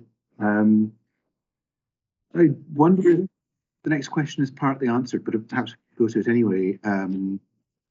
What account should I take of or ministers take of previous decisions and reports from ministers on which an application is not? You've pointed us to Strathley Wood, Mr. Bell. I've mentioned North Lowther and Paul's Hill, and I think it's set up in your submissions already. The key parts of those two decisions. Strinik, you wanting to ask that one first? I think your question goes a bit wider. Right. Okay. And I thought it was a very good question. I mean, clearly there is a general law requirement for consistency in decision making. The Ogilvy case, which I think is 2021 CSIH 8, makes that clear. Doesn't mean it says a precedent. There's no precedents apply in these cases, but I think if you take a view which is clearly different from a previous decision, then you've got a duty to give reasons. Well, that's fine. The problem is, of course, achieving consistency at all. That if you look at various relevant decisions as set out in paragraph 2.4 of Mr. Bell's report, Millendale, Paul's Hill 2, Crystal Rig 4, and then North Lowther, we've got on top of that Strathy Wood and Glen Sherrow. It's difficult to just be consistent because they say different things. In particular, I note what Mr. Bell said about Strathy Wood. I was involved in Paul's Hill 2, I know that, and Crystal Rig 4, and Glen Sherrow. And I think in Glen Sherrow, I would just say beware. That's an SPP 212 National Park case. So national designations are in play there, and that was noted by the reporter. But I think Strathy Wood got it about right, but I would say that, wouldn't I? I think the reporter in Glen Sherrow at paragraphs 735 to 737 of his report got it wrong. Which do you follow? Well, that was one reason, and Mr. Fenley will be familiar with this, that about 4 weeks ago at Clash and Derrick 2, I did ask and was given the opportunity to make legal submissions in advance of the inquiry on striking the planning balance, net zero, and what it meant for striking the balance. And the reason I did it was that I was concerned that previous decisions conflicted with each other, and the reporter in that case, and you weren't getting a clear steer from what had happened before. And there was a need to get to grips, really get to grips with the pathway from law to policy to action, the decisions. And I don't think that's yet been achieved. So my invitation to you is probably not going to help me very much. It's I'm not sure you're going to find it easier just to be consistent with previous decisions for reasons I've given. And my invitation to you is to come to your own views. We can call it the Seaton approach. Based on your own reading of all the documents and all the evidence, and having heard the submissions you've heard today from Dr. Hedger, Mr. Finlay, and myself. And let's try and achieve a consistency in this area which hasn't existed to date.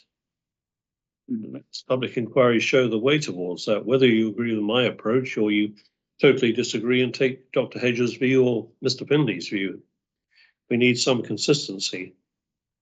In this inquiry, you have heard the clearest of evidence in a way which I don't think has been articulated before, at least in inquiries in which I've been involved, about the pathway to net zero, the legal policy pathway, what it means, what the Climate Change Act 2009 really means for decision making, what Section 3ZA and 3A of the Town and Country Planning Act 97 mean for decision making. We put you in a position, I hope, and with the benefit of closing submissions to come to your own view on this. Obviously, you'll need to take into account what others have said, but I wouldn't even invite you to just simply slavishly follow Strathy Wood. I think Strathy Wood is the right approach, as articulated by Mr. Bell. Others will say other things. I think you've got to follow your own path. So you don't think that existed North Lowther and Paul's Hill 2 and Strathy Wood can all be reconciled? Well, sure. Not easily, no. I think that certainly reading, as I just have while Mr. Bell was talking, what Strathy Wood said alongside what the reporter in Glenshire said, they're not easily reconciled. They really are not. I happen to think the Glenshire reporter was wrong and Strathy Wood was right, but that, I guess, reflects the case we're putting forward to some extent, although I'm trying to be impartial and give you objective thoughts here. I'm sorry, Mr. Heinsohn, I should have asked you to go out. Well, perhaps you can go on to answer this point if Mr. Bell doesn't have anything further to add to Mr. Trinick's point. No. So, Mr. Heinsohn, if you could just draw out the relevant parts of Glenshire for me, that would be helpful too, as you answer that question. I'm just going to defer to Mr. Finlay on this one. Okay, Mr. Finlay, right, grand. Oh, you need to take your mute off, Mr. Finlay. This is a subtle way of passing the ball back to Mr. Heinsohn. Perhaps I can deal with this in a number of ways. Make two introductory remarks. One is that one has to be careful, and I don't mean that in a pejorative way, of applicants saying that there's a step change or some transformation in the policy approach. And just by way of an example, if you look at the planning update, which is CD 1.12, which was in October 2019, Mr. Bell was arguing for a transformative change in policy then. And that's been a consistent approach throughout. I can give you two paragraph references, 2.5.4 and 2.10.11. Sorry, can you tell me what document reference was again? CD 1.12. There's absolutely no need to turn it up. It's just providing evidence for the general point that applicants have been suggesting there's been a transformative change in policy for a variety of different reasons over successive years. And paragraph references, sorry. 2.5.4 and 2.10.11 are where Mr. Bell uses the words transformative. Okay. But I don't want to put undue emphasis on the use of the words transformative, but the point is that there have been, and in recognition of policy changes and legal changes over the years, but that's part of the background to the submission I want to make. There have been those changes. The second point is that the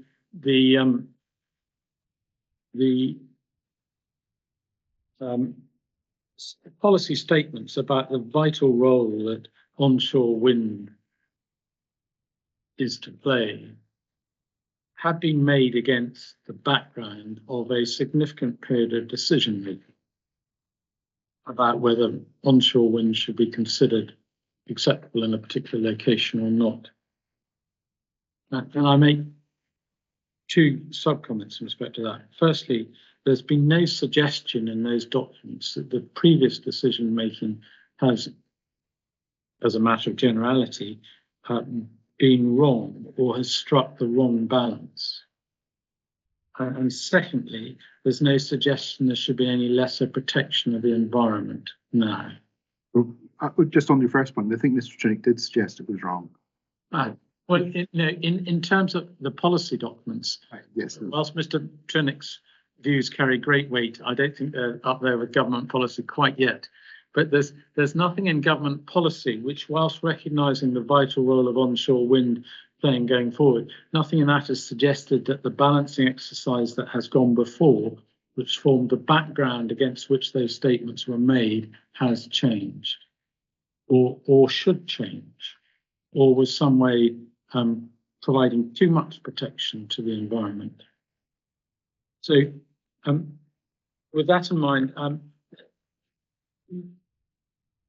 Mr. Trinick is right in terms of the that it's difficult to reconcile the detail of every statement in the various inquiry reports, because partially reporters will express themselves quite understandably and almost inevitably in their own language, in their own way, and it is in many of them. I wasn't involved in Paul's Hill.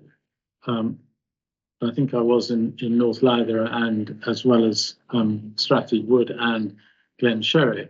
There's been no dispute as to on the council's side or SNH's side or Nature Scott's side as to the growing weight of policy support for renewable energy, and that is how reporters articulate that in their position, in their decision letters may change.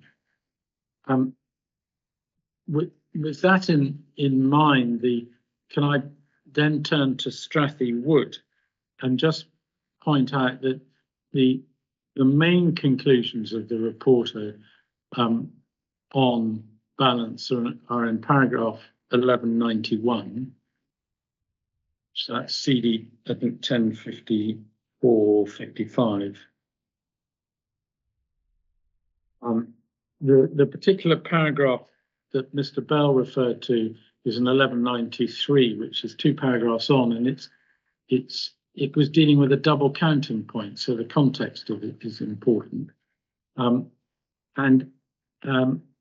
I think it's and he was also dealing with the point that I'm perhaps articulated by myself or Mr. Heinsohn, that, for instance, the Highland Wide Local Development Plan has already taken into account the encouragement for renewable energy policies, and we shouldn't double count that. But the point that Mr. Bell relies upon is saying that we consider it appropriate to attribute greater importance to renewable energy in the overall planning balance, immediately follows the points made about double counting and planning policy documents already providing that support. So that's the context. What the Scottish Government in their decision letter say, and that's in CD 1054. If you go to electronic page 19 of 60, there are just two passages in that. Because part of it, I shall say this off the record, but part of the problem is not that the reporters have come to express themselves differently, but the Scottish ministers haven't grasped the nettle of the different expressions that there have been. I shall now go back on the record. On page 19 of 60, under Scottish Government Policies and Local Development Plan, if you look at the second paragraph, it's a comprehensive statement. Renewable energy policy, climate change targets, energy policies, planning policies are all material considerations when weighing up proposed development.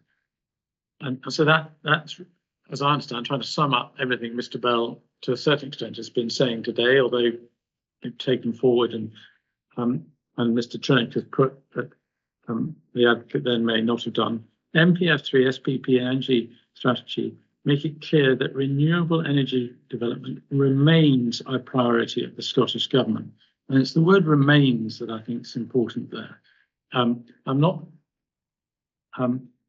This is a matter which should be afforded significant weight in favour of the proposed development. I think it's important to recognise that renewable energy development has been a priority which should be afforded significant weight in favour of development for some time. And whilst I may be arguing about whether it's a slightly bigger priority than it was 5 years ago or not, it's still a priority. It's still vital. It's been vital in 2017 in the onshore wind policy statement, as Mr. Bell pointed out a moment or two ago. It's vital now. I don't think you can have something being more vital now than it was then. It's vital, but it's vital, and the same balance still applies. And Strathy Wood makes that point clear, because if we go on to the bottom of page 19, talks about the overarching principle of SPP, economically, environmentally sustainable places. And then over the page, the aim is to achieve the correct development in the right places, not to allow development at any cost. And to a certain extent, that's been the mantra of those opposing wind farm developments, sometimes successfully, sometimes not.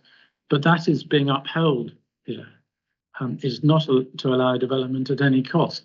And so in my submission, that lies at the heart of Highland Council's submissions to you in this case, and that is entirely consistent with Strathy Wood. It's that balancing act. There are inappropriate places for development, and the balancing act, it goes on to discuss the balancing act. So, I mean, that's not a full consideration of Strathy Wood. I'll perhaps deal with that in more detail in closing submissions, but to give you a headline view that whilst I accept Mr. Trinick's point, there are differences. The continuing weight to be given to renewable energy policy and the correct development in the correct place is still the government's position. And then, so you asked about Glen Sherrow, and Mr. Trinick has highlighted some of the paragraphs. I would refer to 238 and as well as the paragraphs around 730 or perhaps 735 to 737 in the reporter's report. And he says in terms, to date, in 736, there's no distinct policy change that suggests less protection should be given to the environment, which, if I recall correctly, may echo a comment of yours in a decision on to the north of Loch Ness. And that remains the case. And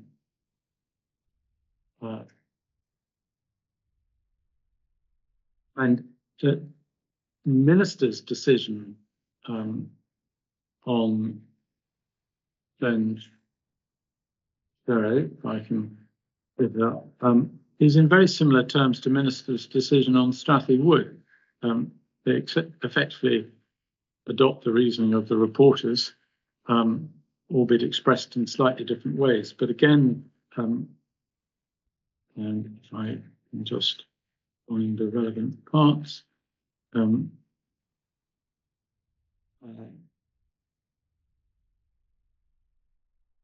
page 11 of 15 of the report of the minister's decision.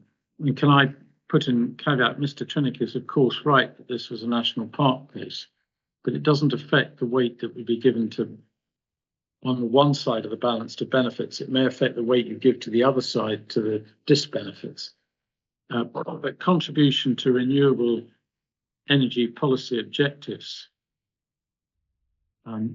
there's specific reference to the 2019 Act and the targets at the bottom of that page. So I think maybe the first time I've seen that in detail in the letter. And then over the top of the next page,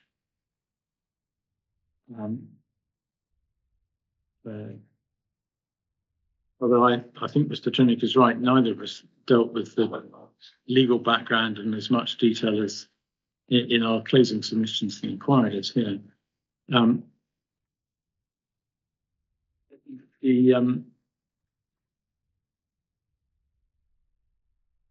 There's no suggestion in the paragraph, I'm not going to read it out or try to summarise it, that there is any change to the weight to be given to protection of the environment or rebalancing exercise.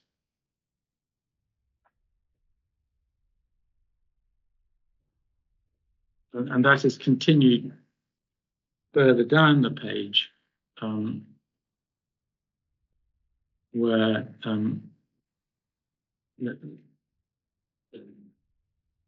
there's a paragraph beginning MPF3 SPP, etc., makes it clear that renewable energy development is a priority for of the Scottish Government. Mm-hmm.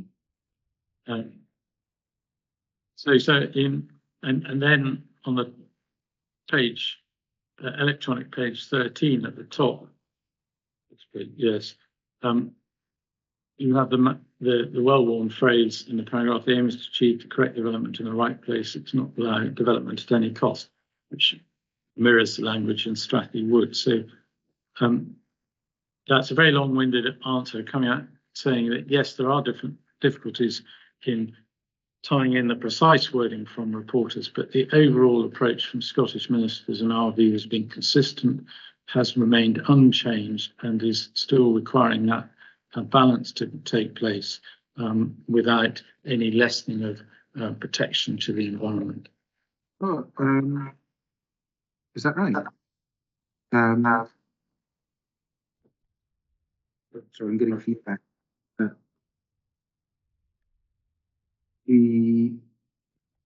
I think, did you not acknowledge earlier that there was more of a priority for renewable energy and policy? Was that what you said? You need to unmute again.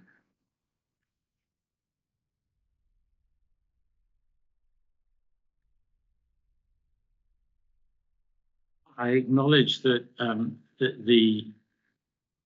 well, I thought in terms of Strathy Wood to say that the vital role, priority, call it what will, has been there for renewable energy for some time. And the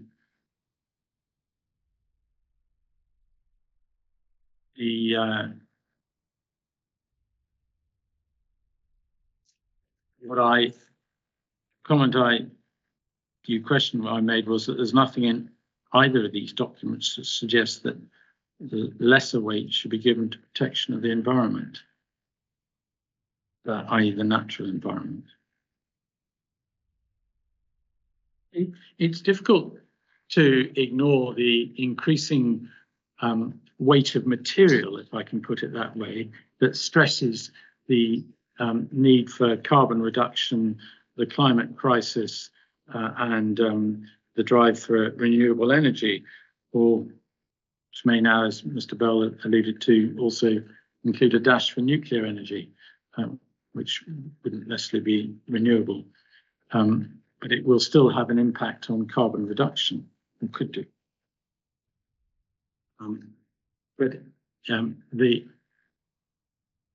My submission is that the underlying balance of not allowing development at any cost, and that just reflecting the language in the Glen-Sherry minister's decision, that decisions and policies should be guided by certain principles, including supporting climate change mitigation and protecting natural heritage. And there's, in my submission, there's nothing to suggest that that balancing act has significantly altered. So essentially, there's a very high priority for renewables, but they're referred to as onshore wind is referred to as playing a vital role, but there's still the same level of protection for the environment. Is the balance hasn't shifted? Well, In essence, yes.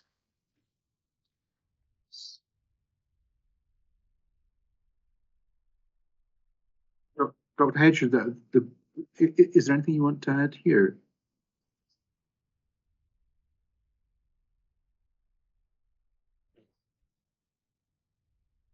No, I think I must support what Mr. Finley was saying. I was just being a bit naughty and thinking that maybe there's a slight difference between the stronger commitment that Scotland's had to renewable energy over the last 5 years than in England. So it might seem that there's now a greater interest in renewable energy there than there was.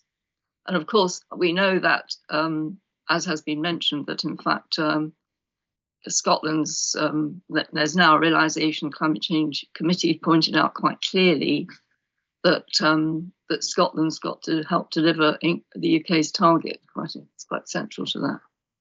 Is that a bit naughty? You can leave it out of the. It's just a comment, really. No, I don't think it's naughty. No.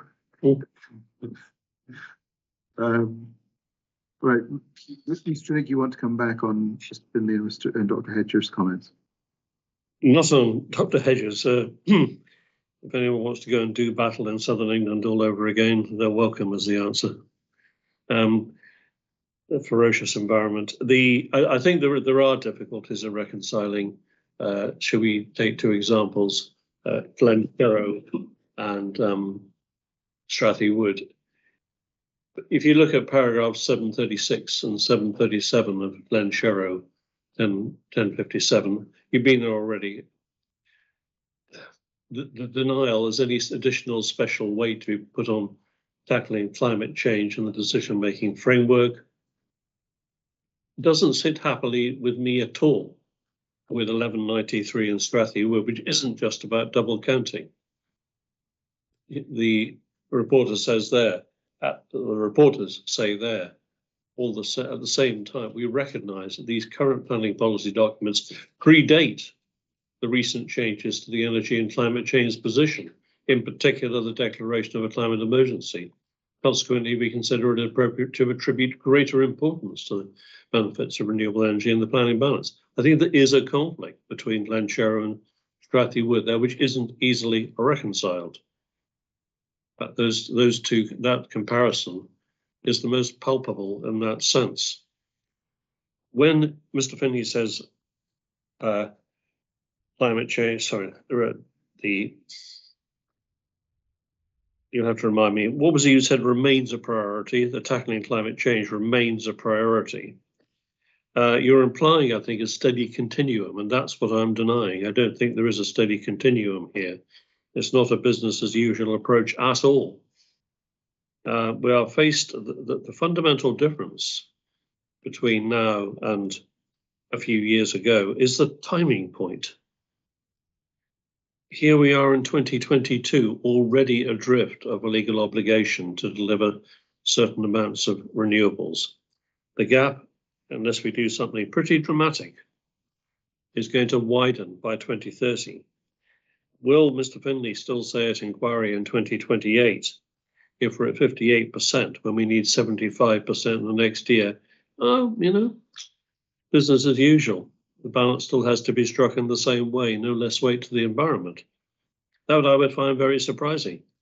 In any case, I think that the stress on giving less weight to the environment is ignoring the other side of the equation. It's not so much giving less weight to the environment, it's giving a lot more weight to the need case for renewables. That's the point we stress, with net zero legal obligations in mind. I'm not sure how that can be denied. So there's my answers. In terms of ministerial decisions, well, off the record, I agree with Mr. Finley, but I'll leave it there. I'm afraid there's no escape from being on the record. Well, I knew that. Okay, Mr. Finlay or Dr. Hedge, do you want to come? Ms. Finlay, do you want to come back on anything? No, just that I view with some horror still debating this point with Mr. Trinick in 2028, but no doubt we will be. But hopefully we'll have both evolved our positions since then. I'll be gone by then. Okay, just a moment. Dr. Hedger. You need to unmute Dr. Hedger. Sadly, the way things are going, achievement of net zero on a global scale or European scale, UK scale, over the next 10 years is going to look decidedly unachievable. I think there'll be dramatic changes around all of that, I think. So I don't think you can project forward to 2028 on that issue in this context, quite frankly.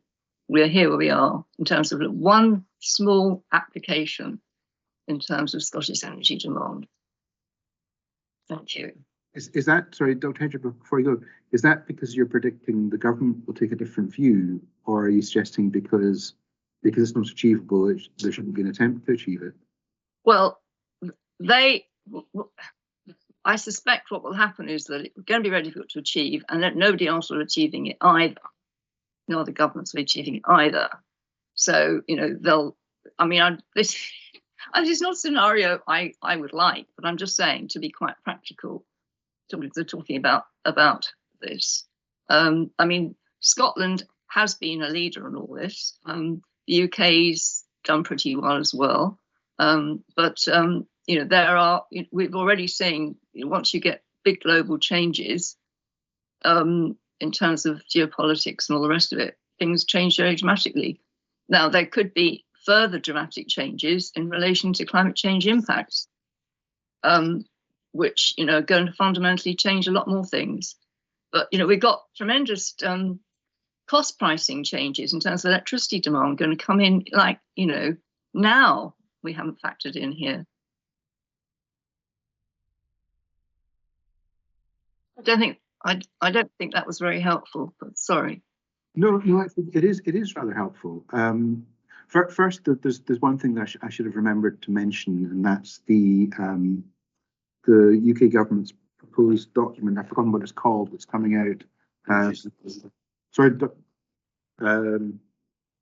the energy supply strategy. Energy supply strategy, yeah. So that will come out presumably before Minister to decide this case. So the first practical point is I assume parties are comfortable with making written submissions on that when it comes out, so far as it's relevant to the proposed development. Yes. That's okay, right, good. I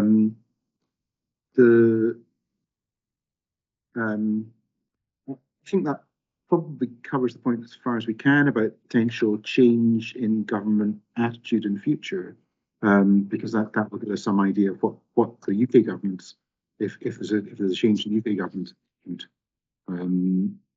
But is there anything anyone wants to add to that particular line to a potential change in government attitude before we move off the point? No. Mr. Trinick? No. No. No. Okay, good. Right. Let's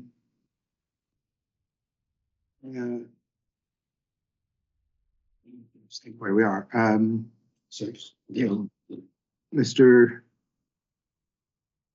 Trinick had responded to Mr. Finlay, and I think that concluded that particular question, didn't it? Yes, good. Okay.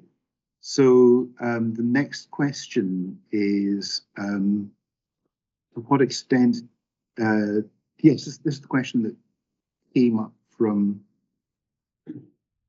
well, I suppose it's a question about the need case. It's a question of juxtaposition of larger and smaller turbines as a result of any need arising from statutory and policy framework for additional renewable development, and specifically for onshore wind development. Is there, to what extent we have to live with that? So perhaps Mr. Bell can go, or Mr. Trinick can go first with that question. Perhaps, Mr. Bell will go with that. or perhaps it's Yeah. perhaps since the council. No, Mr. Bell should go first. But Yeah. Okay. I think from a planning perspective, there is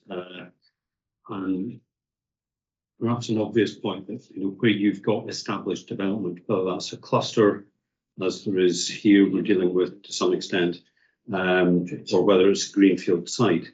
If you're adding in additional development that is later than at a later stage, it will inevitably be larger. The extent of that difference is a question, of course, but it's an inevitability. I think if we're going to look at extensions or developments that appear as extensions, and there's a planning benefit, I think, of having locations like that where there's already characterising effects of established turbines, and you're not creating a new greenfield site. So there's a point of principle, I think, as a planning benefit. It's the same as if you were applying housing next to additional housing. But here we've got a height difference. I think also in the onshore wind policy statement draft, there is a short section on landscape and visual, but it says that the net zero ambitions require decisive action. It will change how Scotland looks, and we will need to deploy significant volumes of onshore wind generation. This is likely to comprise modern, efficient turbines, which will maximise the generation possible at each site, and a mix of current technologies and taller turbines. So I think the government is really giving notice there that there's a need for additional volume. We know that's got to be delivered faster.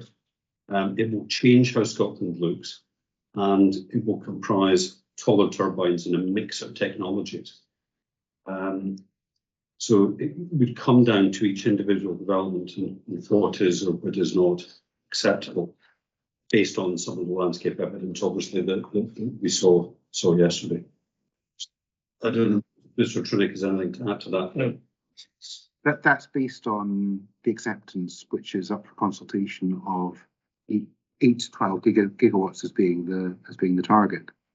Well, that point is actually also expressed slightly differently, but it's in the current onshore wind policy statement, which talks about the move to taller turbines, and the key driver in that was the change from a subsea environment to a non-subsea environment, where there was recognition that turbines would need to operate on a merchant basis and be able to be viable.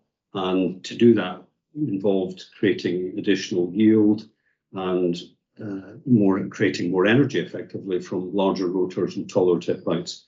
So there are references in the current onshore wind statement to that position, and that's continued on perhaps more explicitly in the refresh that we now have.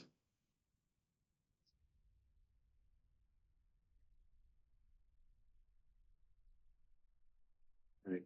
Mr. Heinson, I guess it's Mr. Heinson, Mr. Hindley. It's planners tend to talk at this point, but I'm sure I'll be corrected soon. In terms of this, there's probably not much further for me to add beyond what we discussed this morning, particularly in relation to different wind farms of different scales can coexist when appropriately sited and designed in relation to the landform, and there is a clear policy approach emerging in the draft NPF4 in relation to extensions. They most likely will be larger, but then again, it comes down to appropriate siting and design, and the criterion in the onshore wind energy supplementary guidance does talk about clustering of development, and indeed in my report on handling, I have set out that there may be capacity in this general area for further development, but the specifics of this scheme were that we were not in a position to support it. Sorry,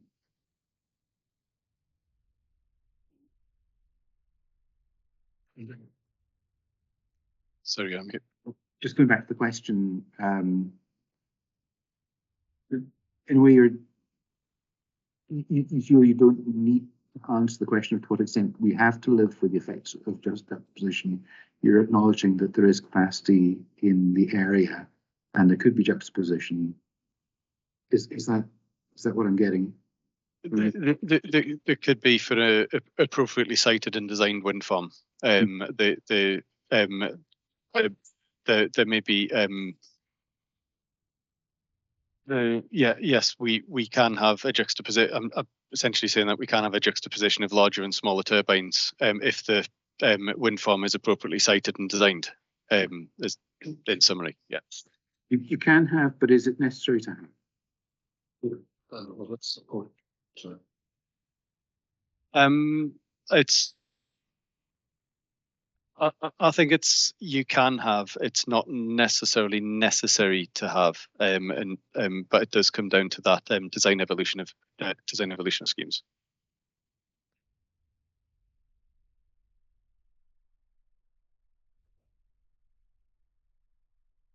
So my comment just quickly then, I think it goes beyond can have into it's actually going to be inevitable.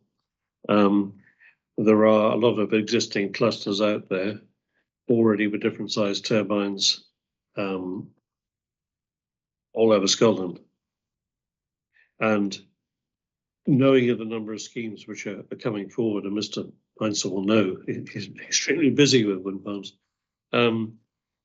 And knowing that the tip heights are increasing inexorably all the time,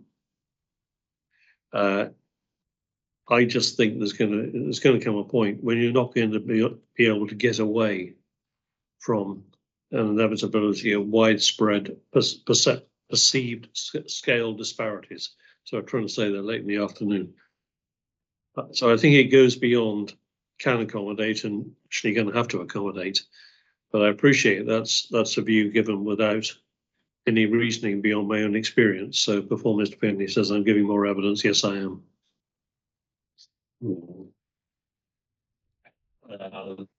Finish, sir. To give you the reference to the existing onshore wind policy statement, it's paragraph 23, which 24 and 25, where the government says we acknowledge onshore wind technology and equipment manufacturers in the market are moving towards larger and more powerful, higher capacity turbines, and that the line board towers and blade tip pipes. It goes on to talk about the shift to larger turbines may present challenges. Not every landscape will be suitable. I think that has to be acknowledged. But it says in paragraph 25, the government acknowledges the way in which wind turbine technology and design is evolving and fully supports the delivery of large wind turbines in landscapes judged to be capable of accommodating. And that's quite bad drafting because we know inevitably there will be some significant adverse events. So that's not particularly helpful, that phrase, and I wouldn't place much weight on it. I think probably it should say something like without unacceptable adverse impacts. In taking that into this case, we've got a position from Nature Scotland where they're not objecting on the height of the turbines. In many other cases they are.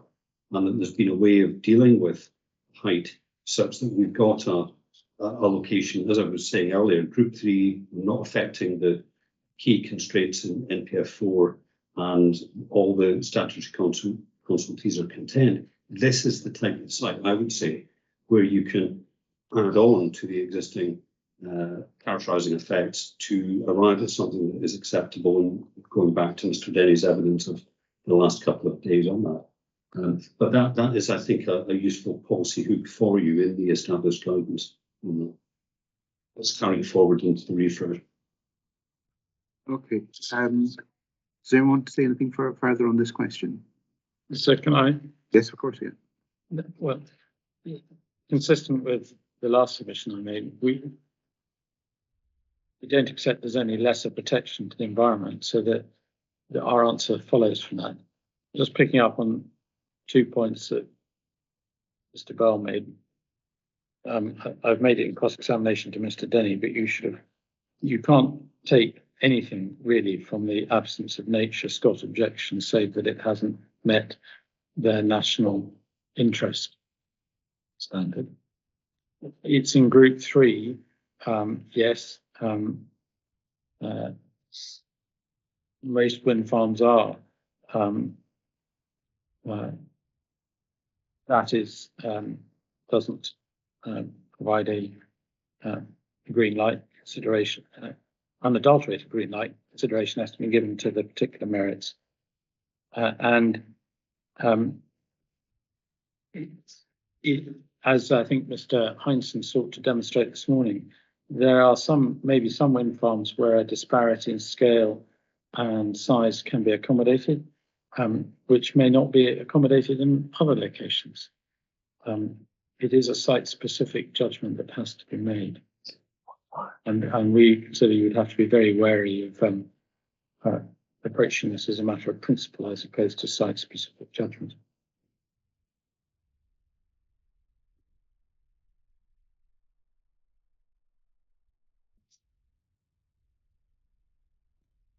Leave it. Yeah. I'll take Mr. Trinick's advice. I think everyone's finished on this point. I get the feeling. Sorry, I've bashed on, and it's now almost 2.5 hours we've been talking.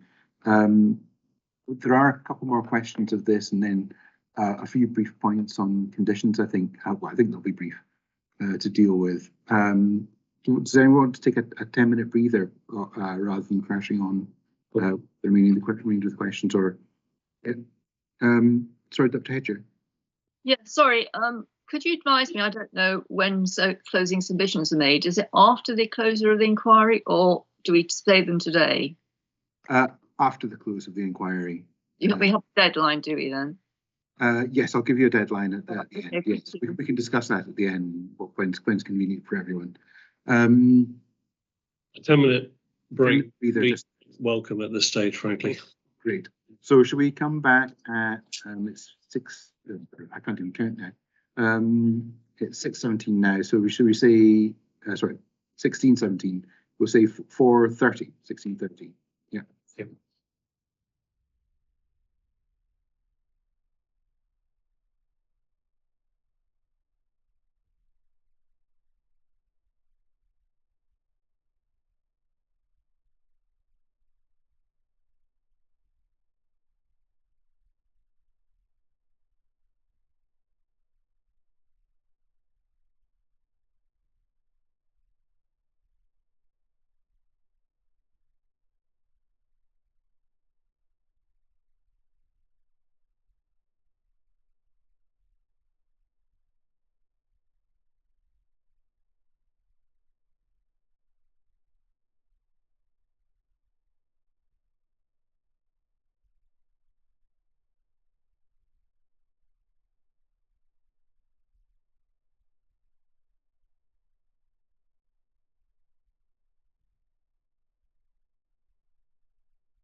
There's only one Gladman launched in 2000 Maybe not reference to the 2020.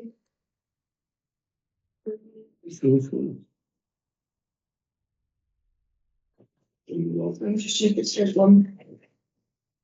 Just take a moment or two to wait for Dr. Hedger. Graham has just told me that he needs to be away at 5:30, but I think we'll be finished by then.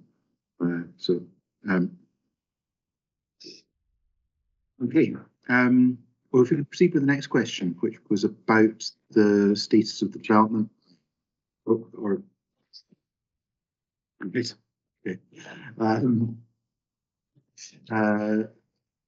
I think just to take this shortly, I don't think there's a great deal of disagreement about this, and it was really intended just to open up the discussion.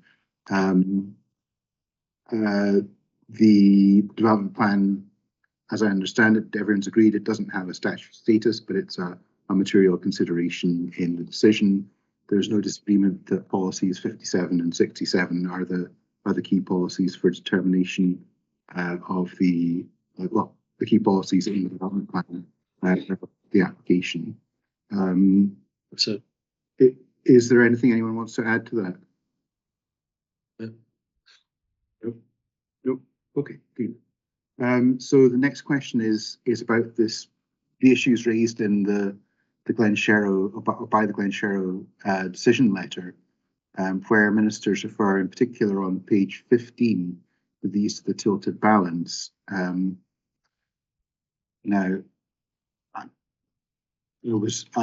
my introduction to this question was a bit of an instant response, so I'm not completely sure if I understood what they were saying or how they were using it. My encounter with the tilted balance previously was in respect of housing cases rather than in any other cases, and of course the tilted balance would apply in a case where,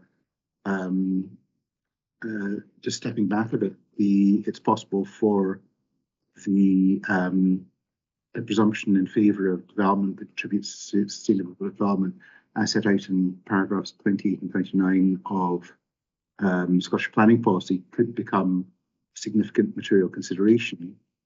And on that point, in the past, the attitude I've taken in a couple of previous reports is that that's an arrangement that applies to circumstances where the development plan has statutory status, and therefore it's possible for a town and country planning situation rather than an Electricity Act situation where under the Electricity Act, the development plan has no special status. It's simply one material consideration amongst others. But I understand that in those circumstances, it's understandable that where policies are out of date, the presumption in favour of sustainable development presumption can become a significant material consideration in respect of that. But ministers have used this in an Electricity Act case in respect of Glen Sherrow, and I think they refer to that on page 12 of the decision letter. Sorry, I'm probably not explaining that very well, but it's page 12. It's the third paragraph up from the bottom. Ministers are applying the principle set out in paragraph 33 of Scottish planning policy in regard to the presumption in favour of development that contributes to sustainable development as a significant consideration in this case.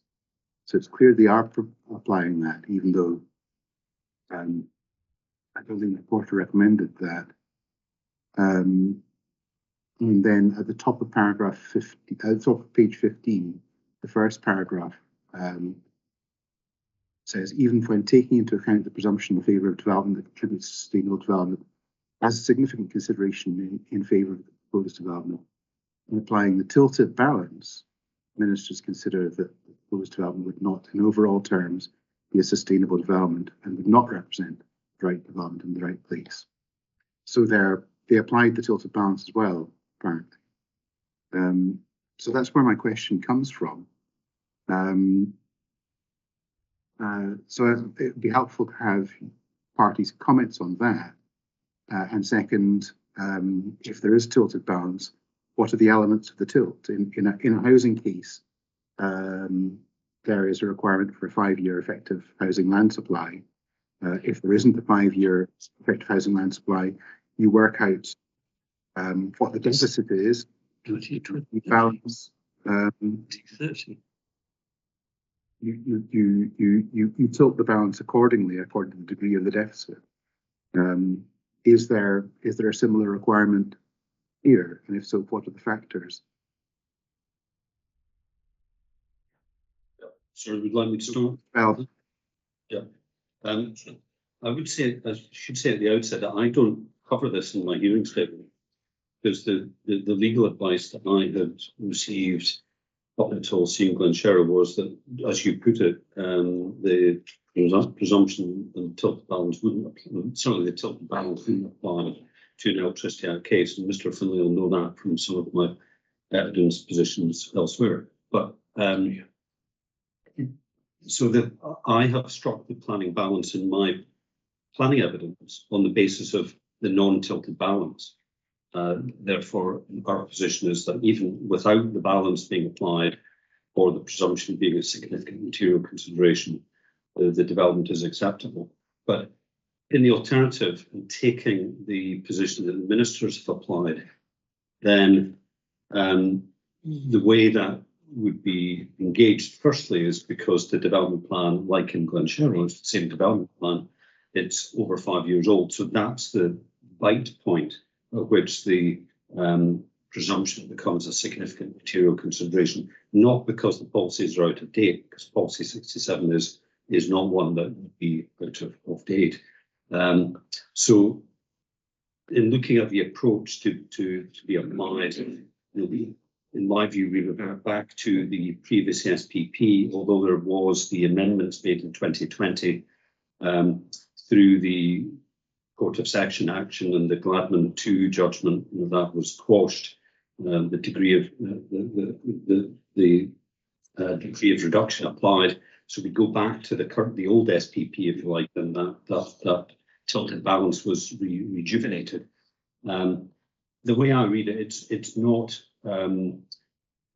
development specific. It applied to all developments coming forward, and we would to. Well, I don't mean to interrupt your flow. Yeah, I'm interrupting your flow. I'm sorry, but it seems to be key to the tilted balance. To having a tilted balance, that there has to be a need balanced against other effects. It's simply not the case for most development that there is a need. The need is a material consideration. It's only in respect of housing where there's a 5-year housing land supply, or requirement for 5-year housing land supply, and certain other types of development, arguably onshore or arguably renewable development. But I would like to know precisely how I calculate the need if I'm going to apply a tilted balance to negotiation ministers. just coming to that. Oh, sorry. The test, if you like, is in area 33. So it directs decision makers to take into account any adverse impacts which would significantly demonstrably outweigh the benefits when assessed against the wider policies in SPP. So we know from the Gladman case that it was to look at the SPP principles, but also I would say that to look at the question, do the adverse impacts demonstrably and significantly outweigh the benefits? And in terms of the benefits, we have articulated those in terms of the earlier discussion today, the 2030 imperative driven by law, the policy pathway, which has evolved since SPP came into force, and the installed capacity, the carbon savings, the battery element that Mr. Linson highlighted as well, all these benefits. And in terms of that broad canvas of need case, Do the adverse effects in a situation where there's no objection from statutory consultees, where we are Group 3, where we're consistent with the guiding spatial principles in the emerging NPF4, with that tilted balance, that development management test, do these adverse effects that are localised outweigh the benefits in a significantly and demonstrable way? Now, my position would be that they don't. The benefits hold there. And that would be the application of the tilted balance. So But- what are the benefits going into that side of the equation? What's the measurement? Well, we're guided to just the benefits in terms of paragraph 33. So is it the megawattage of the installed capacity that represents the benefit and the amount of carbon savings? Is that? These are. I've in section 5 of my hearing statement, I've set out several benefits.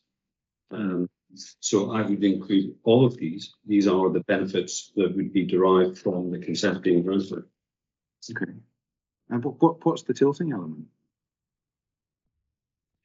Well, I would say the way that has been expressed is it's not just a standard planning balance. Is there an outweighing of the adverse effects? That the adverse effects have got to significantly and demonstrably outweigh those benefits. So that is where a judgment was required about that degree of harm that would result from a development against the benefits. Right. Is that what you had in mind, sir, when you said, have we answered your question? I'm not sure if there is an answer. But I think that answers my question. That is an answer to my question. Yes.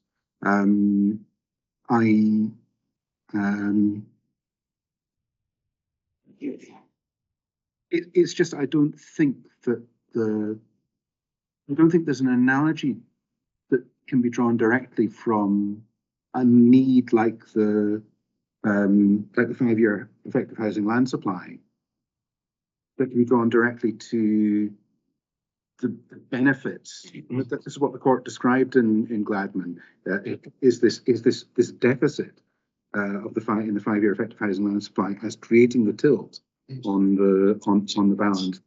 And I completely understand what Mr. Bell is saying, and it's useful to have that answer, but I'm not sure if it really strikes at the difficulty that in identifying exactly what the tilt is.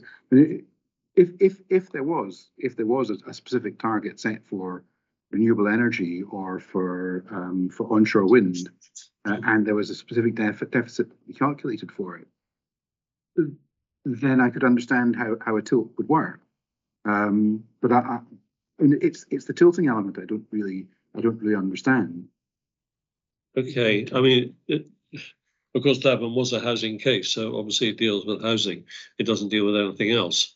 It might have been a case about something else. And after all, paragraph 33 is not geared simply to housing. It's geared to any form of development.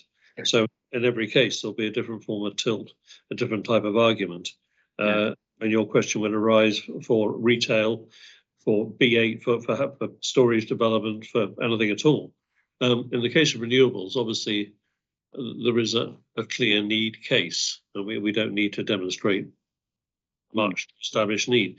We do have, if you're looking for a metric to apply to the tilt, is 2030 and 2045. We have those targets, and we are getting close to them. I won't go into that again, but I think if you're looking for something more specific, I would point to the immediacy of the targets which confront us. Right. So if I took those targets as the need, how would I calculate tilt? Well, I don't think it's calculation, so I think it's a judgment. But you can't unless I'm missing your question, which is why I asked if we answered your question, because I gathered you were looking for something more specific. Well, the court in Gladman, and maybe Gladman isn't a good analogy, but the court in Gladman required that the reporter identify or the ministers and whichever they identified the broad degree of deficit, the broad degree of need, essentially, and that's what I'm slightly struggling with. Okay. Whether it's the need for onshore wind, or whether it's the need for renewable energy development, or something else, in respect of the targets, which I think it's acknowledged that they're broad targets, and they could cover quite a lot of things could be achieved. Yeah, I think I'm not sure I've got a very clear answer to your question. All I can point to is the currently growing gap between what we're achieving and what needs to be achieved by 2030, 2045.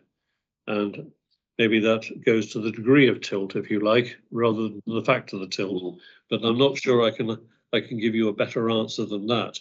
If you put another question to me, does paragraph 33 sit happily with this type of development under section 36? Mm-hmm. No, it doesn't. It's difficult to apply. I agree with you. Mm-hmm.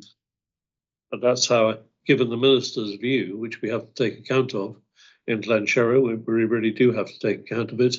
Then if it's to be applied, I think that's how I would apply it using those metrics. Yeah. Okay, that's very helpful. Thank you. Mr. Bills, did you have anything to finish off on that point, or are you? No, I think just to say in my section 5, I also refer to the carbon savings, the specific metric of the tonnage of CO2 over the lifetime of the development. So there are figures you could utilise in that as well, in addition to the timing point that Mr. Schlick's referenced. Okay, great, thank you. Okay, Mr. Finlay or Mr. Heinsohn, please join the shorts. So perhaps I should take it on as has something to do with bringing the tilted balance into Scottish planning circles. So that's right. I've forgotten that. Well, you're well aware of this issue. Yes. Can I start by going back to para 33 and say that certainly it was my submission, and I think Mr. Chink and I agreed with this at Cash and Direct too, that we followed your view from Galty Clay, amongst others, that the tilted balance is intended to operate in a system where the development has priority of or has a particular weight ascribed to it, dealt with by the City of Edinburgh cases and others, which you'll be familiar with. And the one thing that the parties are agreed with is that there's no priority to the development plan in section 36 cases. So it seems to me, as a matter of logic, the tilted balance has no application in a case which doesn't involve a decision-making process where the development plan has priority.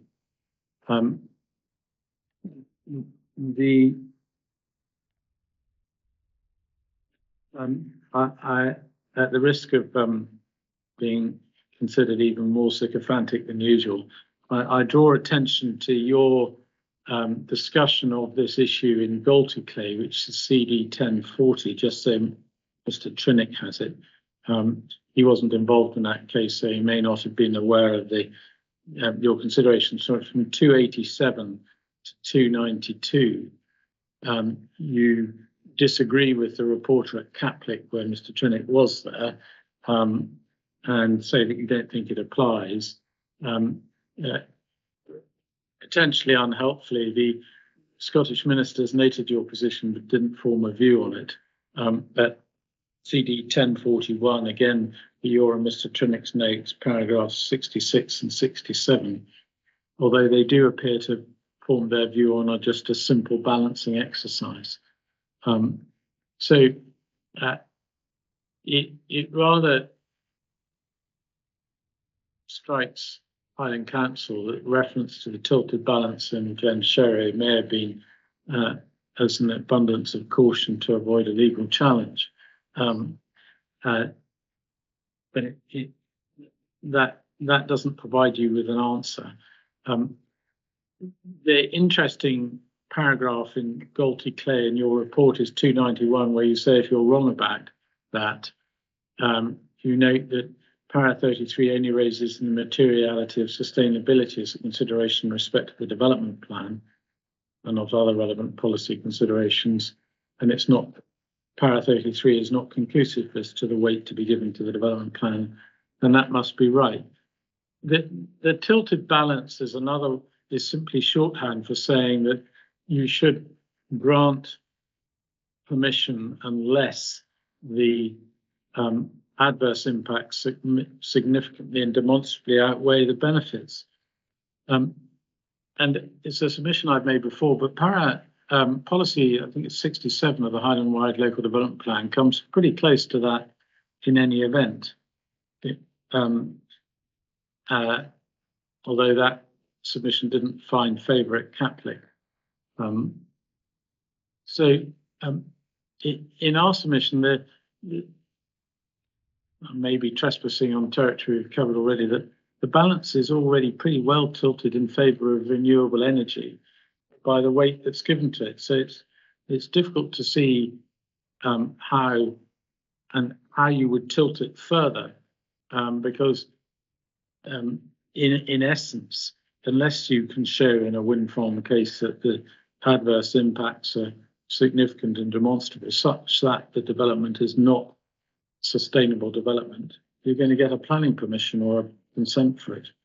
I see Mr. Trinick's just left my screen, but hopefully that's not an issue. He's coming back. Good. A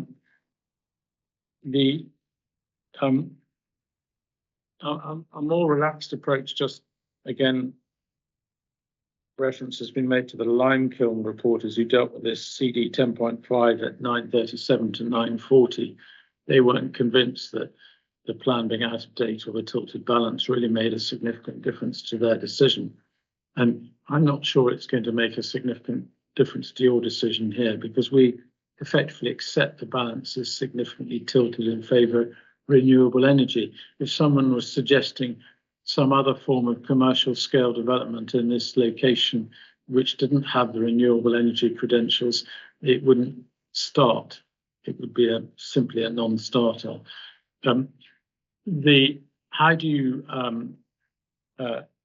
assess the tilted balance? And Mr. Trinick has done his best by reference to the targets, but they're clearly not specific.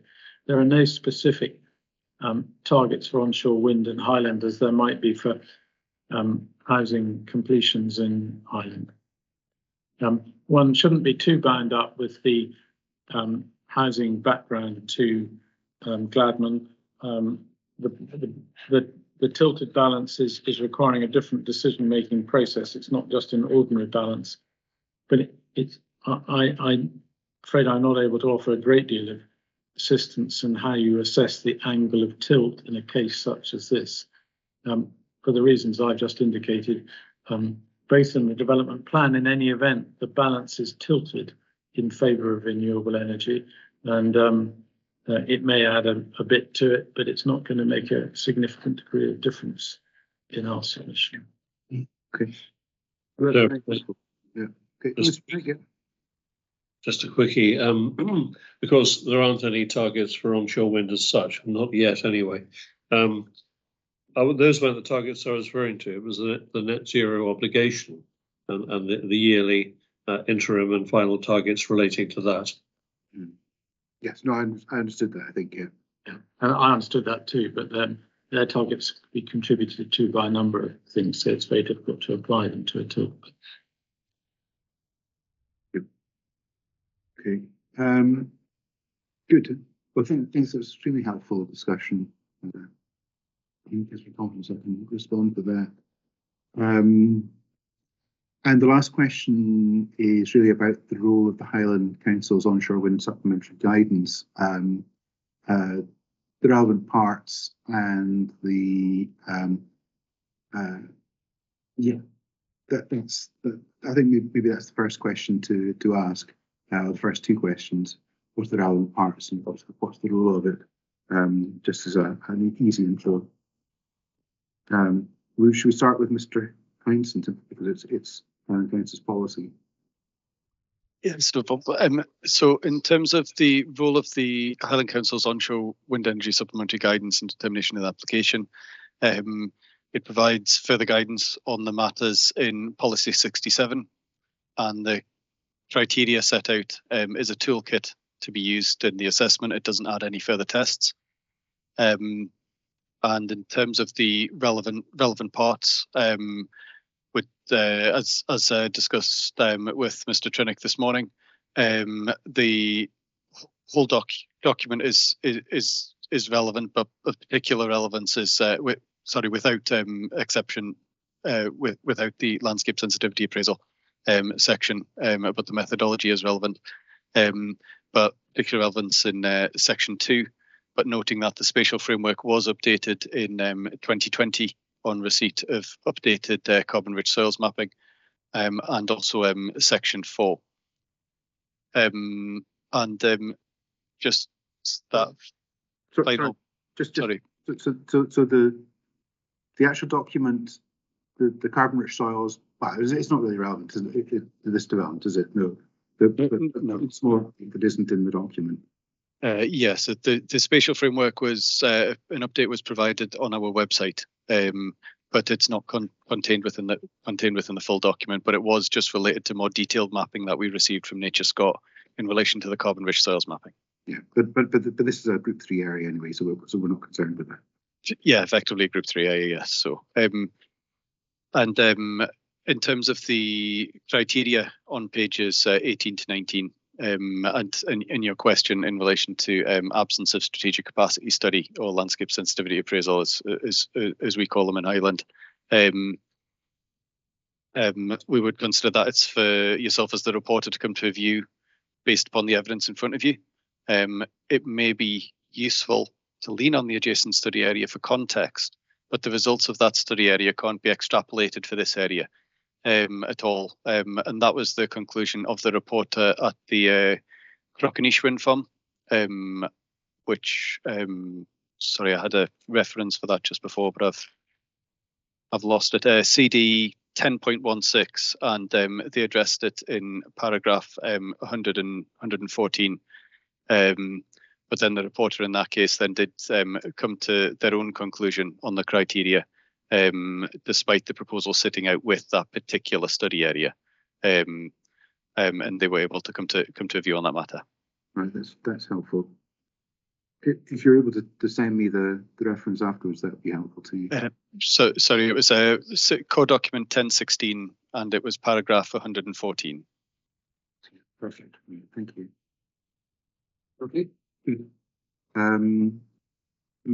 Bell, do you have an answer and a response to Mr. Hinson? I'll just deal with that quickly because it came up in evidence and of course it did. Yes. This morning. But I don't think it's appropriate to lean on a next door study. It's not before the inquiry anyway as a document. You haven't got what it says.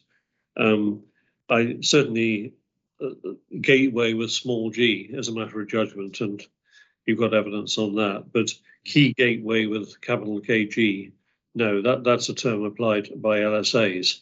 It'd be inappropriate to find as a matter of guidance or policy that such gateways existed. It's not a major point, but just as a matter of understanding how I apply the criteria, are you content with me simply taking the view that I can make a judgment as to a gateway with a small g and by analogy apply the criterion? No, I'm not sure I'm happy with that. I'm happy that you create a gateway in your mind as you see fit. But I think that's a material consideration, but it's not an SG matter. Right. Because there are no gateways to find. Right.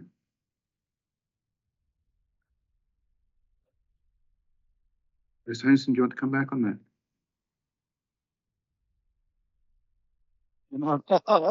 I think as set out this morning, we do consider there to be a gateway in that location, but As I agreed with Mr. Trinick this morning, we have not, because we haven't published a landscape sensitivity appraisal for that area, we haven't identified key gateways. Right. But as Mr. Trinick just outlined there, it would be up to yourself to identify gateways with small g's in relation to any effect on visual impact that you see fit. Great. Okay. Well, thanks very much. Unless anyone wants to add anything on that. No? Okay. That takes us to the end of my questions. Is there anything anyone wants to add more generally to this session of this hearing session on policy? Obviously, there'll be an opportunity to make written closing submissions. But is there anything in evidence anyone wants to add? No, sir, I think it's been a very thorough session, and a good one. Good. Okay, grand. Do we want to take 5 minutes and then have the hearing session on conditions, or just bash on with the conditions? We need to sort out some papers at this end. Can we have just 5 minutes? That's all. Okay, so Thanks. 5:05. Oh, Dr. Hedger. Yeah. Yeah, I don't think I need to be involved in the conditions session, need I? No, you don't. Absolutely not. No. So what shall I tune in to find out about the closing submissions point at some? Should we just sort that out now? That's probably a good idea. Yeah. Thank you. That's a good idea. Okay, so should we? I think it's fairly standard to allow 2 weeks for closing submissions. Is 2 weeks convenient for? Well, usually the objecting parties would produce submissions first, and then they would have an opportunity to respond. So if we said, I don't know, 2 weeks from today, which would be, I should maybe work this out, 5th of April for the council and Dr. Hedger, and then say the end of that week, 8th of April for the applicant, or longer if that's felt to be necessary. I'd ask for the 15th of April for the applicant. Okay. Is 5th of April sufficient for the council? Dr. Hedger? So as far as the council's concerned, can I indicate that we will work to the 5th of April? Right. But I have a case in distant Bournemouth, in Plymouth County Court that week, almost to Mr. Trinick's territory. And it may be, but we'll come back to well before the 5th of April if we need a short extension, which would be to the 11th of April. But still be enable Mr. Trinick to deal with his submissions by the 15th. But I would hope to get them before the 5th of April. So subject to that caveat, that we're happy with that proposal. Can I raise one other issue, ultimately? You need a summary of case as well. Yeah. Mr. Trinick and I had a discussion, and this may be relevant to Dr. Hedger. Mr. Trinick and I had a discussion about this at the Clash and Direct Room Farm, where the reporter indicated there that she expected something no more than a couple of pages, without being prescriptive as to whether it was 3 or 1.5 or whatever, but something of that order, setting out the substance of our case. I think in the previous inquiry that Mr. Trinick had been involved with, and the boarders summaries of cases have been significantly longer. It would just be helpful, I'm sure, to both of us to have an indication of the length of summary you were looking to receive, as it's a novel matter in this regard. Well, in brief, I would like a useful summary. If a useful summary can be kept to 1.5 to 3 pages, that would be very helpful. But I would prefer it to be useful rather than short. I would like something that ministers can read briefly, bearing in mind that ministers as decision makers are very pressed for time indeed. But it needs to be a useful summary. And I think it's their advisors who read the summaries anyway. Dr. Hedger, not that I know of. Dr. Hedger. So closing submissions cover issues that have come backwards and forwards in the inquiry, as opposed to the summary of case. And that's a differentiation, is it? Yes, that's right. Yeah, closing submissions should give your give what you draw from the evidence that's been heard in the case, and the summary should set out what your case is in brief following the inquiry. Okay, thank you. I'm not sure if that. I'm afraid there may be some duplication there. So if I may, Have I? isn't quite what we agreed at National Direct 2, and it's not my understanding of what a useful case summary is. Right. That I see little point in saying what your evidence was before the inquiry. You can get that for recognition. But a case summary, I think, should reflect the position following the hearing of the evidence. Yes, yes. I think that's what I said. Did you? I did say that. I apologise. I misheard. That's okay. No, don't get that. I thought I don't get that differentiation anymore. Sorry. So the summary of the case includes evidence heard at the inquiry, and then the closing submissions as what? Draw from the evidence inquiry. Actually, Dr. Hedger, if you feel you can cover both in one single submission, So yes. I have no problem with that. Thank you. The purpose of having case summaries was simply, in the past, reporters have drafted summaries of parties' positions from the evidence they've received. And the idea behind getting parties to do it is simply to make the process faster, so reporters don't have to write the summary of the parties' position before setting out their conclusions. Whether that's, well, we're testing out how that works, but that's the reason behind it. That's because the Climate Change Committee said that this whole inquiry process was too long-winded, is it? Something like that, yes. Okay, thank you anyway. It's been very interesting to be involved, so thank you for accommodating me. Thank you. Bye-bye. Just to echo Mr. Trinick's thanks, I think Mr. Trinick had mentioned sitting through the day of 2 days of evidence, and it's certainly quite a haul. So thank you for your participation. Okay, all right. I can go enjoy the sun now. Thank you. Bye. Right. Okay. Well, we don't have long before Graham goes away, but I think we can deal with it in that time. If we take 5 minutes, and then we're back at 5 and 8, 13 minutes past. No, I think we can crack straight on. If you just give me no need for an adjournment. I just want to go and get the right papers. That's all.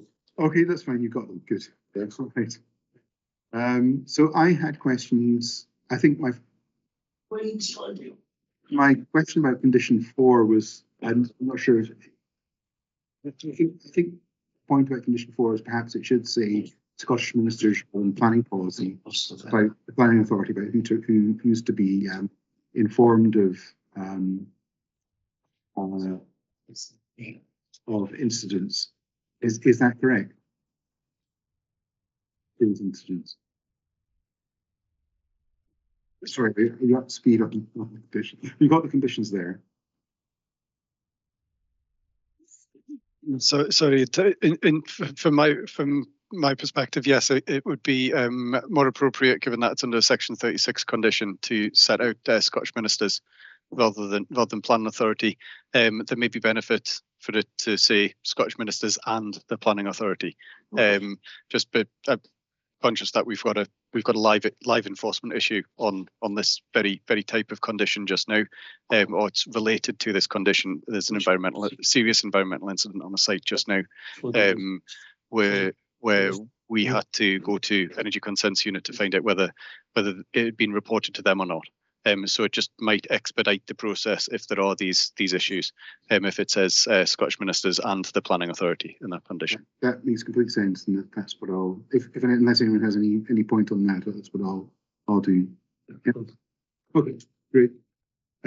Condition 7 is about it's the decommissioning condition. This requires in the draft it requires not less than 24 months before the expiry of the operational period a scheme to be submitted for the written approval of the planning authority, providing for the removal of all above ground elements of the development from the site, approved scheme to be implemented. I'm asking whether that's enforceable. I wonder whether that actually, why there's no requirement for removal for decommissioning, straightforward requirement for decommissioning, rather than the provision of a scheme which has to be approved. I'm not sure if that is enforceable. So what in particular are you unhappy about? I'm sorry, my brain is a bit tired and I'm looking at the condition and I've read it and I don't see the point. It's simply if, there's a requirement for a scheme to be put forward for approval. It's a bit theoretical, but if a scheme was put forward that was a crayon drawing, then it wouldn't be approved. If there's no approved scheme, does the development have to be decommissioned? That's a very fair point. Right. Okay. So the general requirement for that doesn't secure the decommissioning of the wind farm. I agree with you. Okay. So I think Highland Council's first part does do that. Right. So does it? The development will be commissioned and will cease to generate electricity by no later than the date 30 years from the date of final commissioning, and final commissioning is defined. Do you mind if I just give that some thought a moment rather than? Of course, yeah.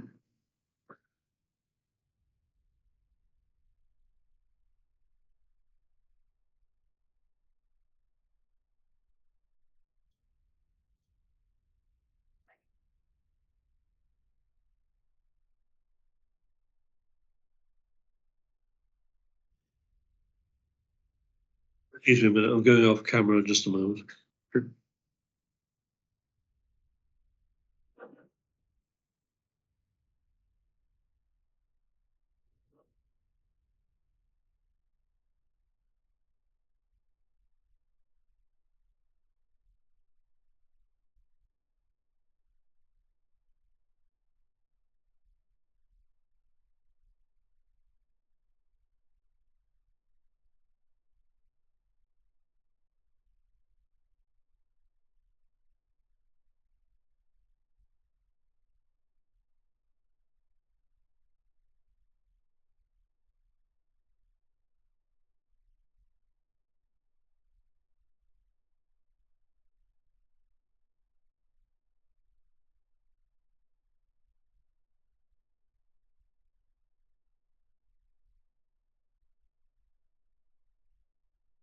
We'll decide the rest.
You didn't have the words. You didn't have the words. Like we're having a small domestic at this end while we trying to work out what to do.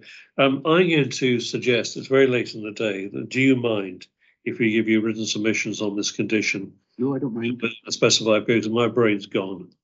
I'm probably getting it all hopelessly wrong. Is everyone happy with that? Yeah, okay. That's Thank great. you. If you want to discuss it with Highland Council, that might make sense.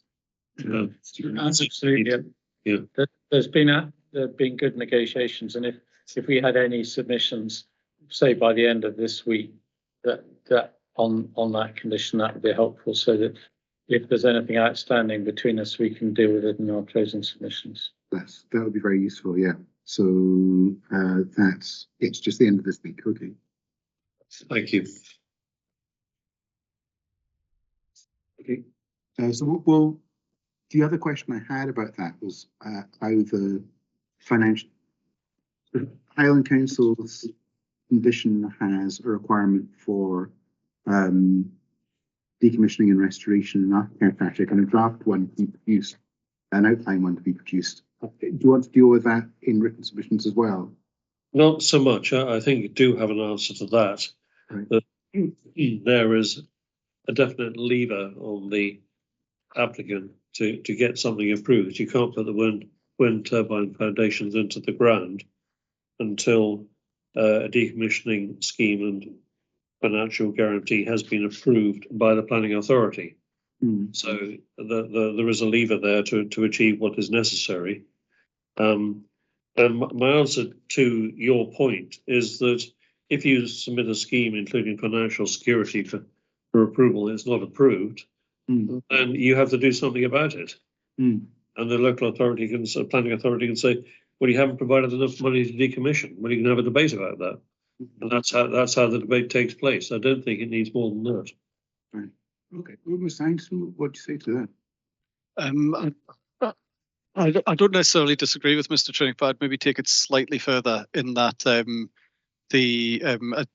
as you've asked in your question, if there's no draft or outline restoration plan in place prior to commencement of development, how do you then calculate your financial guarantee? The answer is I don't know, because you would have to have a scheme, and as condition 8, which I suppose is agreed between the parties, sets out, that the decommissioning bond needs to cover the full site restoration and decommissioning as approved under condition 7. But if you're not getting the detail of condition 7 until 2 years beforehand, you can't meet the provisions of condition 8. So hence why the condition that we'd put forward is structured in such a way which allows for the provision of an interim restoration and decommissioning statement, and then subsequent detailed one further down the line at that 2-year point, because we fully accept that things do change and technology does move on and the approaches to decommission and restoration move on.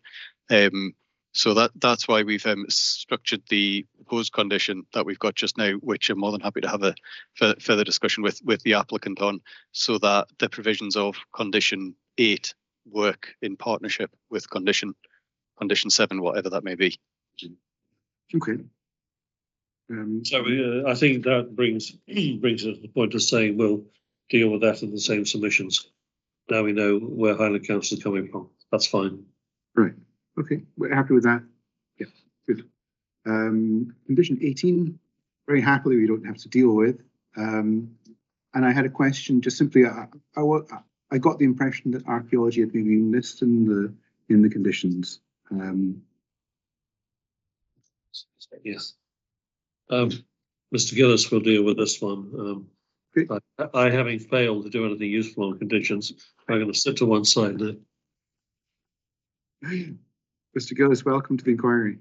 Thank you, sir. Mr. Trinick was enjoying himself so much that he didn't want to stop. On this last condition, sir, I think, having looked at your questions, I concede that the condition was perhaps lacking slightly. So this morning I sent a proposed draft condition to the council.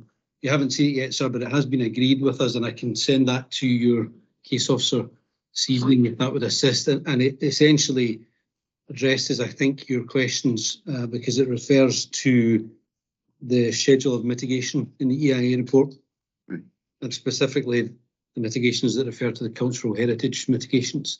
So I think that will address your questions. So that sounds perfect. if everyone's happy with this agreement with Highland Council, yeah. Yes.